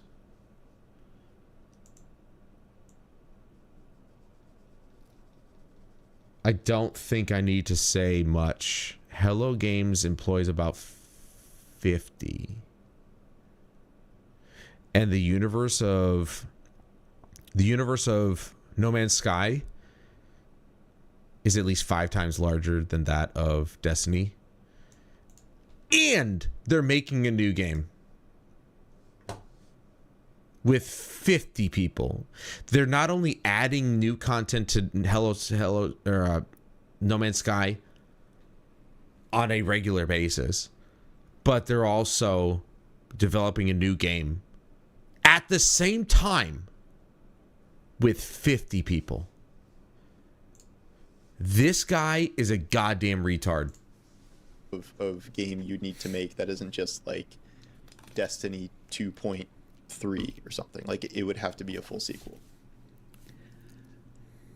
I think the main 2 points of frustration here, I think number one is Bungie leadership. If we're gonna, yeah, I mean, I would say they've been pretty much an industry joke since like Unity, and that was like 2015. No, 2014. To be fair, I love Syndicate, and Assassin's Creed Origins was like the last good Assassin's Creed game that they made. But yeah, it's pretty much since like Odyssey.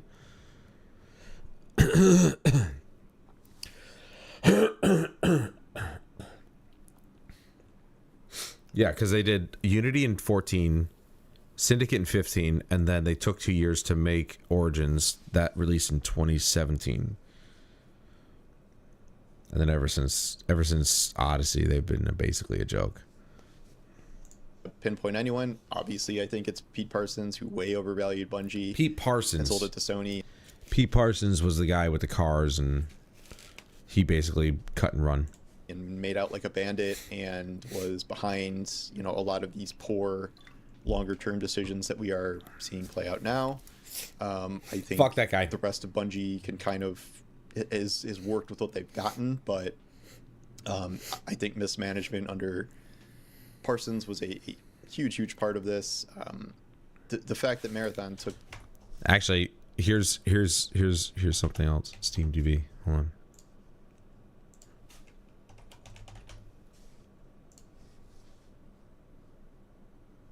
No Man's Sky has nearly as many people playing that as Destiny 2. And this game actually is 10 years old.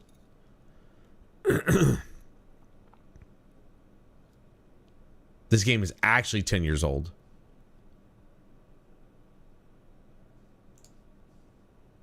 Look, here's August 2026 or 2016, excuse me. This is a release. Look, with every expansion you got Next, Beyond, Origins. Yes, some of these are a little bit, smaller releases than others. Looks like Waypoint was pretty small, but then you had Worlds Part 1, and there's the anniversary update. Skyrocketed to 110,000. But in a 24-hour peak, it has 10,000. Destiny 2 in a 24-hour peak has 16. So No Man's Sky, which is actually a 10-year-old game, has nearly as many players as Destiny 2, but they've been more consistent.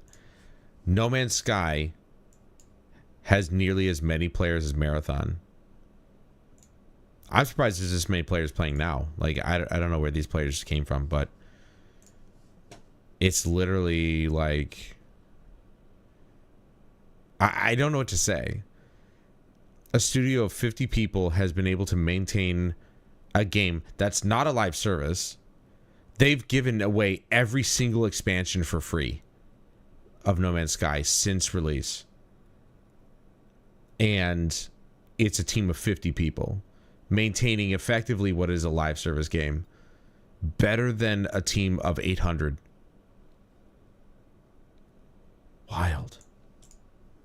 This much time, this much money, period. It was almost set up to fail, or at least not set up to be a big hit, which I don't think is the developers working on Marathon's fault, because clearly they made a solid extraction shooter, but the way it got here and the nobody asked for it were not appropriate. The other thing is Sony. I think Sony is being stingy with a company they paid $3.6 billion for, because that seems like a company you should back, kind of.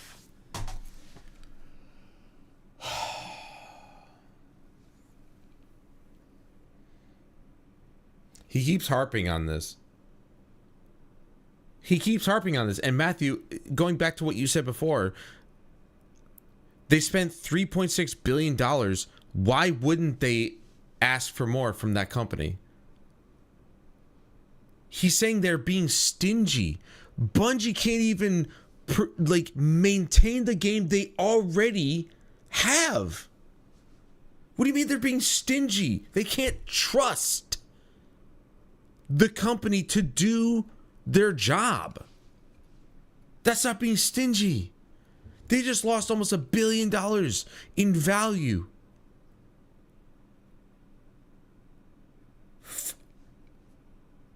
This guy's a paid journalist.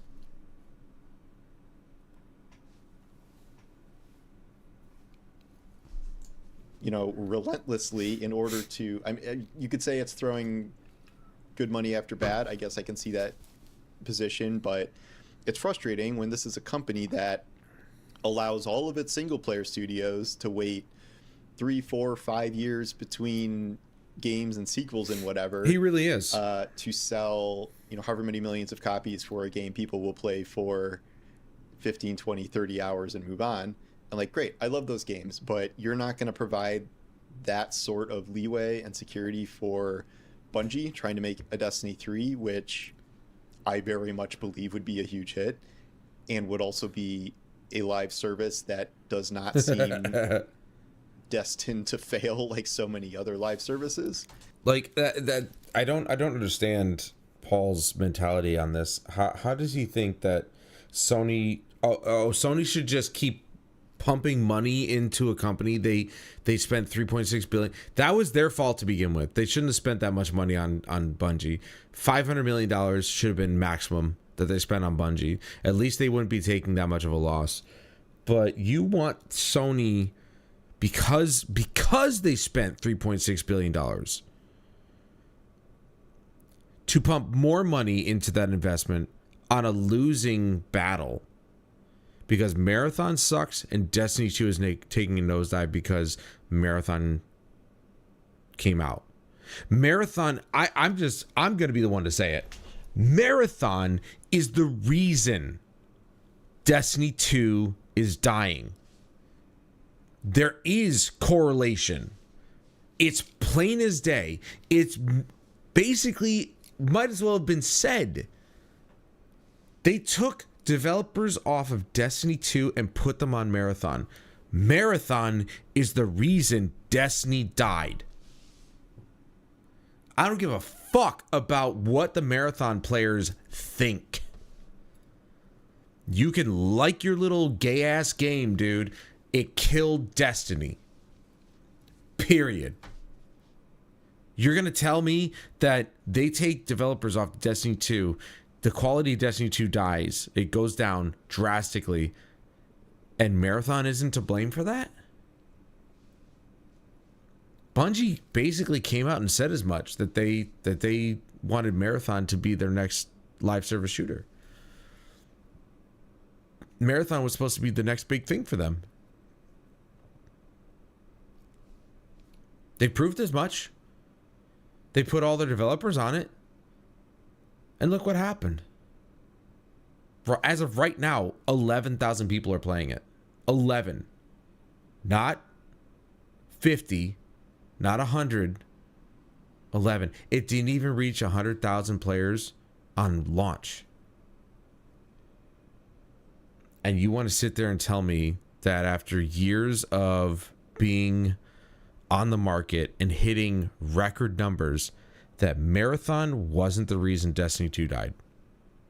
When Destiny 2 was thriving, even during Final Shape.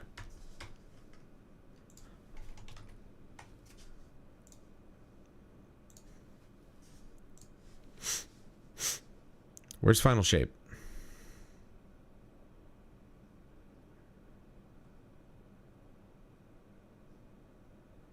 The fuck? Into the Light. Season of the Wish. Season of the Witch. Episode 2, Revenant Heresy. Edge of Fate. The Dawning. Where the fuck is Final Shape? What is this? There's the Witch Queen. This was a good season. Season of Plunder. There's Lightfall. Peaked. It peaked because people were basically just off the hype of Witch Queen. They were like, oh, Lightfall is going to be great. And it was just such a huge disappointment. Season of Deep. Season of Witch. Wish. Into the Light. Episode 1, Echoes. I don't understand this. What the...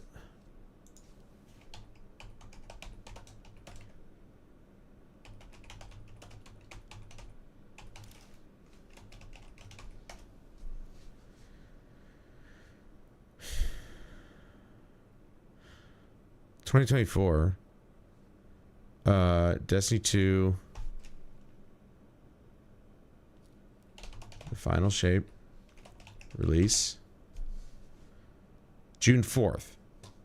Okay, so June 4th, when was this?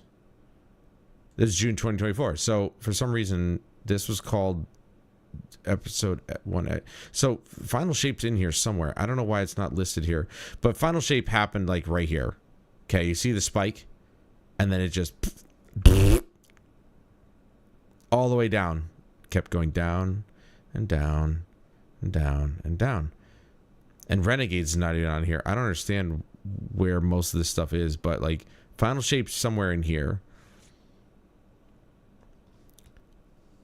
You know? And it's just like... they gave up.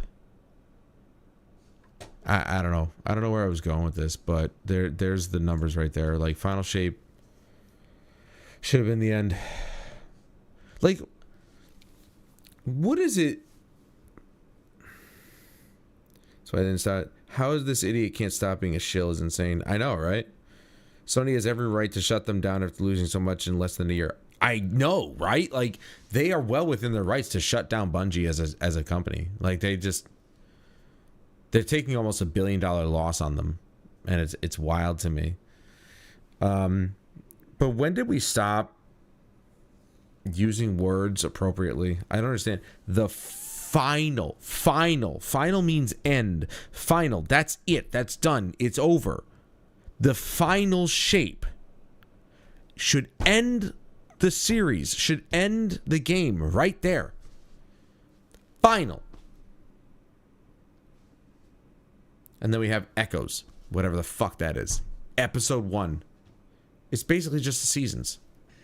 If Sony was being forward thinking, I think even now, even if they didn't greenlight it 2 years ago, that should be what they commit to.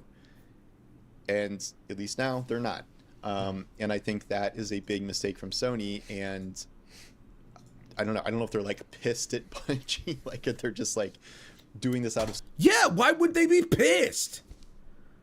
Is this... I need to understand the mentality of these journalists in this industry. Why would Sony not be angry about this? They banked everything on Marathon. Marathon failed. Therefore, Sony pissed. Why wouldn't they be angry? I don't understand why that's an anomaly to him. Why is that surprising? Of course they're pissed. They've lost almost $1 billion in value on the company they spent 3.6.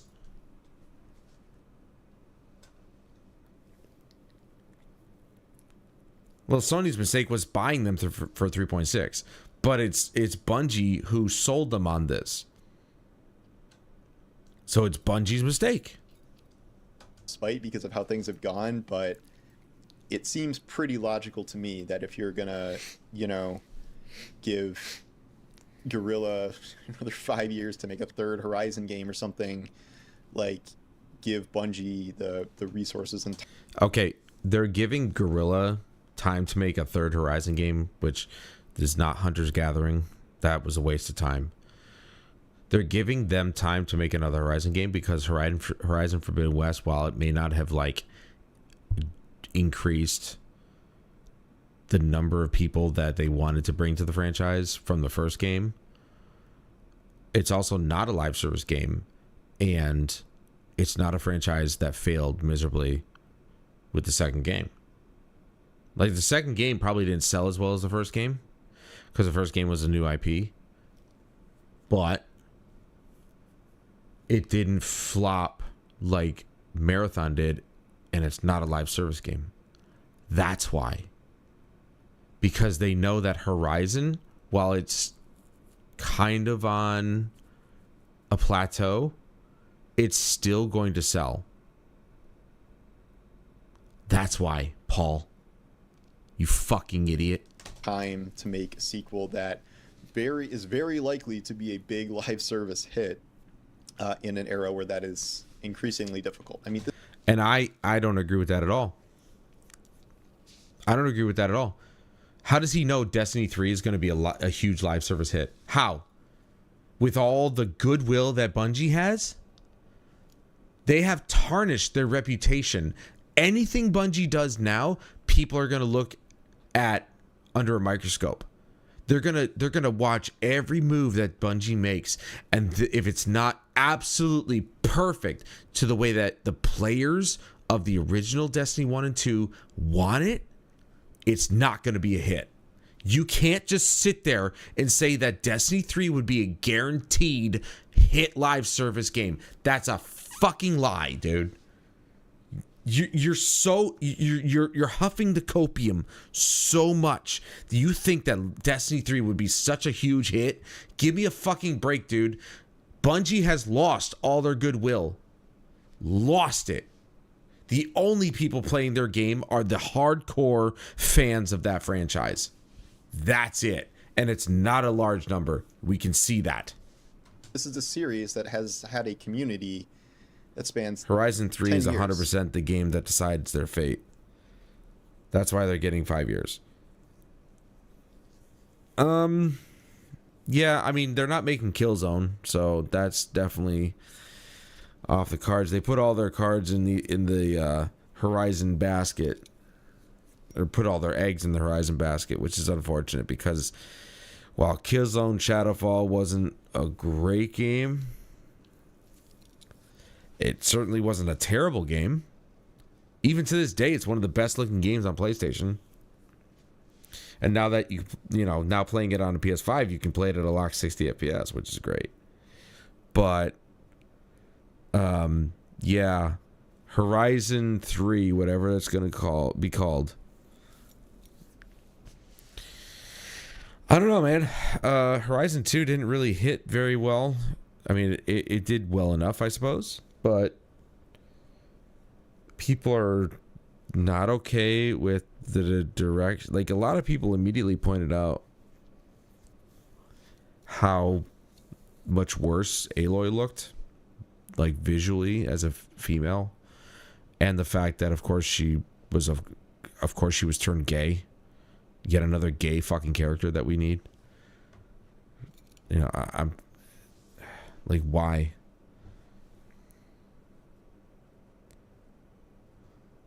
Yeah, I don't think so either.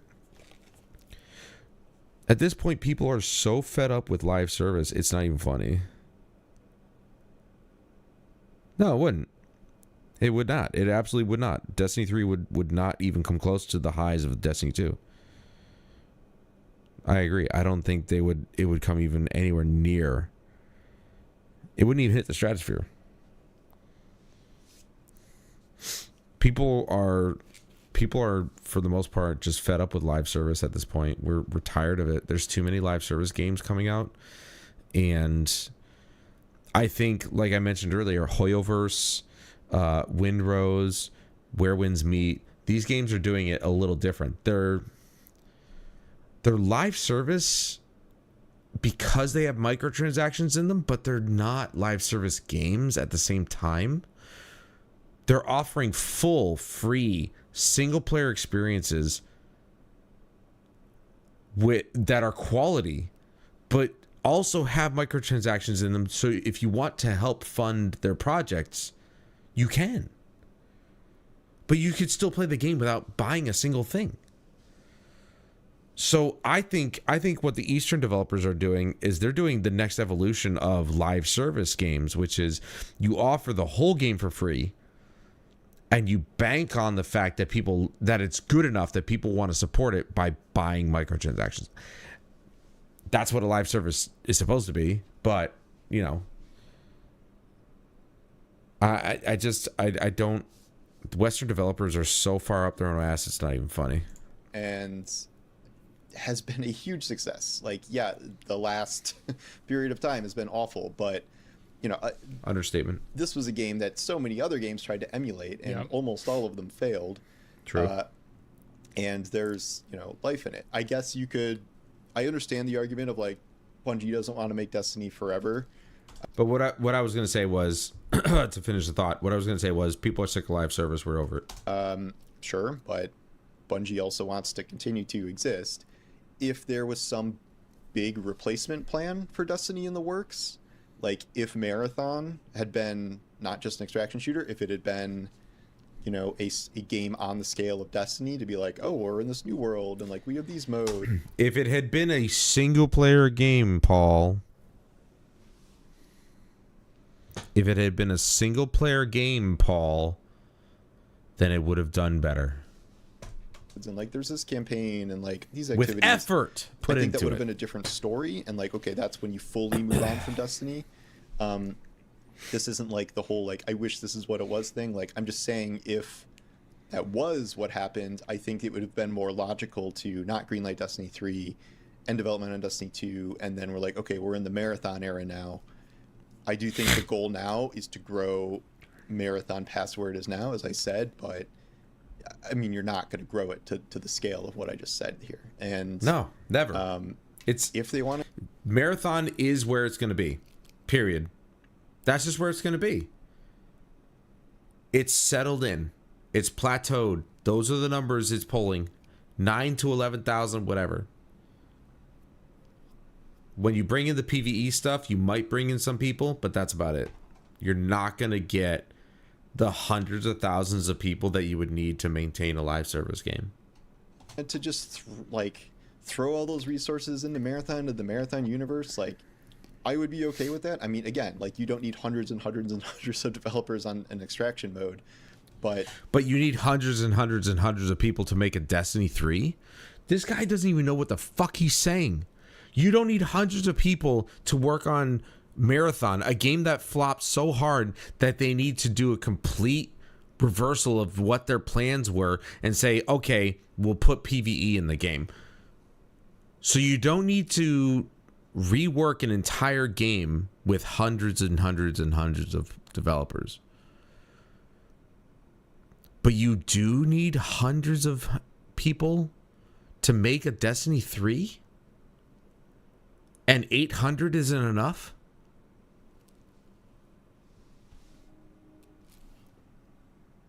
What? Just any sort of investment in something, especially what I would consider a really cool world like Marathon, if we're not going to do more Destiny. It's not cool. Marathon is an androgynous, weird, incoherent world. It would be, I think, a worthwhile that steals art endeavor, but the impression I'm getting is like Sony is just like sick of Bungie shit, and layoffs are coming. They're not switching everyone to some big new project, no matter what it is. That's what I said earlier. Sony is sick of Bungie's bullshit, and they're not fucking around anymore. They lost almost $1 billion in value on Bungie. You think that they want Bungie doing anything that they want to do now? Hell no. Bungie's going to do what Sony wants, or Sony's going to shut them down. And then Marathon is skating on very thin ice. I have said this whole time, I think Marathon is going to get a year to prove itself, to try and find a base and stuff. But like after that, it's sort they'll of get a year guess, if they're lucky. What happens? And I sure hope something would be officially greenlit within the next year for Bungie that they could start working on. But obviously, just because something's greenlit or in production doesn't mean it'll survive. But I'm going to be honest right now. I'm over Bungie. It's not the same Bungie that we grew up with, obviously. We all know that by now. 100% by now, we all know that. It's not the same Bungie that we grew up with, and I don't care if they go under. I'm sick of hearing about Bungie and all their woes and all their... I don't want them working on another game. I want them to go away and let somebody else take the reins on doing a Destiny style game or doing their style of games. They're not worth it anymore. They're not the same company. They're not going to make a banger hit game. Not with their current management, and certainly not with their current developer base. I don't know. It's frustrating, and I'm not even 100% sure what the best case scenario is. I think it's just Marathon. I'll keep hoping till layoffs are announced. Yeah, it's gonna happen, man. It's gonna happen. Even some of the Bungie devs are already coming out and making comments, not necessarily announcing that they're getting laid off right now, but they're making comments and stuff. So there's stirrings. Turns it around. There's some new important project to work on. Maybe Sony even just agrees to be like, okay, maybe in the end we will greenlight Destiny 3, but there are no indications that are happening, especially now with the amount of people that have been working on Destiny and the amount of layoffs that are about to happen. That is not where we're going, unless there's some drastic shift in policy. So none of this is fun to hear. None of this is fun to report. But I think we all sort of need a reality check about, it's not just Destiny 2 ending. We don't need a reality check. Those of us who live in reality don't need a reality check. You, Paul, you and all of these journalists who are huffing the copium need a reality check. Destiny 3 is not going to be made by this group of people. If it's going to be made at all. They're not worthy enough. They're not smart enough. They're not talented enough to make a Destiny 3 worthy of the players. Period. It's like the future is not amazing in its current state, and For real. I just don't want people He needs a brain check for sure. too much Gotta get a cat optimism, skin. I guess, that all of this is leading to some sort of like secret Destiny 3 reveal, or that's definitely going to be the next step or whatever. Like, that is not the case. Not right now. Not no ever. indication it will be, period. But it sucks. I think this has ended. Here's the thing. Even Az is feeling a little melancholy about the whole situation because, you know, he's thinking that, oh, Destiny 2 is coming to an end, which, sad face, whatever. They brought it upon themselves. They screwed it up royally. And it's not the same Bungie that we grew up with. It's certainly not the same Bungie that made Destiny 1. And while you can be sad about the myriad of hours that you've spent in the game, obviously I put 1,000 hours into the game and I left without batting an eye because it was not the game that I enjoyed anymore. It's not the game that I once knew, and I was right. It's turned into this shell of its former self, and I was right to dip out when I did. And you can be sad that Destiny 2 is coming to an end. You should not be sad that Bungie is going to be closed if they get closed. I will not shed a tear for Bungie of today being closed. It'll be another notch in the belt of failed game devs who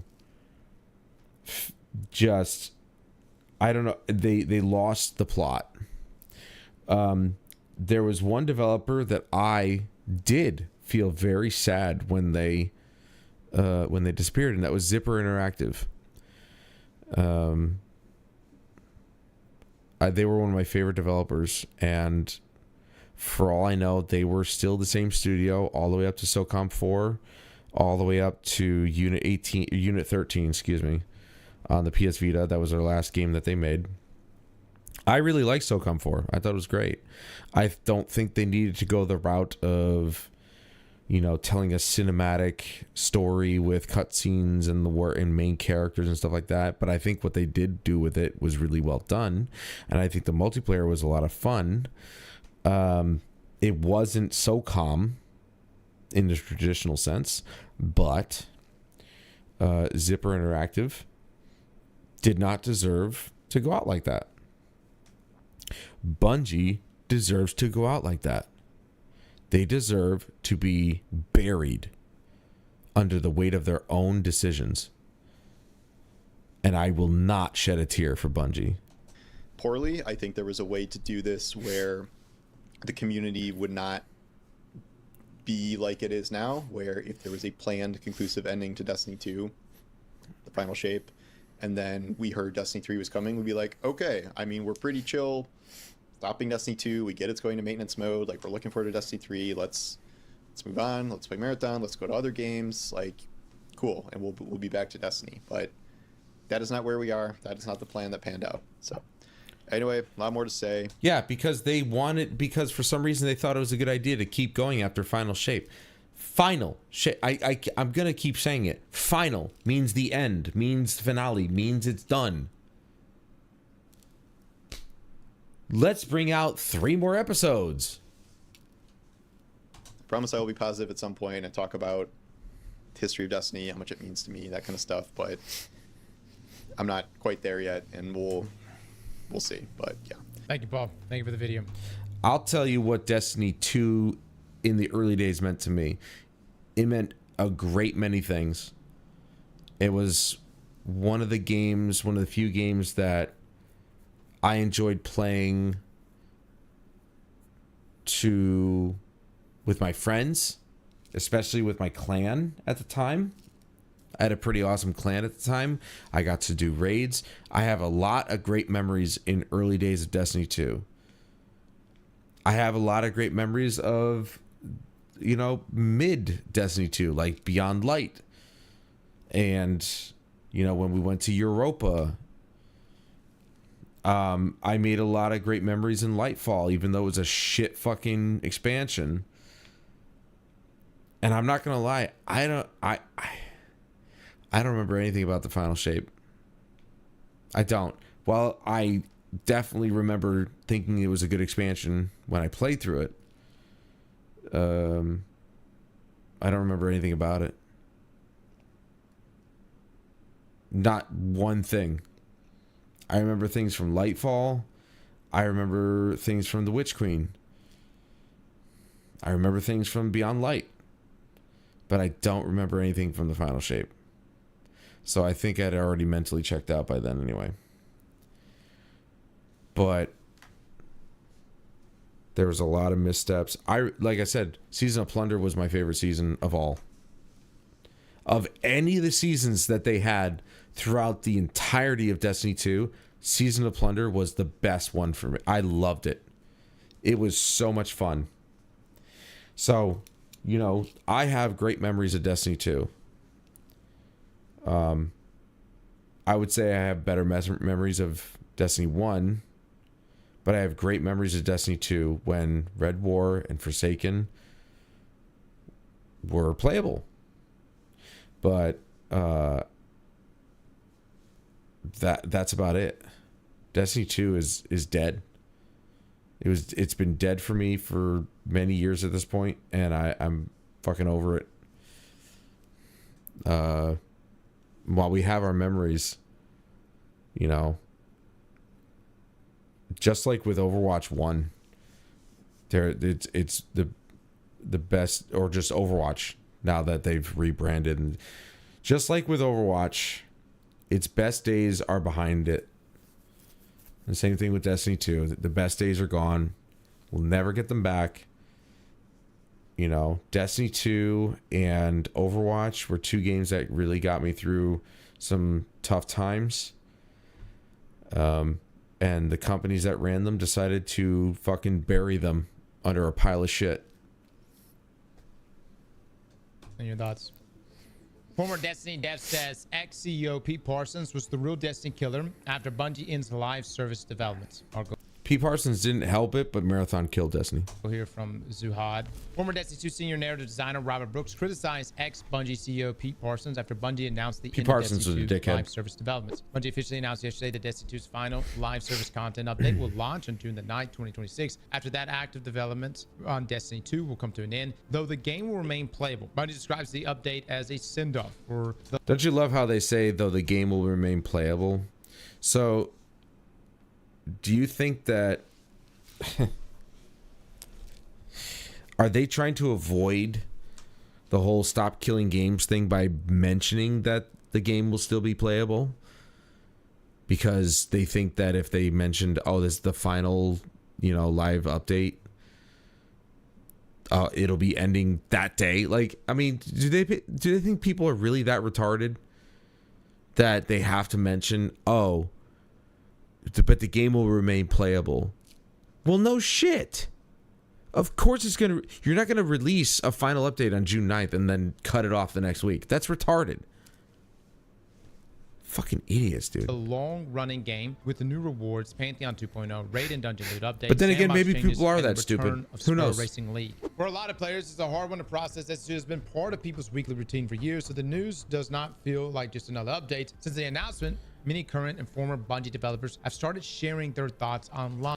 Here's the thing, and especially with after watching the My Name is Bife 3-hour documentary, basically retelling of the whole Destiny story from pre-Destiny 1 all the way up to Shadowkeep. That was when I went full on into Destiny 2.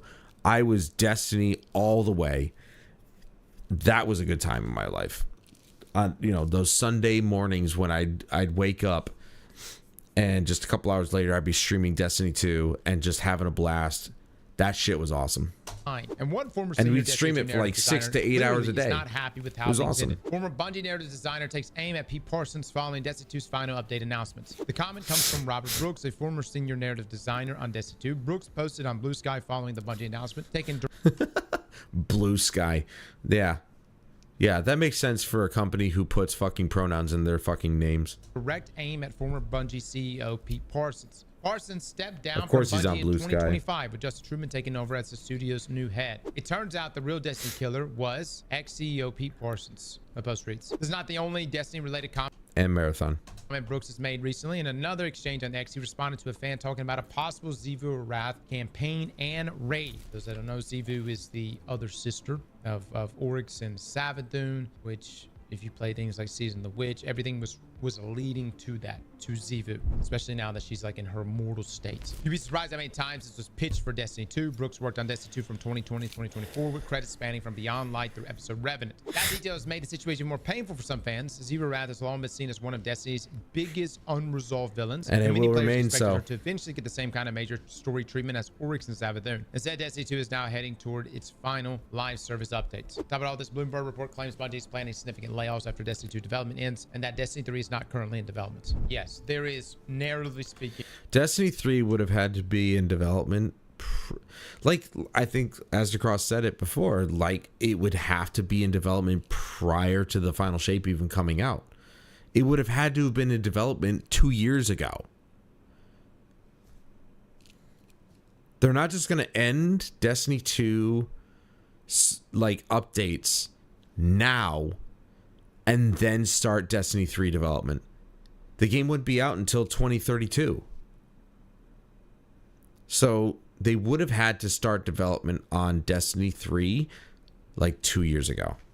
So many loose ends that won't be resolved. Look, I've been to Bungie a handful of times. So There's plenty of TV shows that don't have resolved loose ends either. So, you know, I mean, it's not really going to be that much different. Dado's probably been there the most. I personally never met Pete once. And that says something. Because I just let you know, especially years ago, some of those meetings were big meetings. They weren't just like capture events. They were big decision meetings. Big fucking meetings. And I'm not trying to fucking peacock here or anything like that. What I'm saying is, it told me something many years ago when I was like, damn, the head guy is not even here in these meetings right now. You know what I'm saying? That always bothered me. Not that the other people weren't important, but Pete flip this Parsons was over, a dickhead. Go look at Digital Extreme. Look how present Steve is. You guys talking shit about Tyson? At least my experience, I've never met someone more present. Tyson, unfortunately, was handed the job of being captain of the Titanic after it already hit the iceberg. And I know a lot of people are not going to believe that. I know a lot of people want to string up fucking Tyson right now. But the guy really cares. And he was really present. And put it to you like this. He had to pull teeth just to have the damage testing area added to Destiny. Can you believe that shit? Crazy, dude. Fucking crazy. I get, guys. And that's kind of sad to hear, because that is where I don't understand how you have to pull, like you said, pull teeth to have the damage test area. Why do teeth have to be pulled for something so simple as a area where people can test out damage of new weapons and stuff? Why? That's where middle management becomes a problem. Right there. That is a perfect example of why middle management is a poison. And when you have too many cooks in the goddamn kitchen, cooking the same fucking dish in the same pot, you have upper management. They want something. They go to middle management. Middle management relays this message to the developers, but then something gets messed up in the middle, and it's just like, or the developers have this idea. They have to go to middle management. Middle management says, I don't know, I'll try, but I don't think it'll go through. Middle management goes to upper management, says, this is what the developers want to do. No. Okay. It's literally that. When instead you could just have upper management, developers. Upper management is so disconnected from developers because of middle management. That's what happens at the company I'm at. Upper management doesn't know what the fuck we do. They have no idea how we operate day-to-day stuff. They just expect us to get shit done. And they always try to throw us under the bus. Instead of, looking at their flagship location in Chicago and are like, trying to gussy that up. Meanwhile, we're over here breaking freaking records. Not literally, but like we're doing all this work, making them tons of money, and they don't even notice. They don't care. That's why, like, I'm gonna be honest. Like, I feel like I've done such a shitty job right now. I went live this morning to talk to you guys about it, but I'm just here, man. I'm like, I have no solutions. I've got no solutions. June is probably gonna be the last time we really play Destiny. I promise. We're gonna have a good time. I'm probably gonna have Liam come in there and mess around and play some Destiny with us like he did last year. Primarily because the game's probably not gonna be around. Sony probably has a master plan. I don't think I don't think there's some master plan. I don't think there's some elaborate plan. This I don't is think not that like some Sony's sort of like, ruse. Oh yes, we're gonna bait them into thinking that everything is over. It's to be like, psych, we're making a D3. I just don't. Nope. I don't think it's That's happening. not how All I can Sony ask for is runs. this. Bungie, please leave Destiny in the best state possible. Give us some better artifact mods too, because man, I can't be using these damn sword artifact mods forever. Jesus Christ. I really wish you guys would nerf Night Stalker hunters. Just like, I don't know, just go through there and just fucking chop them at the knees, man. Just, you know what I'm saying? One time and leave them like that forever. I've got like a wish list of like sandbox changes I want before you guys are done. But just try to leave Destiny in the best place possible. And I know that's what you guys are probably doing. And then that's it, guys. What you play, when you pick up D1, think about how that Tim game has not Allen's left changed toe, that's at funny. all in damn near a decade. That's how it's going to Right. be for Destiny 2. And hopefully it doesn't get pulled offline, but that's how it's going to be for Destiny 2. I mean, eventually, someday it'll get pulled offline, but it'll probably not be for another 5 to 7 years, maybe. But yeah, Sony, yeah. Like, why would Sony not want to focus on the return? They're not just going to be like you said, they're not just going to be like, psych, we're working on D3. No, that's not how Sony operates. When have they ever done that? Who knows how long? You see Tassie's tweet just now? That is so fucking shit. Yo, DMG, I promise I won't be mad about for how long did people know this was coming. I understand the commercial reasons for having to be quiet, but I genuinely curious. Wait, to know what? so fucking shit. Almost all of Bungie did not know about this until it was announced. That's typical, though. That's happening a lot more often than not, which is really fucking stupid, but... Yo, DMG, I promise I won't be mad about for how long did people know this was coming. I understand the commercial reasons for having to be quiet, but I genuinely would be curious to know how early it was communicated internally. Tassie says almost all of Bungie did not know about this until it was announced. Jesus Christ. So... I mean, without a... So the Bungie devs found out when we did, which is, again, nothing new. This has happened especially recently. Developers are not being told ahead of time, and that's a shitty thing to do. It's a really shitty thing to do, but that's management. That's upper management making that decision, and this is why Bungie is dying. This is why Destiny 2 is dying. This is why Marathon is dying. Upper management makes the worst fucking decisions. This is why the developers need to be in charge, not business people. Data came from Sony. What happened yesterday? We were talking about a D3. Layoffs. I told you guys. I was very positive. He was, and he's referring to the video that I watched earlier this morning. It was the day before this one where he was talking, he was being optimistic based on their blog and stuff like that. But he misread it. Very positive. But if layoffs were going to be announced, then that would be the nail in the coffin. It was like, all right, take what this article's saying, but Bloomberg's already reported on the layoffs. Schreier, who's been very, very accurate with these kind of things. The fact that he's calling it significant layoffs tells me that potentially the entire Destiny team at Bungie is going to get laid off. We don't know number-wise. But I mean, if it's the entire... All I'm saying is, if Jason Schreier is saying significant, it better be half the development studio. It better be half. And I'm not saying, man, I hope it's not half. No, it fucking better be half. You want to cut costs, cut half. Our Bungie team, what would that be, 350 people? Yeah, I saw this, man. Nearly half. Oh, Joseph Cross put this up. Not sure if I posted these, but I had the privilege of designing the class icons back in the day. I still lose sleep over the rounding the Titan corners. Can you believe that? I didn't know Joseph Cross did these icons. How wild is that, man? I like Joe a lot. I've had the pleasure of sitting down and chatting with them, and some people in this world you'll meet that just sees the world differently. You just tell by the way they interact with others and the way they see things and the way they talk about. You almost see like their eyes. They just see things a little bit differently, and you could tell that artistically he just saw things so differently. All right. Oh, this is interesting. These are the list of dormant Sony IPs. God. Are y'all ready for this? The dormant Sony IP graveyard.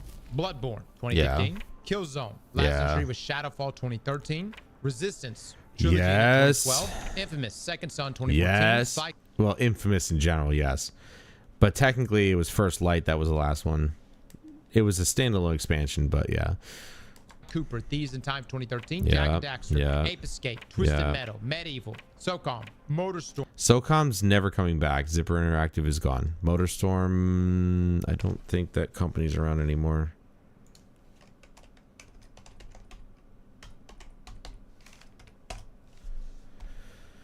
Evolution Studios was a British developer, so they're not around anymore. Storm, Wipeout, Siphon Filter. Wipeout actually, it wasn't that long ago that they got a new game. So actually it was Ape Escape, Twisted Metal, Medieval, SOCOM, Motorstorm, was this, I think, this collection. PS4 era, so it wasn't that long ago. But Wipeout is not confirmed dead. They're just kind of sitting on this last entry. Siphon Filter. Siphon Filter's probably never coming back. Legend of Dragoon only got one game. Dragoon. Concord. Concord. That was a joke. I mean, do we count Concord? The thing is, though, it's like that was dead on arrival. That's my concern. Is that Destiny is just going to join the graveyard of all these other IPs and then just die. And my question to Sony on this is why? What's the point of owning Destiny if you're not going to do something with it? Or all these other games? You could say the same thing to WB Games. What's the point of owning the Nemesis system if you're not going to do anything with it?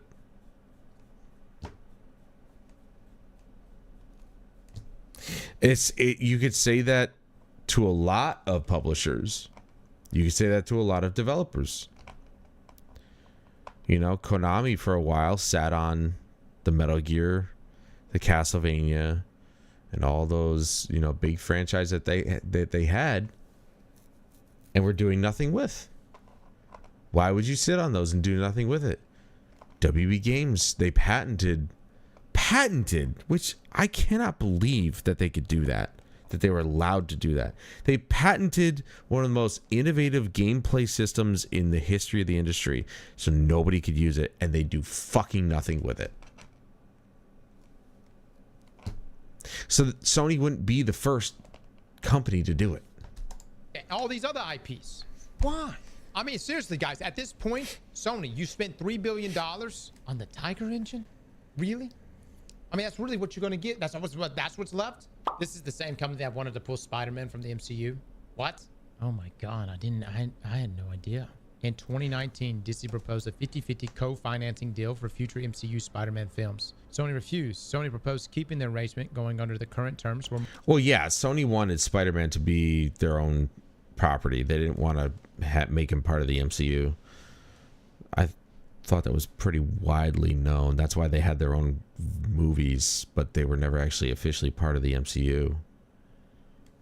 Marvel received roughly 5% of first dollar gross. This refused. The partnership broke. Spider-Man was effectively out of the MCU. Sony just simply didn't want to share its biggest franchise and was willing to torch the most successful Spider-Man arrangement in history rather than give Disney a bigger profit cut. God damn. Well, fuck Disney. That's why. What saved it? Get this. Fan backlash was massive, and Bob Iger revealed that Tom Holland himself called him to advocate for a deal, which led to Iger calling Sony's leadership and pushing for a resolution. Damn. I will think on this weekend, boys. I will think on this. If we must riot, we shall. We need to do it in the correct way, the appropriate way. Let me think on this. We need to be strategic about this, and I will get back to you. I will be back Monday. God damn. Of calling a demolition a priority one. I remember that.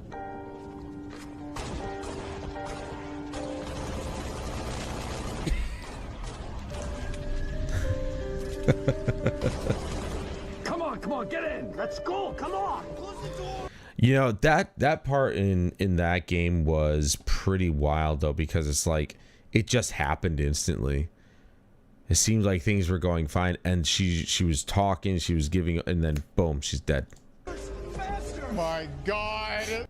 Look, you guys, I That's want you funny, to though. have a good weekend, though. All right, I want you to have a wonderful Memorial Day, and I know that a lot of this is going to weigh on all of you. I could tell you right now, it was really, Not really me. hitting me up last night. It's still hitting me, but it's nice to just jump in here and talk with you all about all this, because you know I don't feel like anyone really like I said, I'm about to go hang out with family, and they're gonna be like, oh, your video game's getting shut down. Oh, okay. But nobody gets it unless they've actually played it, man. Like nobody gets the shit. Nobody gets it.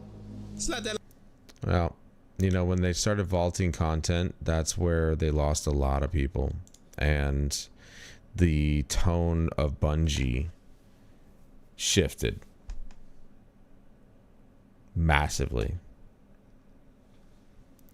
So, holy shit.